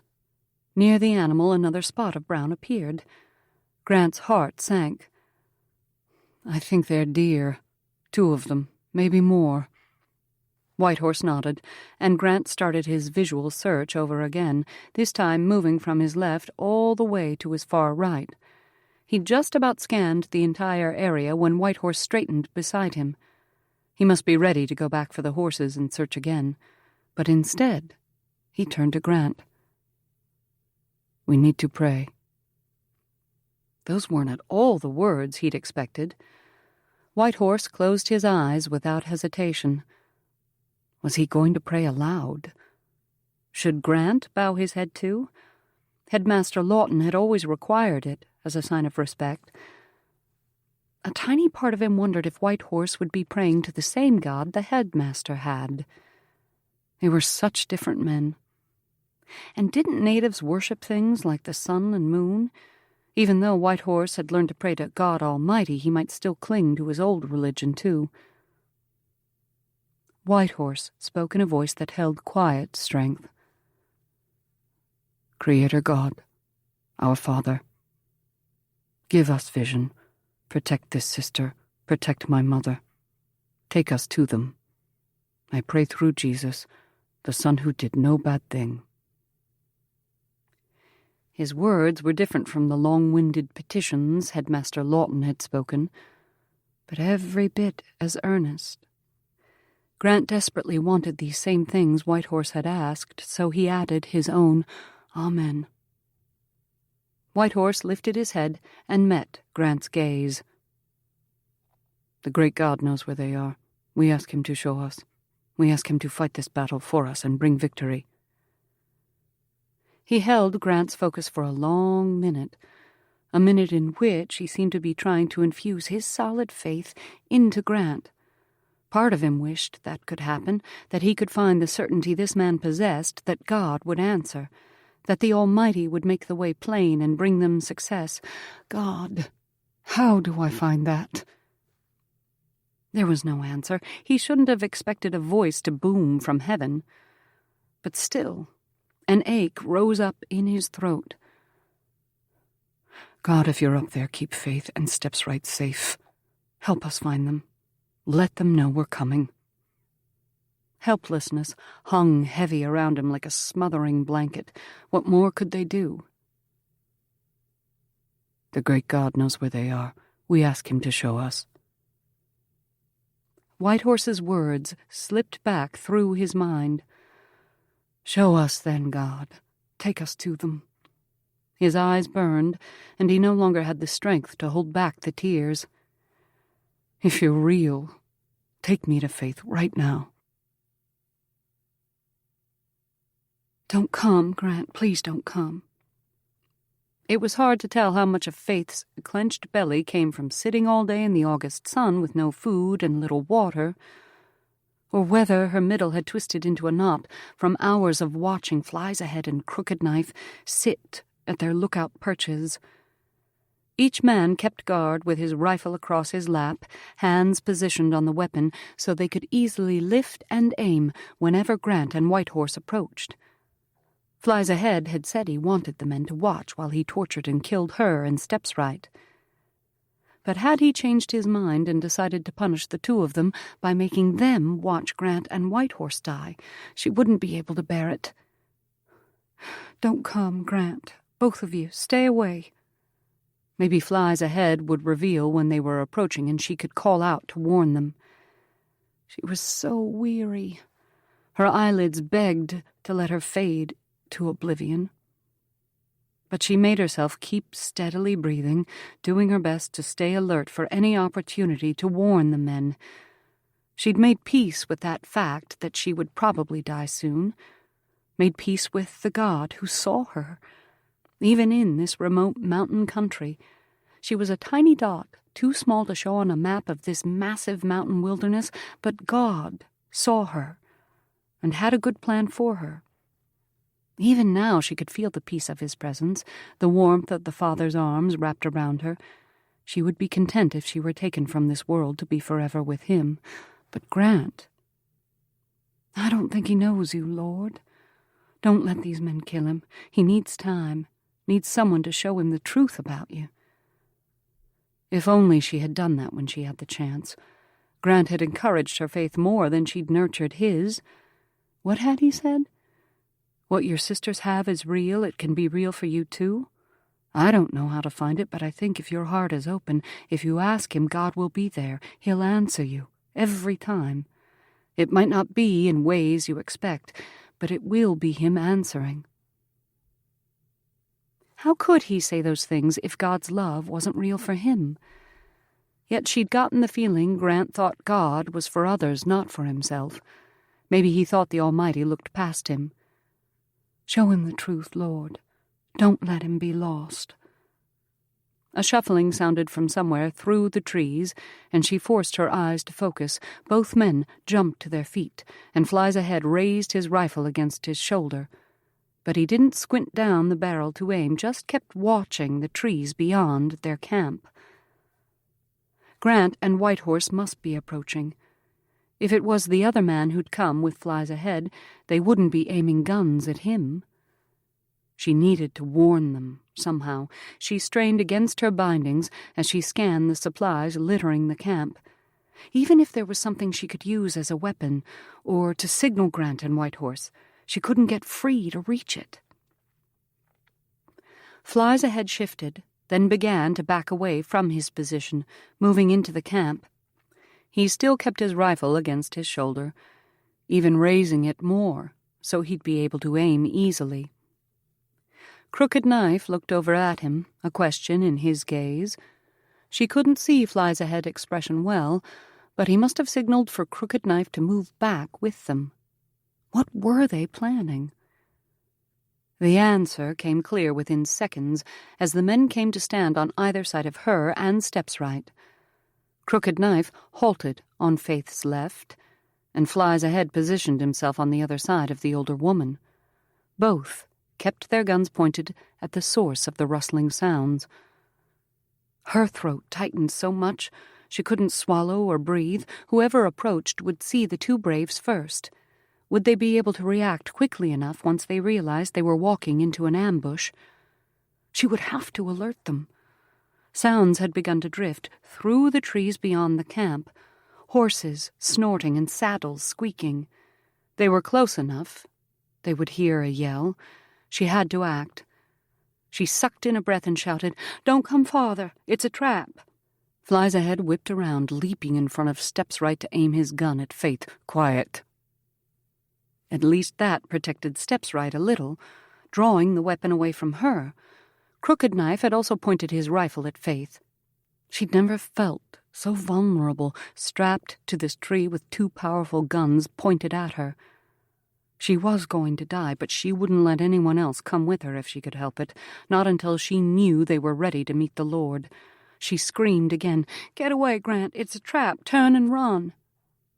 At least her yelling was distracting Flies Ahead from whatever attack he'd planned for the men. Flies Ahead pressed the rifle barrel against her temple.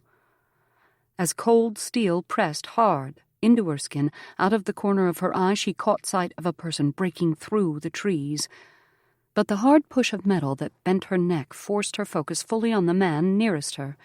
She had to look from the side of her gaze to see his face, his eyes wild now instead of the cold calculation of before. Was it better or worse that he seemed to have lost his self-control? She wasn't afraid of him, nor of death. She sucked in a small breath. "Run, Grant, get away from here, go!" She knew it was him. Every part of her could feel his presence. Whitehorse was likely there too, but Grant led the charge into camp. She couldn't look at what they were doing, couldn't take her eyes off this madman who might well end her life with his next breath. "Drop the gun." Grant's voice called across the open space, cold and hard with fury. Flies Ahead's eyes flared wide in a vicious glare. "No." "Yea, though I walk through the valley of the shadow of death, I will fear no evil, for thou art with me." The verse she'd memorized as a child wrapped around her like a hedge of protection from the man. "Father, be with me. I will fear no evil, for you are with me." Flies Ahead's grin faltered. Maybe because she didn't show the terror he'd hoped for. "Drop rifle or I kill." He snarled, the words flicking his gaze between her and the two men she could just see at the corner of her vision. A tremble quivered through him. She might not have felt it except for the steel-encased explosive connecting her head to his hands. She scrambled for another verse in the recesses of her mind. For he shall give his angels charge over thee, to keep thee in all thy ways. Keep me from fear, Father. Give me peace in you. Sit, or I shoot her. Flies Ahead's voice rose higher than before. She wanted to squeeze her eyes closed so she didn't have to watch this man in her last moments, but she couldn't sit by and let this killer hurt anyone else. Summoning a final scrap of courage, she made her voice as level and strong as she could manage, with the steel barrel still pressed hard against her temple. Don't do anything he says. Even as she spoke the words, she knew Grant wouldn't obey them. He would try to save her. I mean it, Grant.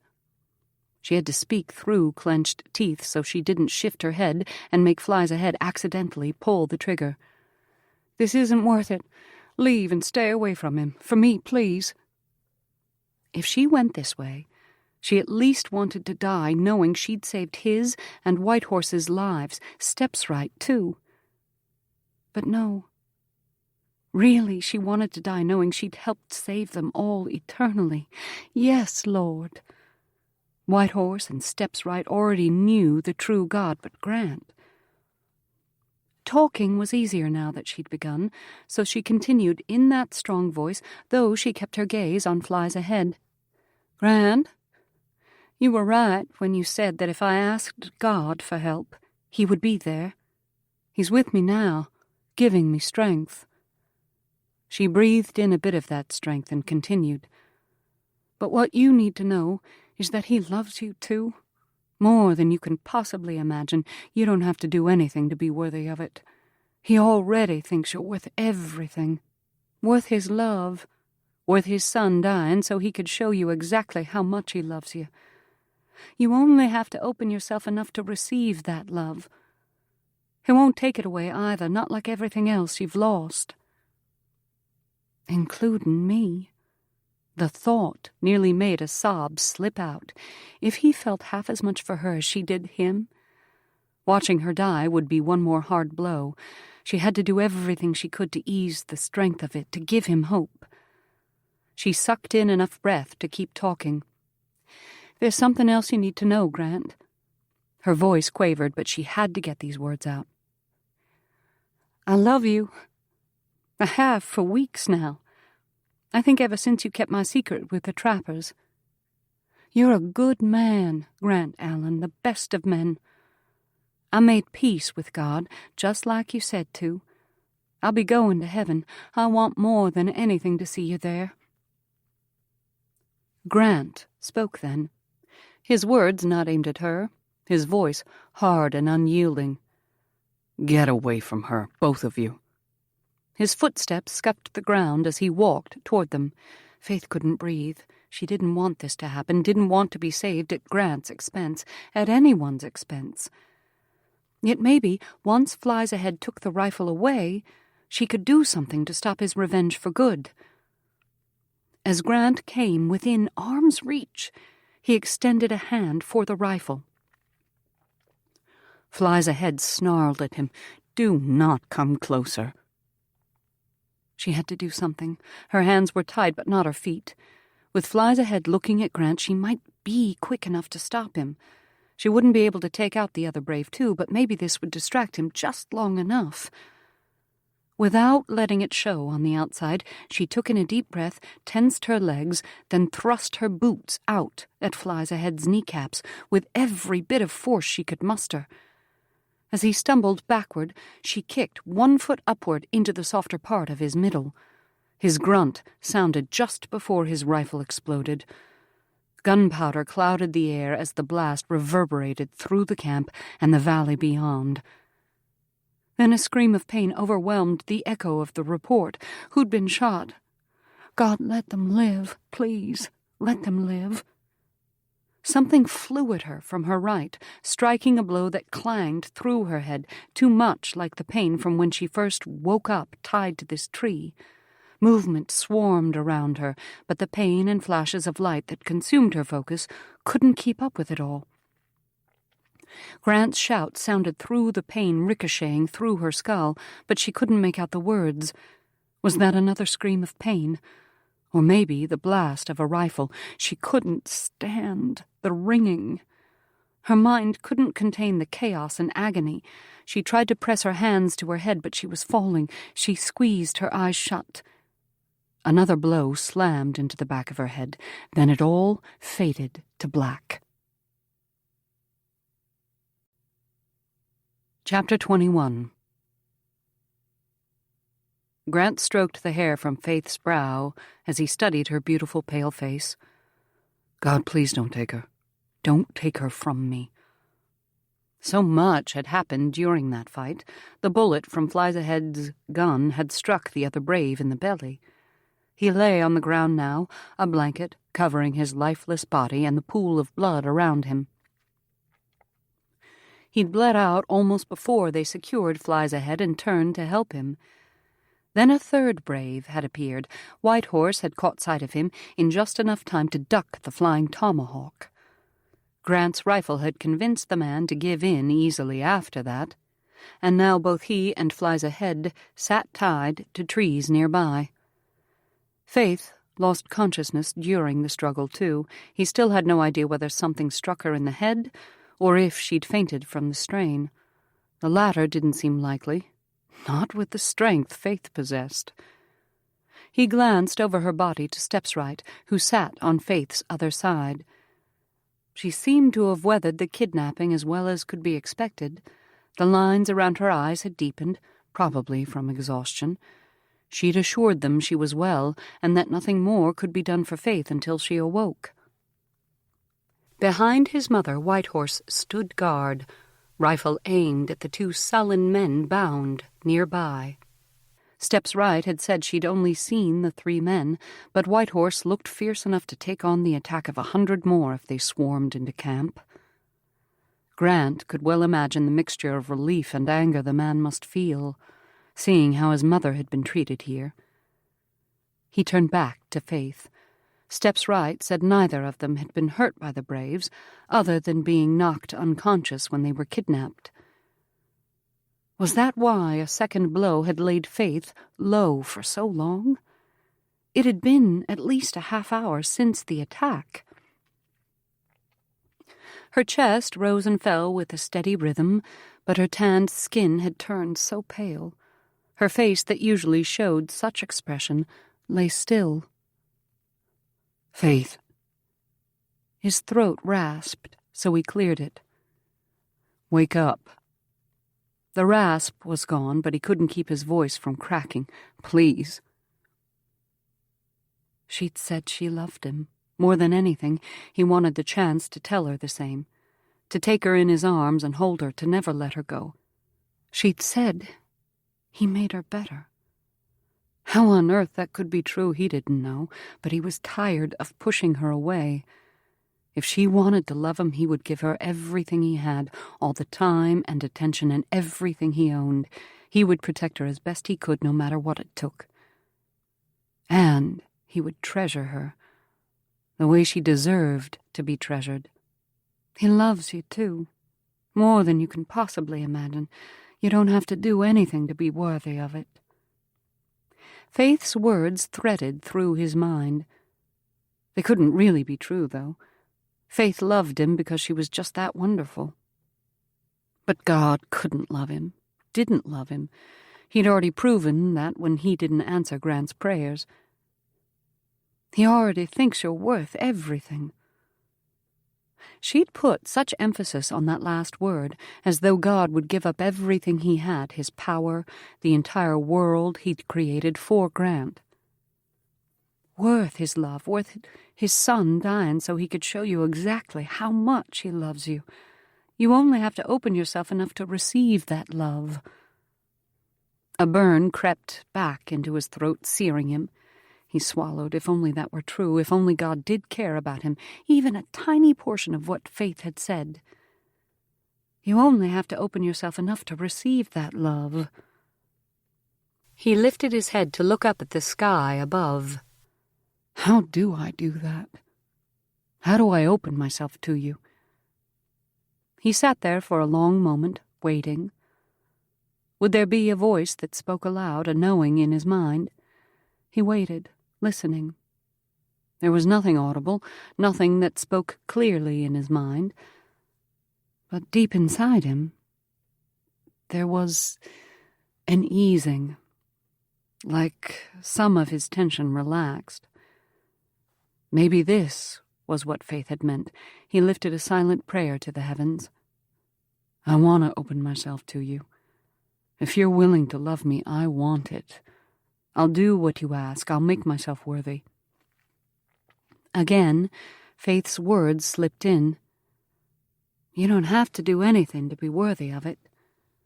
That's what she'd said, but this time he didn't hear her voice in his mind. It was more like a knowing, a down in his chest, in his spirit.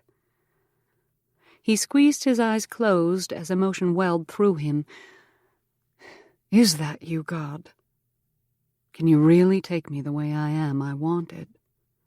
I want what you'll give, your love, if you'll offer it to a man like me. The emotion overwhelmed his mind, and he kept his eyes squeezed shut, absorbing it all, soaking in this peace. There were no words, but it was more than he'd ever felt. She'd never seen such joy on Grant's face.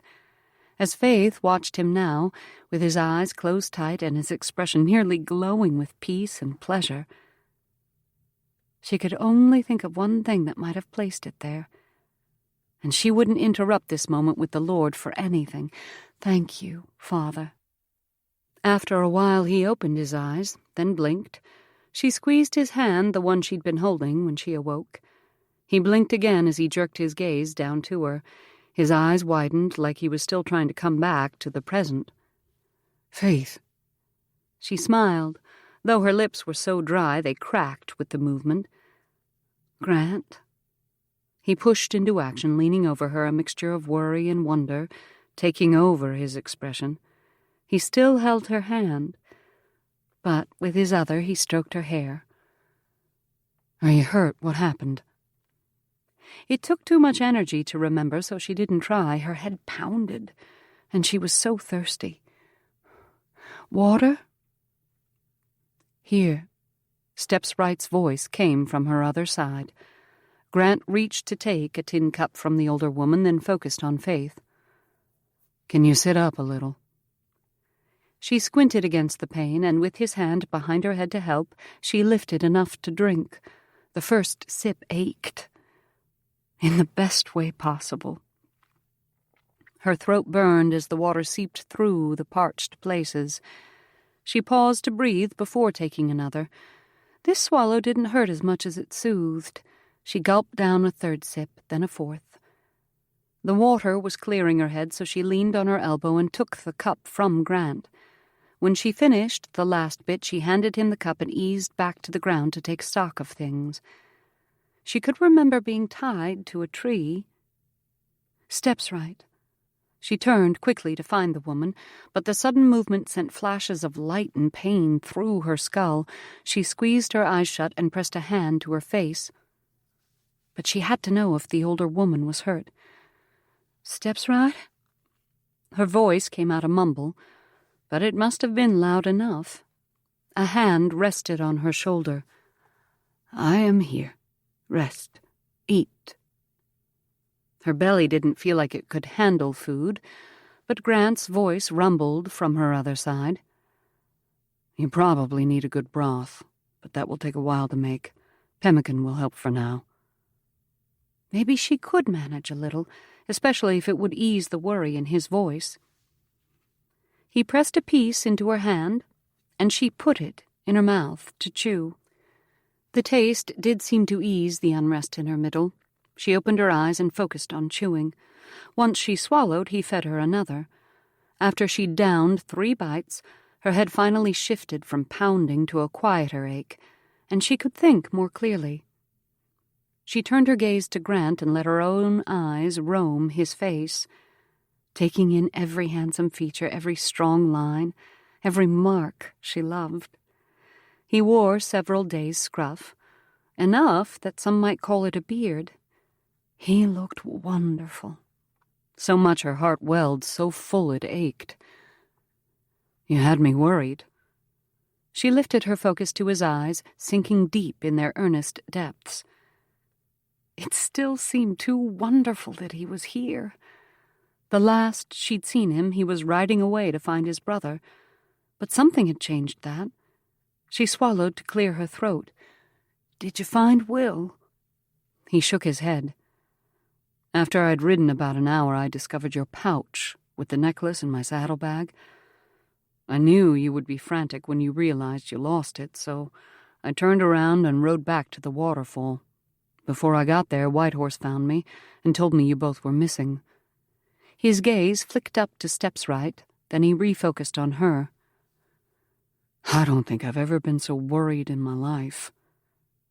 She reached for Grant's hand, and he wove his fingers between hers.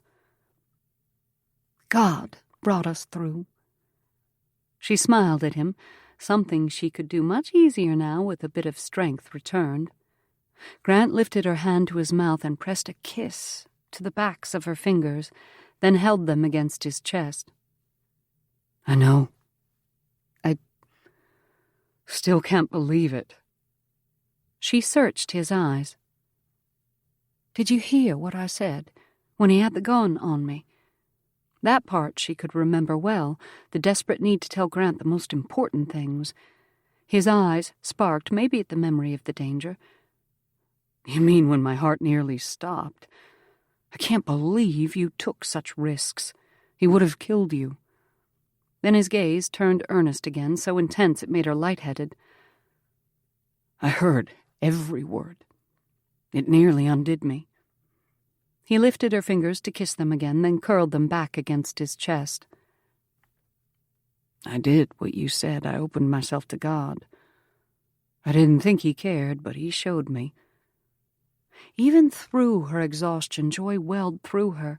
Tears blurred her vision, and 1 or 2 slipped out before she could wipe them away. "Grant," she sniffed, blinking so she could see him clearly. He leaned forward to brush his thumb across her cheek, maybe clearing away another drop. "And as for that other, I don't think it's fair that you got to tell me you love me first." A touch of sadness tinged his gaze. "But I suppose that's what I needed to kick me forward." He gathered her other hand so he was holding them both against his chest. She relished the feel of his cotton shirt, the warmth of his body, whole and uninjured, the way he was looking at her as though she mattered more to him than anything else in the world. "I love you too, Faith Collins. I don't have words for how much." His voice cracked in a way that threatened to bring on the tears again. "I still don't know how I came to be lucky enough to have your love." He paused. "Or God's." She stroked a thumb across the back of his hand, just a little nudge of encouragement. "But I'm thankful for you both. I almost lost you today, and it made me realize how thick-headed I was being." He paused to study at her. Maybe he was waiting for her to answer, but the hope inside her was too strong for her to speak. "I don't want to be separated from you again. I know I need to ask for your hand officially." His brows lowered. "To your sisters. And maybe Whitehorse, too." She smiled and nodded, just a little, for the movement made her head pound. "Probably all of them." He dipped his chin. "All of them, then. But until I can, I'm staking my claim here and now." He shifted, so he held her hands in one of his, then leaned forward to cup her head with the other, his thumb brushing her cheek. I love you, Faith Collins, and I don't plan to let you go ever again. Chapter 22. Faith fought through her headache as she eyed the outline of the two braves riding ahead of her on the trail back to the waterfall.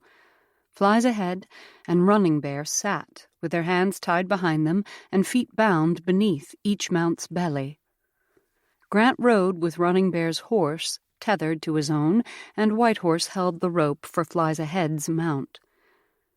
There was almost no chance these two could get away. Yet Flies Ahead's anger was apparent in the rigid set of his shoulders, and she could still remember the hatred in his eyes as White Horse and Grant secured him on the animal. He would escape if he could possibly find a way, and if he did, his vengeance would have no bounds. Almost there. Grant's voice drifted over his shoulder as the sound of the waterfall hummed in the air. I see the river through the trees. A weight eased off her chest as the sound of the falls grew louder. They still had decisions to make, what to do with these two kidnappers, and who would go with Grant to find his brother. But at least they were back at the waterfall and cave, where they would have food and protection while they worked through the next plans. And she could finally lie down and close her eyes against the pounding in her head. She'd felt much better before they left Flies Ahead's camp that morning, but a long day in the saddle, jolting and jostling as the horses climbed and descended slopes, had worsened her pain so much that flashes of light sometimes seared her vision. Soon she could rest. When they rode into the clearing, she caught a glimpse of something that made her gasp. There, near the base of the waterfall, sat 3 very familiar horses. She reined around Grant to get a better view, but still, the sight seemed too impossible to believe. Rosie. Her sister was already riding toward them, with Dragoon and old Henry approaching behind her. A glance sideways showed White Horse had nudged his mount faster, so Faith did the same. Two-Bit struck into a canter, maybe as excited to see Rosie's horse as she was to see her sister. She and Rosie both reined in when they met and jumped to the ground. Her sister might still be angry at her for leaving the way she did, but less than a day ago, she'd thought she would never see her family again. She had to greet Rosie with a hug. Rosemary met Faith's embrace. She'd been hoping for a bit of warmth in return, but Rosie clutched her so tight, tears stung Faith's eyes. I'm so glad you're all right, Rosie whispered. Faith breathed in the feel of her, letting her fear and worries from the past days fade as she reveled in the love of her sister. A love she'd not realized mattered so very much. She inhaled the familiar scents that always surrounded Rosie, horse and grass, and yes, a bit of sweat. Rosie wasn't afraid of hard work. When her sister finally pulled away, they both wiped at tears. Rosie shook her head. We got here as soon as we could. We were worried sick about you. Rosie's gaze flicked toward the others, catching on White Horse. Even as she couldn't seem to tear her eyes from him, she spoke to Faith. You have a lot of questions to answer. Then she moved past Faith to White Horse, who dismounted behind Faith's horse. Did Rosie intentionally stop on the other side of Two-Bit so the gelding would partially conceal her and White Horse from Faith's view? She'd sometimes wondered if a special regard might be growing between her sister and White Horse, something more than friendship. The way they stood so close now seemed awfully suspicious. They'd dropped their voices, too. She couldn't see Rosie's face well, but White Horse was looking down at her with as close to a moony-eyed gaze as she'd ever seen from him. Though she'd love to scoot closer and hear what they were saying, she should allow them a little privacy. Besides, she had other friends to greet. Old Henry and Dragoon stood with their horses, standing back as they waited patiently for their turns. She strode toward them, dragging Two-Bit with her. I never thought I'd see the two of you out here. She pulled them each into a hug, and old Henry murmured into her hair. I was worried about you, little sister. That's sure enough true.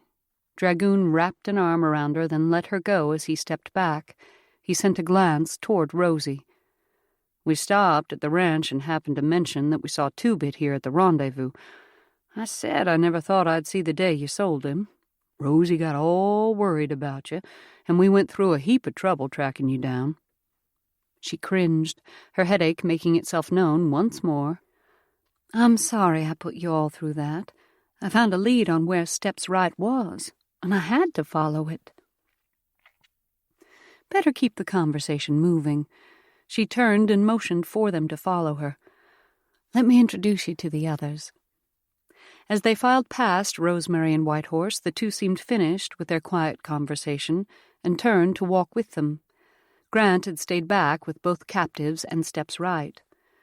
With Rosie walking beside her, Faith fixed her gaze on the man who'd captured her heart so thoroughly. Grant dismounted and took a few steps forward, but he couldn't leave his charges in order to meet them. At last they all halted before Grant. It would be better for her sister to meet Grant first, leaving Steps Right's introduction for the end. Faith moved to stand partway between her sister and Grant. "Rosie, I'd like to introduce you to Grant Allen. I met him back when I was traveling with Elise and goes ahead. He told me about these waterfalls, and when I made up my mind to come search them for Steps Right, he stayed by my side every step of the way. I couldn't have made it without him." She swallowed, her gaze shifting to meet his. Hopefully he could see the thankfulness in her eyes. His gaze was warm, but then he shifted back to face Rosie. She should finish her introductions. "Grant, this is my eldest sister, Rosemary." Then she motioned to the men standing behind her. "And our good friends, O. Henry and Dragoon." As the men exchanged greetings, Rosie gave Grant a narrow-eyed look and only nodded in response to his, "I'm honored to meet you." Then she turned her focus away from him. Faith's gut twisted at her sister's rudeness. Maybe Faith shouldn't have started the introduction by saying that Grant had been the impetus for Faith to set out on her own. She just wanted Rosie to know how vital Grant had been in finding Steps Right. Clearly, they'd need to have a private conversation later. Rosie also ignored the bound braves, turning her focus to Steps Right. Whitehorse must have explained their presence here. Had he also told of the kidnapping? Maybe not, or Rosie would have demanded the full story already. For now, Rosie and Whitehorse were approaching Steps Right, and quiet had settled over the group entirely. This felt like Whitehorse's moment, a time for him to introduce his mother. So Faith stayed back with Grant, sidling a little closer to him as a flutter of nerves eased through her. He must have felt her tension, for his hand moved to her back, imparting a solid strength that eased her churning middle. This was a happy event, nothing to worry about. Whitehorse spoke with a voice deep and strong enough to mark the moment. "Rosemary Collins, my mother, Steps Right. Aksiksik ka yiwa okamot." Rosie approached Steps Right, where she still sat on her horse. With her injured ankle, she'd stayed in the saddle as much as possible on the ride back. Steps Right held out a hand to Rosie, and Rosie took it in both of hers. From this distance, Faith couldn't hear her sister's soft words, but Steps Right seemed pleased with them, for the lines on her face curved in a full smile. "I hear good of you, Rosemary Collins, from my son." Her gaze slipped to Whitehorse, then dipped back to Rosie. Whitehorse looked more sheepish than she'd ever seen him, and even Rosie stepped back, a little flustered. There definitely must be more between them than friendship. Grant spoke up, his voice a calming blanket over the group. "Why don't we make camp and unload the horses?" Faith nodded. "We have plenty to eat in the cave. I bet you're all hungry."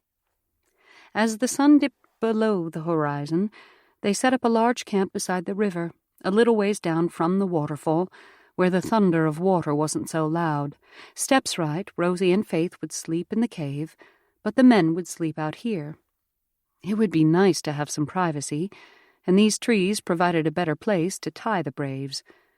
They still needed to sort through what should be done with them, but they had too much else to catch up on. For now, though, they were all sharing the meal around this large campfire.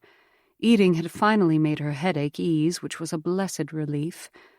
Between the food their newcomers brought, and what was left from Flies Ahead's camp, and a few supplies Steps Right had in the cave, they were enjoying a wide variety of food. Everything from beans and biscuits to dépouille, a food Whitehorse had spoken of in the past as something he missed from his tribe. He'd made it sound like a type of bread, but none of them had been able to learn how to make it.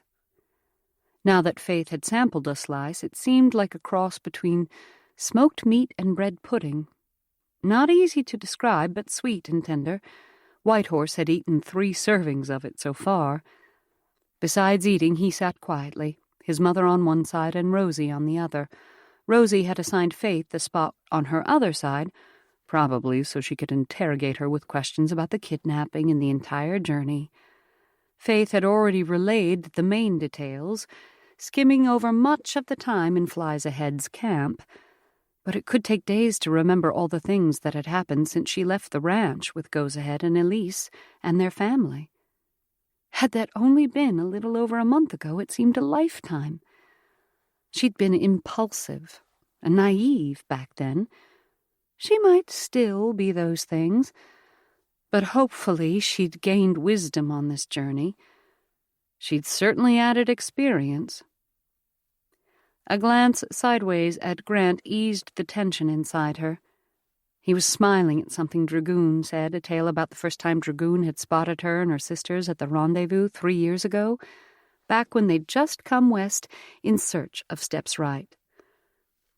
"We traveled up and down Green River Valley for weeks looking for you, ma'am." He turned this remark to Steps Right. "It was quite a mystery where you'd gone." The older woman didn't show whether she understood every word, but she seemed to be following the conversation, a constant smile on her face. Sparks danced skyward from the crackling flames as the group settled into a moment of quiet. Maybe this would be a good time to tease Whitehorse a little and help Steps Right join the conversation. Faith straightened. "I've enjoyed hearing Steps Right's stories about Whitehorse. She told us one about the first time he went hunting with his father." She slid a look at him to make sure she wasn't overstepping her bounds by sharing it with the full group. His eyes had narrowed a little, but he didn't look angry. It was Rosie who snatched her focus, though. Her sister tipped her head, a curious expression on her face. "Do you mean the time he sneezed?" Faith drew back. "How did you know?" Rosie turned sheepish. She looked to Whitehorse, out of reflex, probably, but the glance made it clear who had told her that story. Her cheeks reddened, but she motioned for Faith to continue. "Go ahead. Tell it for the others." "Actually, I think Steps Right should tell it." Faith sent the woman a hopeful look. Steps Right nodded and began the tale as she'd told it in the cave. Faith took the opportunity to watch her sister from the corner of her gaze. How close were she and Whitehorse, that he had shared such an intimate story with her? He'd always seemed so much like an older brother to Faith, wise, patient, skilled at nearly everything he attempted, even teasing at times in his own way. Whitehorse was handsome, no question about it, and he'd proven his character 1,000 times over in the years they'd known him. Rosie was of an age that would be a good match for him. Why had she never considered all this? Rosie must have felt her looking, for she turned, raised brows to her. Faith smiled, trying not to show what she'd been thinking. Her sister's expression softened, turning sweet and a bit motherly. She leaned close and slipped an arm around Faith's shoulders, speaking just loud enough for Faith to hear. "I'm so glad you're safe." Faith rested her head on Rosie's shoulder. "I am too." The stories continued a while longer, and they coaxed Steps Right into sharing several more memories of her family, including from her own girlhood. If only Lorelei and Juniper could hear these tales. There would be time, though. Once they all reached the ranch, they would be able to draw many more memories from Steps Right, especially through the winter months they would spend in the warm cabin.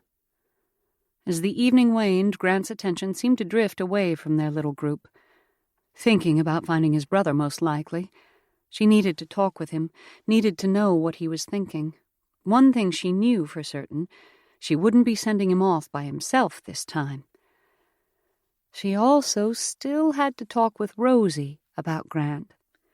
They hadn't had a second alone for that conversation, but it would help to know Grant's plans and let him know about hers, so she could prepare her sister for this final leg of their trip. Perhaps Grant overheard her thoughts, for he leaned close and murmured, "Would you like to walk with me?" She nodded as she met his gaze.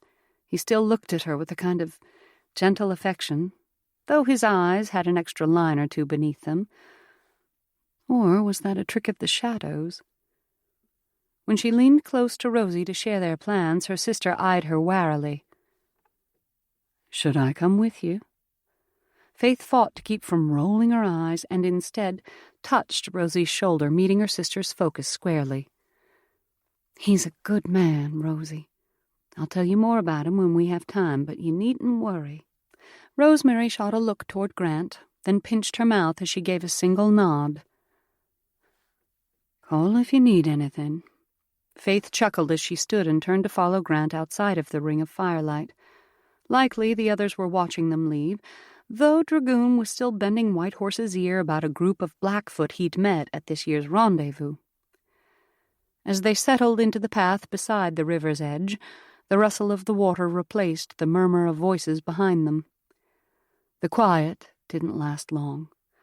Grant ran a hand through his hair. "I have to go find Will." As she'd expected. "When do you want to leave?" They'd stopped walking, and he turned toward the river. She could barely see his face in the glow of the moonlight. "Now that your sister's here and I know you're safe, I plan to leave in the morning." She would have liked to have more time to catch up with Rosie, but they could do that later. She nodded. "I'm going with you this time. We'll leave at first light?" He spun to face her, then regarded her for a moment. If only the clouds weren't covering so much of the moon and she could see his expression. At last he said, "I don't imagine your sister will approve of us going off unchaperoned." She shrugged. "She's welcome to come along if she likes." Or would he rather have privacy when he saw his brother again for the first time after so long? She touched Grant's arm to stop him, then moved in front of him so she could better see his face in the moonlight. As she spoke, she studied his eyes, searching for a sign of his true thoughts. "I want to be there with you, Grant. But if you'd rather go alone, I won't force my presence on you." His mouth curved in a gentle smile, but a moment passed before he answered. "If you're willing to go, it would mean a lot to have you there. And I'd like the chance to get to know your sister better if she'll ride with us." A grin filled her heart, spilling over onto her face. Good. Finally, he did what she'd been hoping he'd do all day. He raised his hands to cup her shoulders, then lowered his mouth and kissed her. Chapter 23. Grant opened his eyes in the darkness, straining to make sense of where he was and what had awakened him. They were in the camp, beside the river, all the men in their group. The fire had burned low, casting dim light on the faces of those sleeping around it.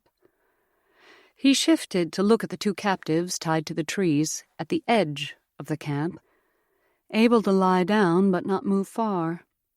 From what he'd heard, that was far more comfortable than Flies Ahead had allowed Faith and Steps Right.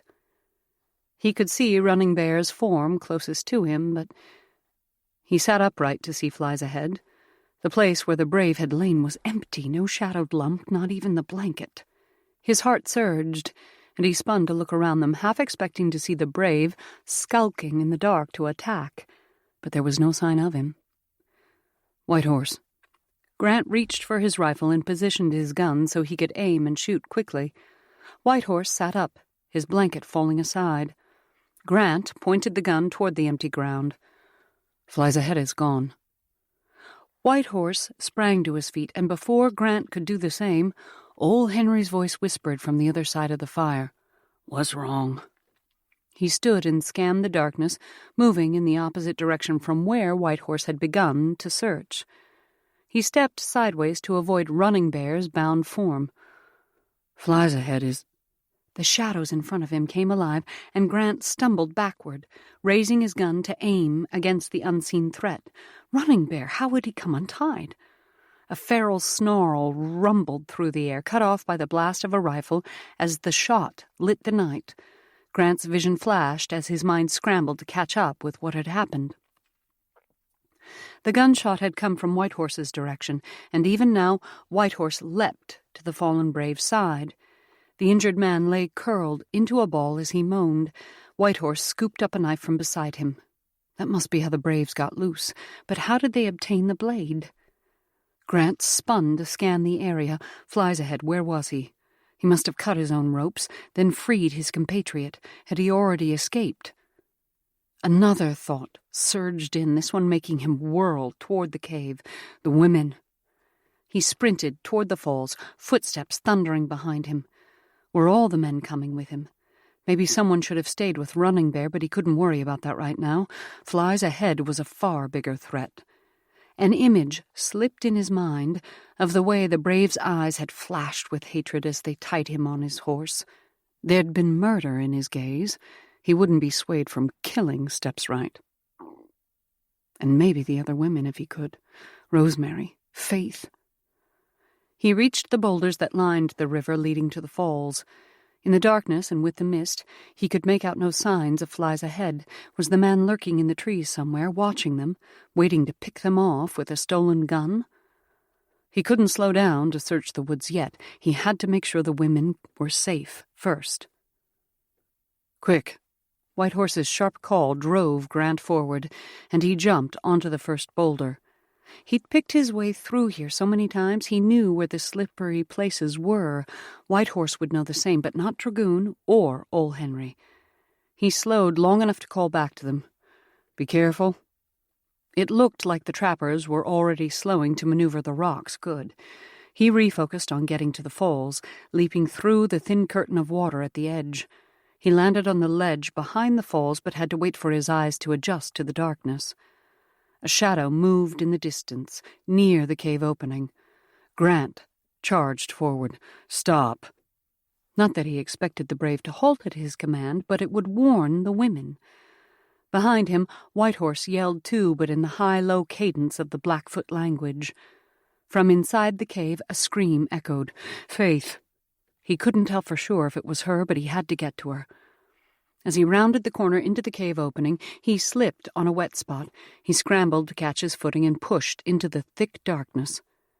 Flies ahead could be lying in wait for them anywhere. In the depths of the cave, all had fallen quiet. Lord, don't let them be hurt. He pushed aside the image that tried to crowd in of all three women massacred. Protect them, Lord. He kept pushing forward, feeling ahead as he maneuvered in the pitch-black corridor. Faith, is Flies ahead in there? Before he could hear her answer, a shadow jumped out at him. He lifted his rifle to block the blow, but a powerful force slammed into him, knocking him onto his back. It had to be Flies ahead. Grant struggled to push the body off him. Fire burned along his upper arm from a knife. Scuffling sounded, and Flies ahead moved away from him. That had to be Whitehorse's doing, but Grant could see nothing in the thick darkness. He yelled a warning. "A knife! He has a knife!" A string of sounds grunted. Piegan words, maybe, in Flies ahead's voice. The noise gave Grant a location for their enemy. He needed to help Whitehorse. The two men must be wrestling. The scuffling noises moved toward the waterfall, even as Grant tried to find Flies ahead. He stepped farther forward toward the water, trying to catch up to the pair, trying to help. Whitehorse must be moving the brave out of the cave, where they would have a better chance. Did he have the upper hand then? At last, Grant could see the struggling figures outlined by the dim light outside. The two were crouched, their arms intertwined. Flies Ahead fought on the right, and Grant charged toward him with the same force the man had used when he first struck Grant. His blow pushed Flies Ahead farther out onto the ledge, but not as much as he'd hoped. The man had a grip on White Horse, dragging the brave with him. God, help us. Flies Ahead hadn't released White Horse, and both men still grunted. He couldn't be certain, but it looked like they gripped each other's necks. He had to help White Horse.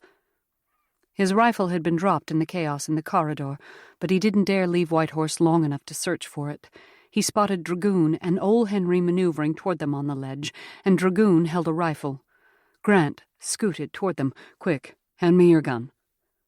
It was too dark and the men too entangled for him to shoot, but if he could knock Flies Ahead unconscious...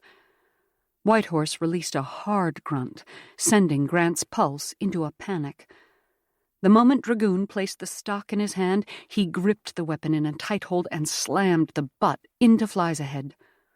A shout rose above the roar of the water, then Flies Ahead stilled. White Horse pulled away, sagging to the stone floor as his shoulders heaved. He was conscious and moving. "Thank you, God." Flies Ahead's body tipped toward the water. His head had slumped, hanging limp. Grant reached for him, but he didn't move fast enough. Flies Ahead tumbled over the edge. Grant dropped to his knees and peered down at the river. The churning water where the falls met the river dragged Flies Ahead under, pulling him into its turmoil. Grant sucked in a breath, his own body losing strength, with the realization that the danger might be over. Beside him, White Horse rose up to his knees to peer down too. Grant raised his voice over the water. "He was unconscious when he fell. Do you think he could survive that?" "We'll go out and make certain." Dragoon reached for his rifle and Grant handed it over. "We'll check the other fella, too."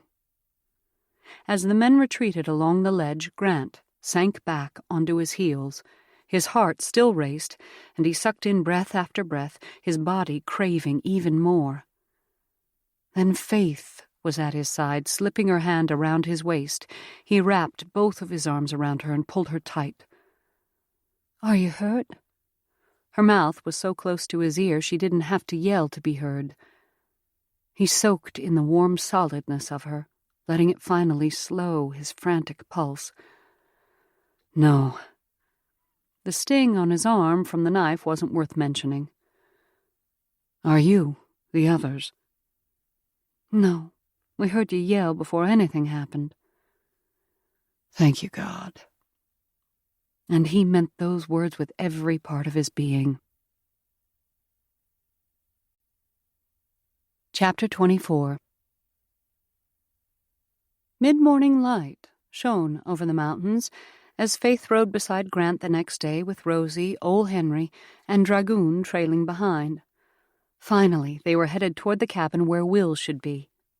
The forest canopy formed a tunnel of dappled sunlight around them, the trail through the trees wide enough, through here that they could ride two abreast.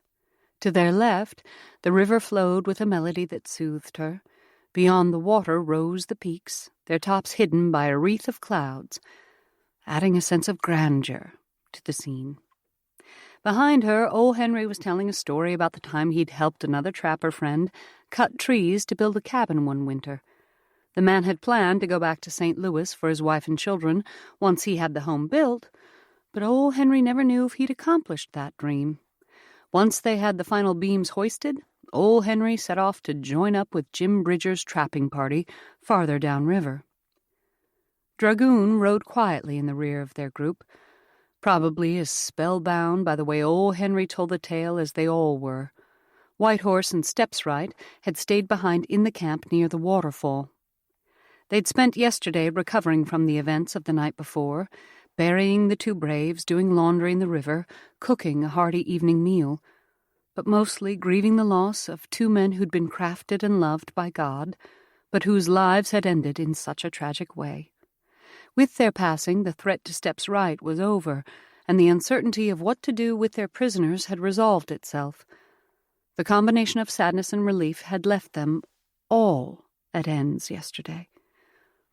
They had to keep moving, though, so this morning the 5 of them had set out on the one remaining mission, the final goal of the journey. They'd ridden 3 hours so far. Hopefully having Rosie, old Henry, and Dragoon along helped distract Grant from his worries about how his brother would greet him. But his silent focus still showed in the hard line of his jaw and the wrinkle between his brows. This should be a joyous occasion, the reuniting of brothers after so many years. She would do everything in her power to make it so, especially lifting their worries to the only one who could really make a difference. Please, God, let Will be happy to see Grant. An hour later, the trees opened into a clearing bathed in sunlight. The river lined one side of the open ground, and a small cabin sat at its center, a trail of smoke rising from the chimney.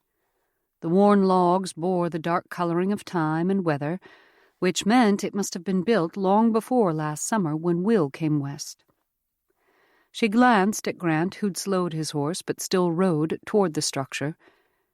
He'd lost some of his coloring, and she had a feeling the sweat dripping down the side of his face wasn't just from the sun. She eased 2-bit, a little closer to Grant's gelding.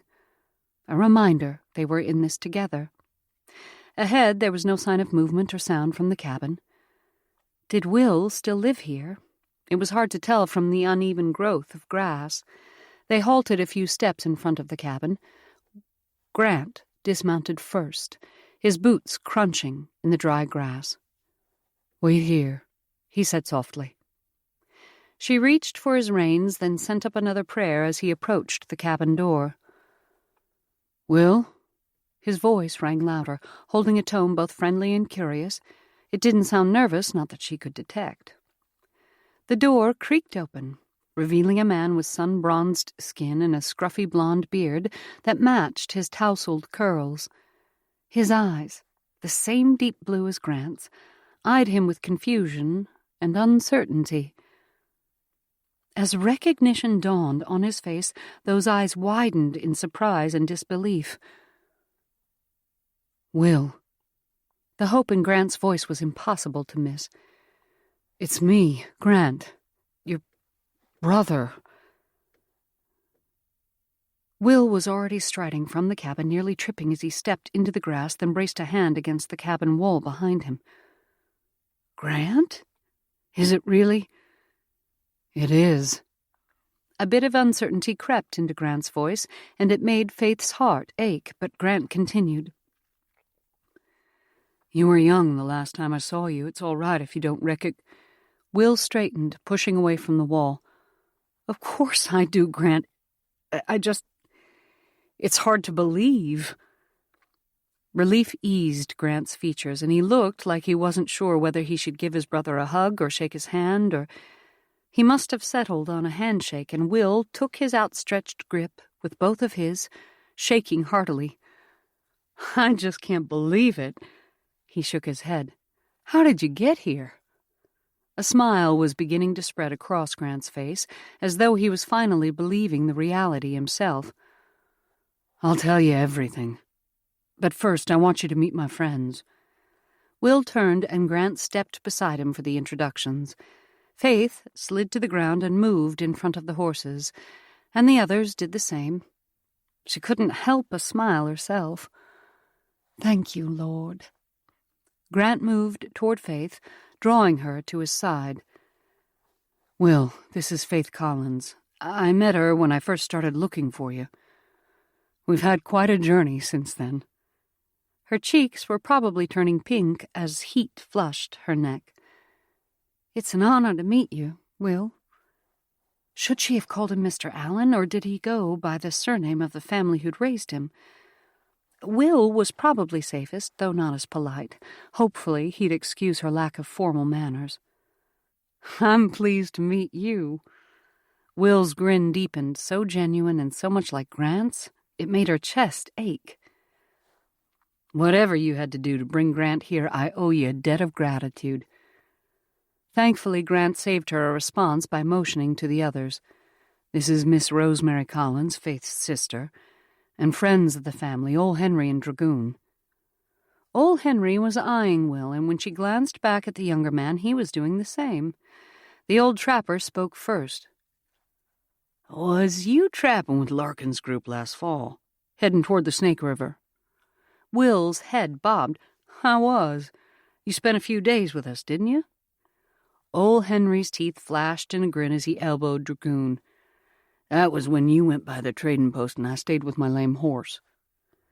Will grinned at both trappers, then included Rosie. I'm honored to meet you all, overcome, really. His gaze moved back to Grant and hovered for a moment. It almost looked like his eyes grew misty. Then he stepped and waved for them to follow. Come on in, everyone. The cabin's not big, but I've had beaver stew cooking all morning. After they secured their horses, they followed Will into the small structure. The inside was dimly lit, with an open room that served as a kitchen, bedchamber, and living space. A small table and chair sat in one corner near the fireplace, and piles of furs and other belongings lay scattered around the edges of the room. The air was thick with the scent of wood smoke and the musky scent of furs. Will swiped a stack of pelts off a second chair and placed them on a crate. Settle in. I'll scoop up the stew. He crossed to the fire where a kettle hung from a tripod and reached for two of the tin cups hooked on nails protruding from the wall. It's not much, but it'll stave off hunger. As he stirred the stew in the pot, Faith spoke up. We have cornmeal and grease. How about if I make Johnny cakes to go with it? Coffee, too. Will looked up, his entire face brightening as he took in her words. Coffee. That sounds real good. She and Rosie headed out to retrieve the supplies she'd need. When they returned, the others were perched on mounds of furs. While the men talked, she and Rosie set to work by the fire. Rosie began the batter for Johnny cakes, while Faith prepared the coffee. Will was saying, I'm making do. I hunt and trap. There's plenty of game on the river. What made you come west? Grant's voice sounded calm and interested. Wanted to see what all those people coming through St. Louis were talking about. His grin lingered in his voice. Did he like living so far away from the rest of the world? She wouldn't mind settling in a cabin on the river with so many majestic mountain views, if only it weren't quite so far from her family. She positioned the coffee pot in the coals as Will spoke again. Started off with trapping, then kept moving until I found this place. Gives me a shelter from the weather. Plenty of food around, a good life. A slight pause lingered, and she worked to keep from turning to see what the men were doing. Grant broke the quiet, his voice lower than before. I'm sorry it took me so long to find you. I looked in St. Louis when I could, never knew where you lived. Then when I was grown, well... Her heart ached for all he'd gone through, and she held her breath to see how much he would share. Things were busy for a while, but last winter I finally had a chance to search in earnest. I found Mr. Sheldon. He told me you'd gone west in the spring. I'd missed you by less than a year. Silence settled between them, awkward and clumsy. As she held the frying pan for Rosie to pour circles of batter, she glanced back at them. The brothers were staring at each other. From this angle, she couldn't read their expressions. Let this be a time of healing for them both, Lord. Give Grant wisdom and strength. Even with the warm reception they'd received, this might be hard on Will, having his brother show up out of the blue. Maybe he'd thought Grant dead, or that Grant had given up searching for him, or chosen not to find him. He might have thought he'd been utterly abandoned. Tears burned her eyes as that possibility took hold. Grant spoke again. I'm glad I found you, finally. We have time to catch up. Then his voice changed to a lighter tone. Faith and her sister's on a ranch near the Green River. Have you seen it?" Those words lightened the tone, and by the time the food was ready, old Henry and Dragoon had filled in the details about the ranch and Tanner's trading post. As they ate, Will asked them questions about their journey and the men from Parsons' group he'd met before. Then came the news about Steps Right, and the concern in his gaze made her love this little brother of Grant's even more than she'd hoped to. "Thank you, Lord." He'd answered her prayers even more abundantly than she'd allowed herself to hope. Chapter 25. As the last rays of the sun shone through the open cabin door that evening, Grant sat with his brother at the table in the cabin. Faith and Rosemary cooked another hearty meal, and now they'd gone with Dragoon and old Henry to the river to wash dishes and enjoy the sunset. Probably they'd stayed gone so long to give him and Will time alone. It still didn't quite seem real that he was sitting here, across from Will, across from a man who looked enough like him to strike a chord, but was his own man, his little brother, now grown enough to live by himself in this cabin so far away from the rest of the world. Will no longer needed a big brother to protect him. Grant let out a sigh. He'd missed so much of Will's life, but he was here now, and he would make up for lost time. He followed his brother's glance out the door, where he had a perfect view of the flowing water.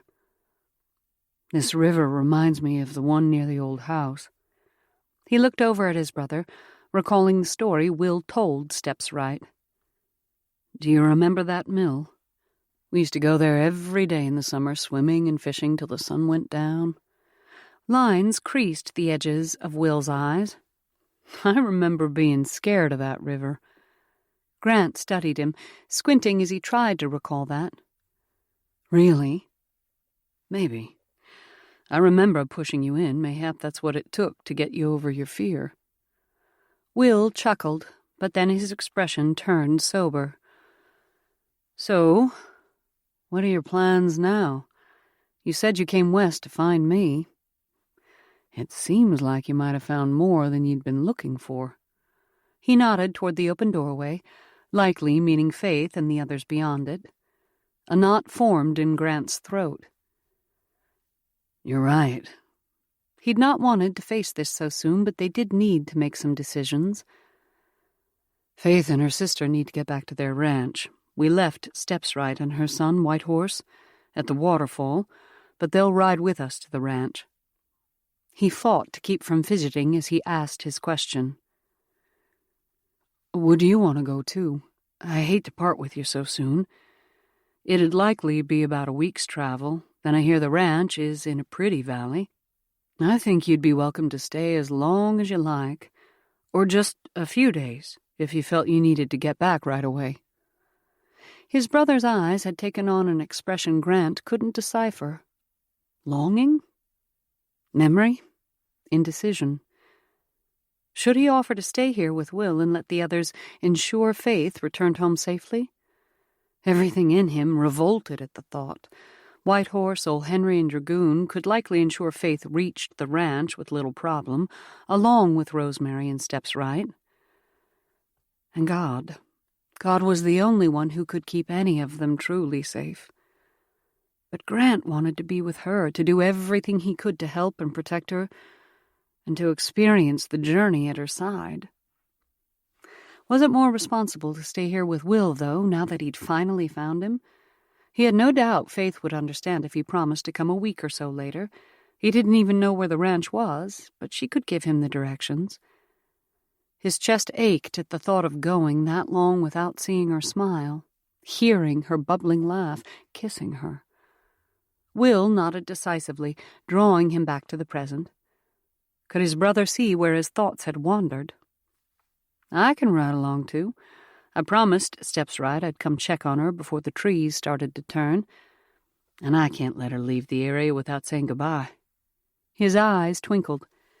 "It'll be good to make sure she's settled in and has all she needs. And see the ranch where you'll be setting up house." Heat flared up Grant's neck, and he shook his head.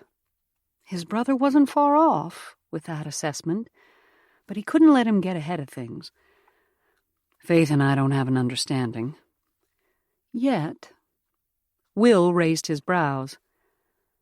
But you're planning to ask her, right? Grant nodded. When we get to the ranch and things settle down. Will nodded, as though he'd assumed as much. Sounds like I need to be there, then. He pressed his hands against the table's edge and stood. Guess I better get packed up. I'll be ready to ride out in the morning. Relief eased through Grant like a cool breeze on a sweltering day. Thank you, Will. You coming means more than you know. This was the moment Faith had been waiting for more than 3 years now. One of the moments, anyway. She rode next to Grant, his brother on his opposite side, though Will had dropped behind a little as the trail narrowed through this pass. Rosie, Whitehorse, and his mother clustered behind them. All of them were eager to see the ranch buildings spread out in the valley below. Dragoon and old Henry had headed toward the trading post to let Lorelei and Tanner know they were home. Juniper and Lorelei would finally get to meet Steps Right. All 4 sisters would finally be together with this woman who had made such a difference in their father's life, and in their own, for she'd been the reason they came west. They could give her the beads, finally returning them to the family where they belonged. God had used that necklace for so much, even more than she could fathom right now. If they hadn't come west, Juniper would have never met Riley, and sweet little Bertie wouldn't be alive today. They wouldn't have these good friends, old Henry and Dragoon. Lorelei would never have met Tanner. And Whitehorse, she couldn't imagine not having this honorary brother as part of their family. Would Rosie make him an even closer member one day soon? She fought a grin at the thought. Did Lor and June know? Surely Faith hadn't been the only one unaware of what their elder sister was hiding. She slid her gaze to the man sitting tall beside her, and a rush of love stung her eyes. If she'd never come west, if she'd never set out with their missionary friends to find Steps Right on her own, she would never have met Grant. Her life was so much fuller with him in it. He must have felt her gaze, for he looked over at her. That warmth lit his eyes, the expression he saved only for her. Again, tears burned, happy tears. Thank you, Lord. Thank you for Grant, and for so much more. They were cresting the ridge now, and the ranch would spread out in the valley below them. With the sun in the mid-afternoon position, Riley would likely be out with the horses, as long as Juniper hadn't developed the same sickness with this babe that she had when she was carrying Bertie. As the ranch spread out before them, she inhaled a deep breath of the familiar air. The animals started down the slope, and part of her wanted to kick Two-Bit into a run, as she had so many times. But she didn't want to leave Grant behind. She wanted to experience this reunion with him. The main cabin and barn sat nearest them, with corrals fanning out. Then Whitehorse's lodge, and Riley and Juniper's cabin.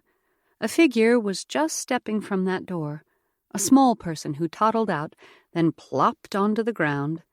Faith grinned and pointed. "There's little Bertie." Grant followed the line of her finger. "She's cute." He wouldn't be able to truly see how adorable those pudgy cheeks were, for they were still too far away to see her as more than an outline. He looked at her with raised brows. "This looks like a good area to let the horses stretch their legs. Want to run?" Her own smile came quick and free. This man could either hear her thoughts or God had made him a more perfect match for her than she'd thought possible. She loosened Two-Bit's reins and nudged his sides. The gelding lunged forward, covering the ground like he was as eager to get home as she was. When they neared the main house, she slowed him to a walk. Juniper walked out of her cabin and paused to shade her eyes and study them. Faith waved. "June!" Her sister's demeanor changed as she dropped her hand, and her teeth flashed in a broad grin. She grabbed up her skirts and started to run toward them. Her belly must already be growing awkward, for she slowed to a walk quickly, then continued with one hand under her middle and a long stride. Faith pushed her gelding into a trot to cover the last of the distance. When she reached Juniper, she reined in and jumped to the ground in the same motion. Juniper enveloped her in a hug, and Faith wrapped her sister as tight as she could manage. The bulge between them kept them a little apart. "Oh, Faithy," June murmured, still gripping her close. "We prayed and prayed you'd come home safe." Tears burned Faith's eyes, so she squeezed them shut. "I'm here." It was all she could manage as she soaked in the love her sister offered so freely, love she'd known would be here waiting for her. She'd never realized how blessed she was to have this family, a family that clung together no matter what they faced. Just before she pulled back, she sniffed to clear her tears. It wouldn't do for Juniper to see her crying. But June's smile seemed to say she knew and understood. She moved her grip to Faith's elbow and used her skirt to wipe her own eyes. "I'm a waterworks these days." "Ah!" A little voice behind them made Faith turn. "Bertie!" She released her sister and turned to swoop up her precious niece. She squeezed her tight, breathing in the sweet little girl scent. "Auntie Faith missed you so much." Bertie didn't speak, but she wrapped her pudgy arms around Faith's neck. They both turned to watch as Juniper approached Grant. He dismounted to wait quietly while Faith greeted her sister. Rosie was bringing in the rest of the group at a more sedate pace, probably giving Faith this moment in private. Faith stepped forward, Bertie still snuggled in her arms. "Juniper, you get to be the first to meet Grant Allen.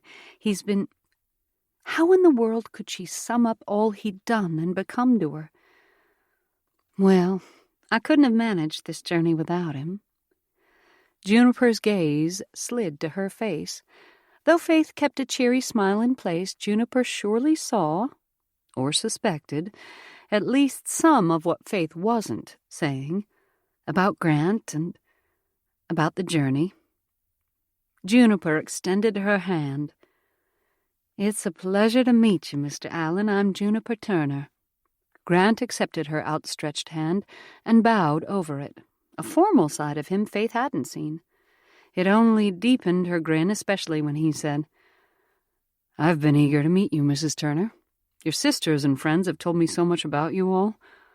I hope you don't mind my brother and I have tagged along." He glanced over his shoulder where Will was riding up with Rosie and the others. Their approach drew June's attention from answering Grant as she studied the newcomers. Could she see Steps Right, riding beside White Horse? Did she know who she was? Faith could barely keep from blurting out the news, but she needed to wait for this first meeting to be done right. Faith sent a glance toward the distant herd behind Juniper and murmured, "Is Riley with the horses?" June nodded, still not taking her eyes from the approaching group. When they all reined in, Rosie and White Horse helped Steps Right down from her mount. Then White Horse helped his mother hobble forward. Days in the saddle had slowed her healing, but she moved around better now than when they'd first found her. White Horse looked to Faith, like he wanted her to make the introduction.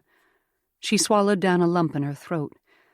"Juniper, this is Steps Right, White Horse's mother and the woman who saved our father's life more than 2 decades ago." Juniper approached her reverently, taking Steps Right's hands in her own. "I'm so honored to meet you. I'm Juniper. We've been searching—" Her voice broke, and the two simply stood together, hands clasped. After a moment, Juniper sniffed again and turned to Faith. "You brought her home? Finally." Faith nodded, emotion clogging her throat and burning her eyes. They all had. She met Rosie's gaze, where she stood on the other side of Juniper. Her oldest sister smiled at her with glistening eyes, a smile that held so much warmth and pride it felt just like a hug. Juniper laughed, sniffing once more as she looked over at Rosie. Someone should go for Lore and Tanner. Rosie nodded. Old Henry and Dragoon already have. I expect they'll all be here in an hour or two. Juniper gave a firm nod. Good. She grinned at Steps-Right for another moment, then released the older woman's hands and turned to Whitehorse. She pulled him into a hug, laughing again. Whitehorse looked more than a little uncomfortable with the sudden outpouring of physical affection. Faith couldn't help chuckling, especially when Steps-Right patted her son's shoulder, her own grin spreading wide. Though Whitehorse felt very much like the brother they'd always wanted, none of them had actually given him a hug, as far as she could remember. Maybe motherhood had freed June to demonstrate her fondness more openly. When Juniper released Whitehorse, Faith directed her attention toward Will, who'd lingered behind them all. This is Grant's brother, Will. Grant came west to look for him, and we found him in a little cabin on the Shahila River, about a half-day's ride from the cave where Steps-Right was staying. Juniper sent her another raised-brow look. I can't wait to hear the entire story. But then she reached to shake Will's hand. I'm glad to meet you, Mr. Allen. She slid a confused look toward Grant. Or should I call you Will? She was probably trying to determine who was the eldest, for that usually determined who would be called by the surname. Faith's belly tightened. She'd not determined whether he went by the same name as Grant, or if he'd taken on his adopted family's last name. Will answered it with a grin. Just call me Will. Juniper gave a gracious smile. Welcome, Will. Faith turned to Two-Bit. Birdie girl, you want to ride with me to find your daddy? He needs to come meet everyone, too. When the child bobbed her head enthusiastically, Faith lifted her up onto the front of her saddle, then climbed up behind her. She smiled at the group. We'll be back. Her gaze found Grant's, as it usually did, and he sent her a wink. He was such a different person now. Ever since the day he and Whitehorse had rescued her and Steps-Right from Flies Ahead's camp, the new life inside him was impossible to miss. They'd prayed together often since then, and the peace on his face when he communicated with the Father made her heart swell every time. Chapter 26. A glorious sunset of orange and purple streaked the western horizon as they all sat around the campfire outside Whitehorse's lodge that evening. Steps-Right sat as the special guest of honor, with Faith on one side and Whitehorse on the other. Rosie sat on his left. It was becoming so natural to see the two of them together. Their lingering gazes didn't catch her off guard anymore. She hadn't had a chance to ask June or Lorelei whether they knew anything about Rosie's feelings. Too much had happened that day. When Lorelei and Tanner arrived with old Henry and Dragoon, there had been another round of introductions and tears, and they'd begun preparing for this celebration meal. Faith eyed Lorelei, who sat on Rosie's left, across the fire. She looked radiant, and even had a little bump beneath her dress, though it couldn't be seen the way she sat now. Tanner had his arm braced beside her, giving her something to lean against. He took such good care of Lorelei, adoring her the way she deserved. Faith couldn't imagine a better choice for her sweet sister. Juniper had found her perfect match, too. Apparent now, as Riley stood behind his wife, bouncing their overly tired toddler to distract her so Juniper could stay seated with the group. Currently, she'd settled next to Will, peppering him with questions about his time in the West. She'd already done the same with Grant, hearing his retelling of their travels to find Steps-Right. Faith had told her sisters the details as they were cooking that afternoon, but they would likely be sharing memorable moments for days to come. When Will finished answering Juniper's latest question, June glanced around the fire at the group. Faith caught her gaze, and her sister's warm smile eased any lingering tension in her chest. It was so good to be home, surrounded by those who loved her. Juniper's focus shifted to Rosemary, and a look passed between them. Faith's heart picked up speed. Rosie's glance darted to Step's right, then she stood and moved back out of the circle of firelight. Was this the moment? When she and her sisters had gathered this afternoon for her to give the full report of her journey, Rosemary had asked them all if they'd like to present the beads to Step's right this evening, if the time seemed right. Could there be a moment more perfect than this gathering of friends under the wide expanse of the starry sky? Rosie returned to the firelight, but this time crouched beside Step's right. Whitehorse scooted over so she could settle where he'd been beside his mother. Step's right regarded her, watching with interest. Rosemary held the leather pouch in her hands, the one that had hung around Faith's neck for weeks, the one that had somehow ended up in Grant's saddlebag, bringing him back to her on the day she needed him most. As though he could feel her thoughts, or maybe because her fingers brushed against his trousers, his hand closed around hers, strong and steady. His grip settled her, and she tightened her hold on him.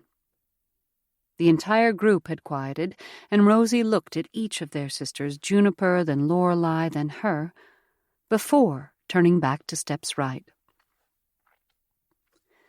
Her voice came strong as she focused on the woman. You once found our father, injured on the plain and near death. You stayed with him, caring for him until help could come. Because of your kindness, he lived to come home to us, to help his daughters grow. Her gaze slid to Faith for a half-second as the corner of her mouth tipped. One of his daughters would never have been born had you not saved his life. Faith couldn't help her own smile. In more ways than one, she wouldn't be here without this special woman. Rosie's fingers slipped into the opening of the pouch in her lap, pulling out the string of blue crystal beads. She raised them to hang from her left hand, then draped them over her right so she extended the necklace like a gift of the Magi. You gave this to our father that night on the plain, and he told you stories of his family, a story for each bead in this necklace. He wouldn't have lived that night without your care and the hope you gave him through the beads of this necklace. Step's right's eyes had begun to glisten, and Rosie's voice softened as she continued. 3 years ago, as my sisters and I were gathered around him during his final moments on this earth, our father asked us to bring the beads back to you so they could be reunited with the other strands passed down through your family's generations. We are honored to finally accomplish this, but even more than that, we're honored to know you and your son. A few tears had slipped past Faith's defenses as she listened, and now her blurry vision made her nearly miss the way Rosemary turned to look at Whitehorse just for a moment. Step's right took the beads from Rosie, then gathered them in one hand and used her free one to reach out and clasp Rosie's fingers. When she spoke, though, she used her Piegan tongue, speaking a string of words to Whitehorse. His voice came deeper, softer, as he interpreted. My mother thanks you for bringing the beads, but she is more thankful for you, her daughters. Step's right's eyes smiled as she looked from Rosie on her left to Faith on her right, then to Lorelei and Juniper. She still gripped Rosie's hand, and quietly she placed the bead necklace in her lap and reached for Faith's also. As Step's right's warm palm pressed against her own, Faith gave a gentle squeeze back. Through tears of joy, she let her gaze roam the group of people she loved, Step's right, her sisters, and the men special to them, her niece, their friends, and Grant. He held her gaze as his thumb stroked the back of her hand. His eyes said everything she needed to know about the depth of his affection. Thankfulness welled in her, so rich and full. New tears slipped down her cheeks, following the curves of her smile. Father in heaven, your goodness is far better than I could have imagined. When the fire had died down, Grant helped Faith carry the food and dishes that had come from the main cabin, while the others worked through the smaller details to ensure everyone settled in for the night. He and Will had already pitched a tent, as had Dragoon and Old Henry. Whitehorse had made a place for his mother in his lodge, and the rest would sleep in the 2 cabins. The day had been so full, arriving at the ranch and meeting all the people who meant so much to her. She was loved, abundantly. As he'd known she must be. But what continued to catch him by surprise was how easily they welcomed him in as one of them, maybe because he'd already met Rosemary and she'd allowed him to come. He'd expected to have to prove himself to her other sisters and their husbands, as he'd had to do with Whitehorse and Rosemary already. But their focus had mainly been on Step's right, and on Faith as it should have been. When he set the last empty crate on the stack under the counter in their kitchen, Grant turned to Faith in the dim light of the cabin she and Rosie shared. "Are you too tired for a walk under the stars?" He hadn't planned to ask that. She was likely exhausted. But he wasn't ready to leave her yet, even for the night. She smiled and slipped her hand into his, weaving their fingers together in the intimate way she did sometimes. "I would love that." As they left the cabin, he turned them toward the river and kept to an easy stroll. The water seemed a natural place for the 2 of them. Faith must have felt the same way, for she leaned into his arm. "Why is it you and I always find ourselves near a river when we're together?" He couldn't help a little teasing. "I suppose you just like being rescued." She straightened and sent him a look that made his blood heat. "Not hardly." He chuckled, forcing his body to ignore its impulses.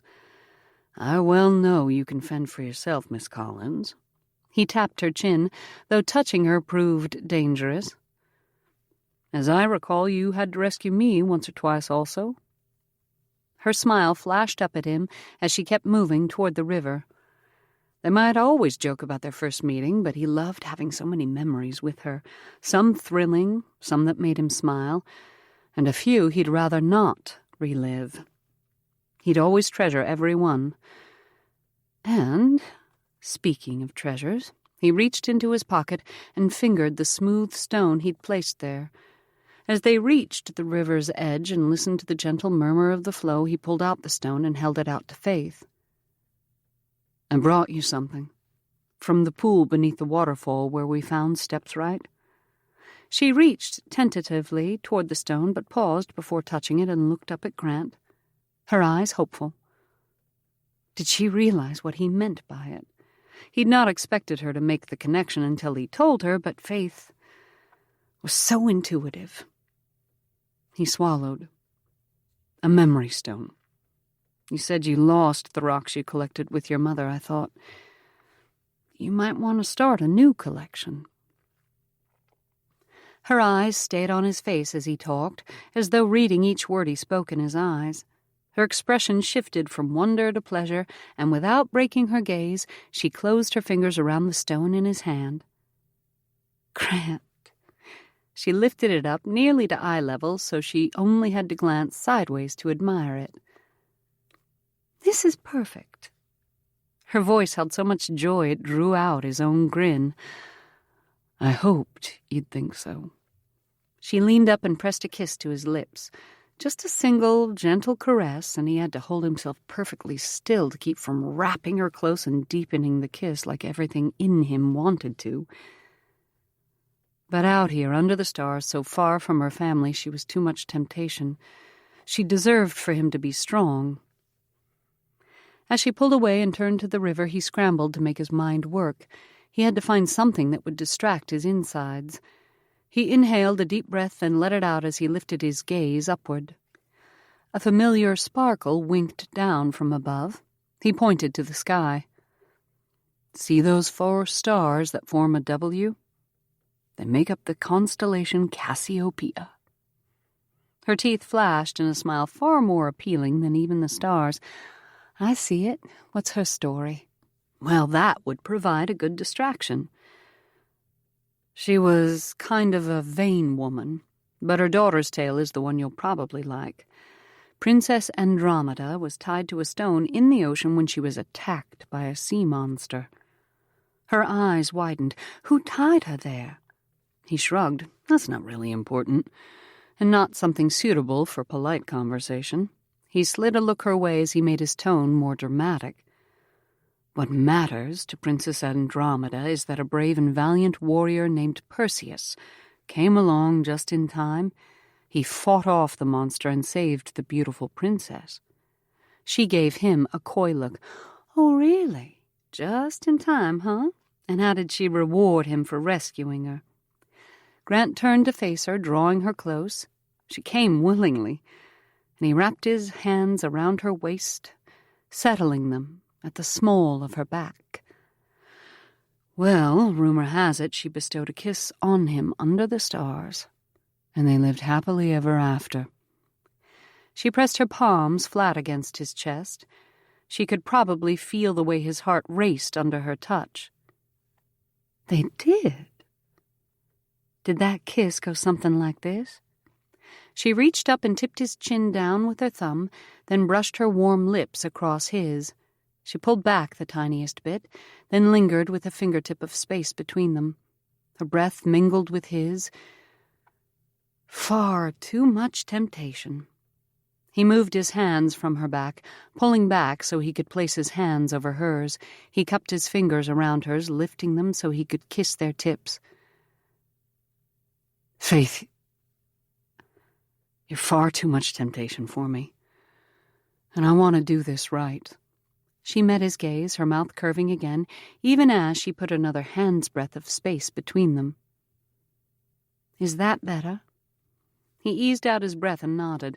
Only a little, but he didn't want to frighten her. He would protect her, cherish her, with his last ounce of strength. As she held his gaze, he did his best to find a way to tell her that. I love you, Faith Collins. Her eyes glistened. And I love you, Grant Allen. Then she stepped closer and laid her head on his shoulder, and he wrapped her in his arms again, holding her, relishing the peace of her in his arms. Thank you, Lord, for this woman. When he'd come west, he'd thought all he wanted was to find Will. But God had understood the true desires of his heart far more than he'd known himself.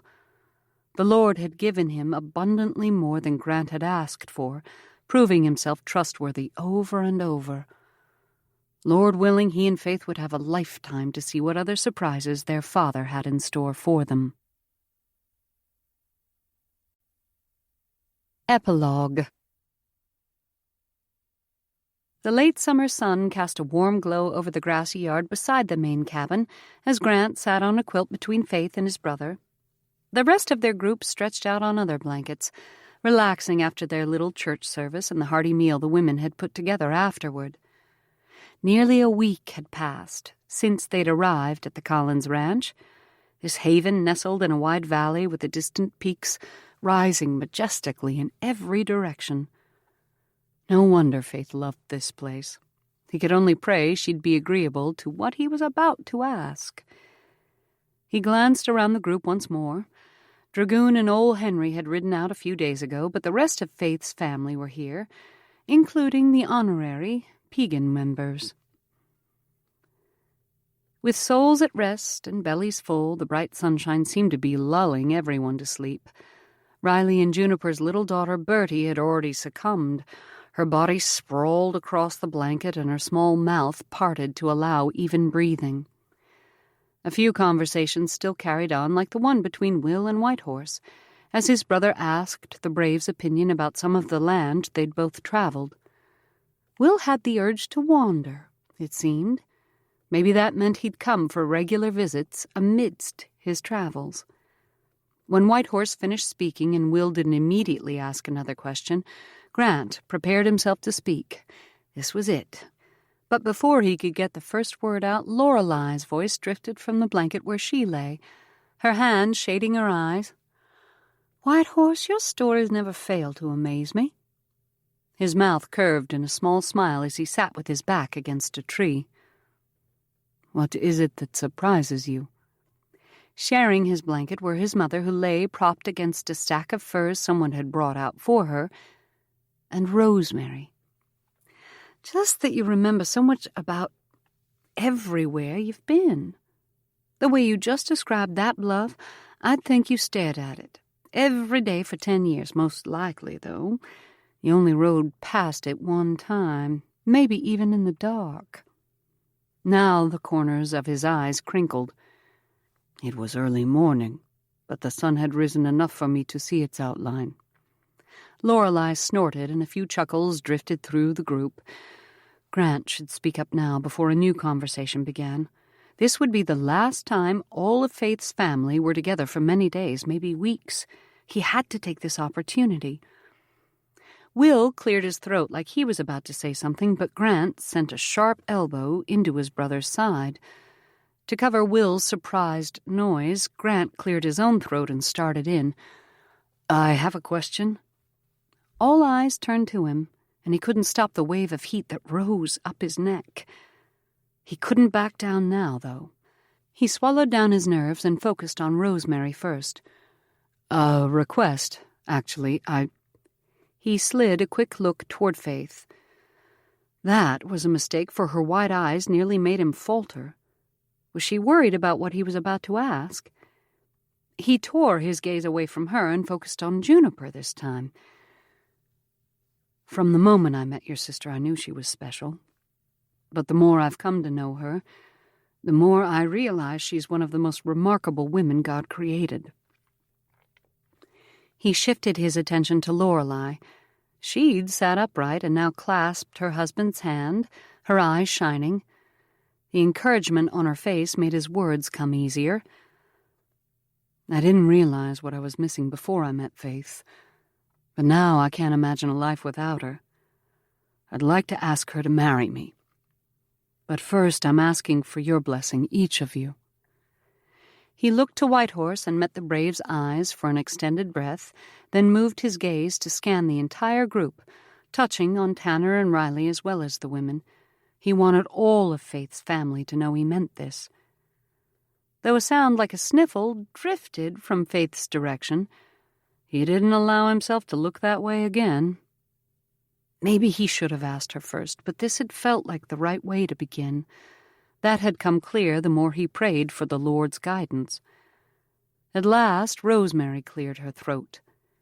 She slid a look to Juniper and Lorelei, then to Whitehorse. Then, finally, she turned her attention to Grant. She straightened her posture and met his gaze. "We appreciate your request. Faith is—" She sent a small smile to her youngest sister. "Special. We won't part with her unless the man will take care of her the way she deserves. A man who loves God and desires to make her happy, who understands her spirit and will nurture it, not restrict her." She paused, and his chest ached for breath, but he couldn't draw in air as he waited. "Speaking for my sisters and the rest of those gathered here, we can't think of anyone better for our littlest sister. You have our blessing." The relief and elation that washed through him nearly made his vision spin. He struggled for words. "Thank you." It was all he could manage as he breathed in a deep gulp of air. After 2 more steady breaths, his mind cleared. Faith! He turned to her, and the sight of her made his throat constrict. The sun reflected off the twin tracks of moisture sliding down her cheeks. Her eyes, those beautiful blue windows, shimmered. He swallowed hard, his heart pounding as he gathered the words she needed to hear, the ones he'd been planning. Why had he thought it right to do this in front of the entire crowd? But Faith deserved this, and he couldn't back down now. "Faith, the first time I saw you, clinging to that rock by the waterfall, my life was changed. Your strength, determination, and unwavering spirit have drawn me like nothing else. As we've journeyed together, I found myself falling more and more in love with you. His words tumbled out raw and honest, leaving him exposed and vulnerable. The world around them faded away, leaving only the two of them. He reached for Faith's hand and brushed his thumb across the top of it. You've brought light and love into my life in a way I never thought possible, and I want nothing more than to spend the rest of my days by your side, caring for you, protecting you, and cherishing you as you deserve. His breath hitched in his throat as he searched her eyes for any sign of hesitation, but only love and warmth reflected back at him. Will you marry me, Faith? Faith bit her lower lip, trying to contain the grin that threatened to overtake her face. Her heart swelled with happiness, too much joy to contain. Grant was still looking at her, his eyes pleading and hopeful. Yes, of course, yes. Laughter spilled out with the words. The chorus of squeals and cheering from her family drowned out any response Grant might have uttered. But his grin said plenty. Her own smile had spread all the way to her ears, and she had no plans to stop it any time soon. As the excited voices settled, Juniper spoke above the others. I'd say this calls for a celebration. Anyone up for blackberry pie? Once more the chatter rose. Riley pushed to his feet and trotted toward the main house, where June must have left the dessert cooling. While they waited, Faith received hugs from each of her sisters, relishing the love and support from each of them. This, Lord, this was worth waiting for. When Riley returned with the pie, Juniper sliced it quickly and passed out servings. A single pie didn't last long among this group, but the warm confection was worth savoring. When she finished her last bite, she settled into the crook of Grant's arm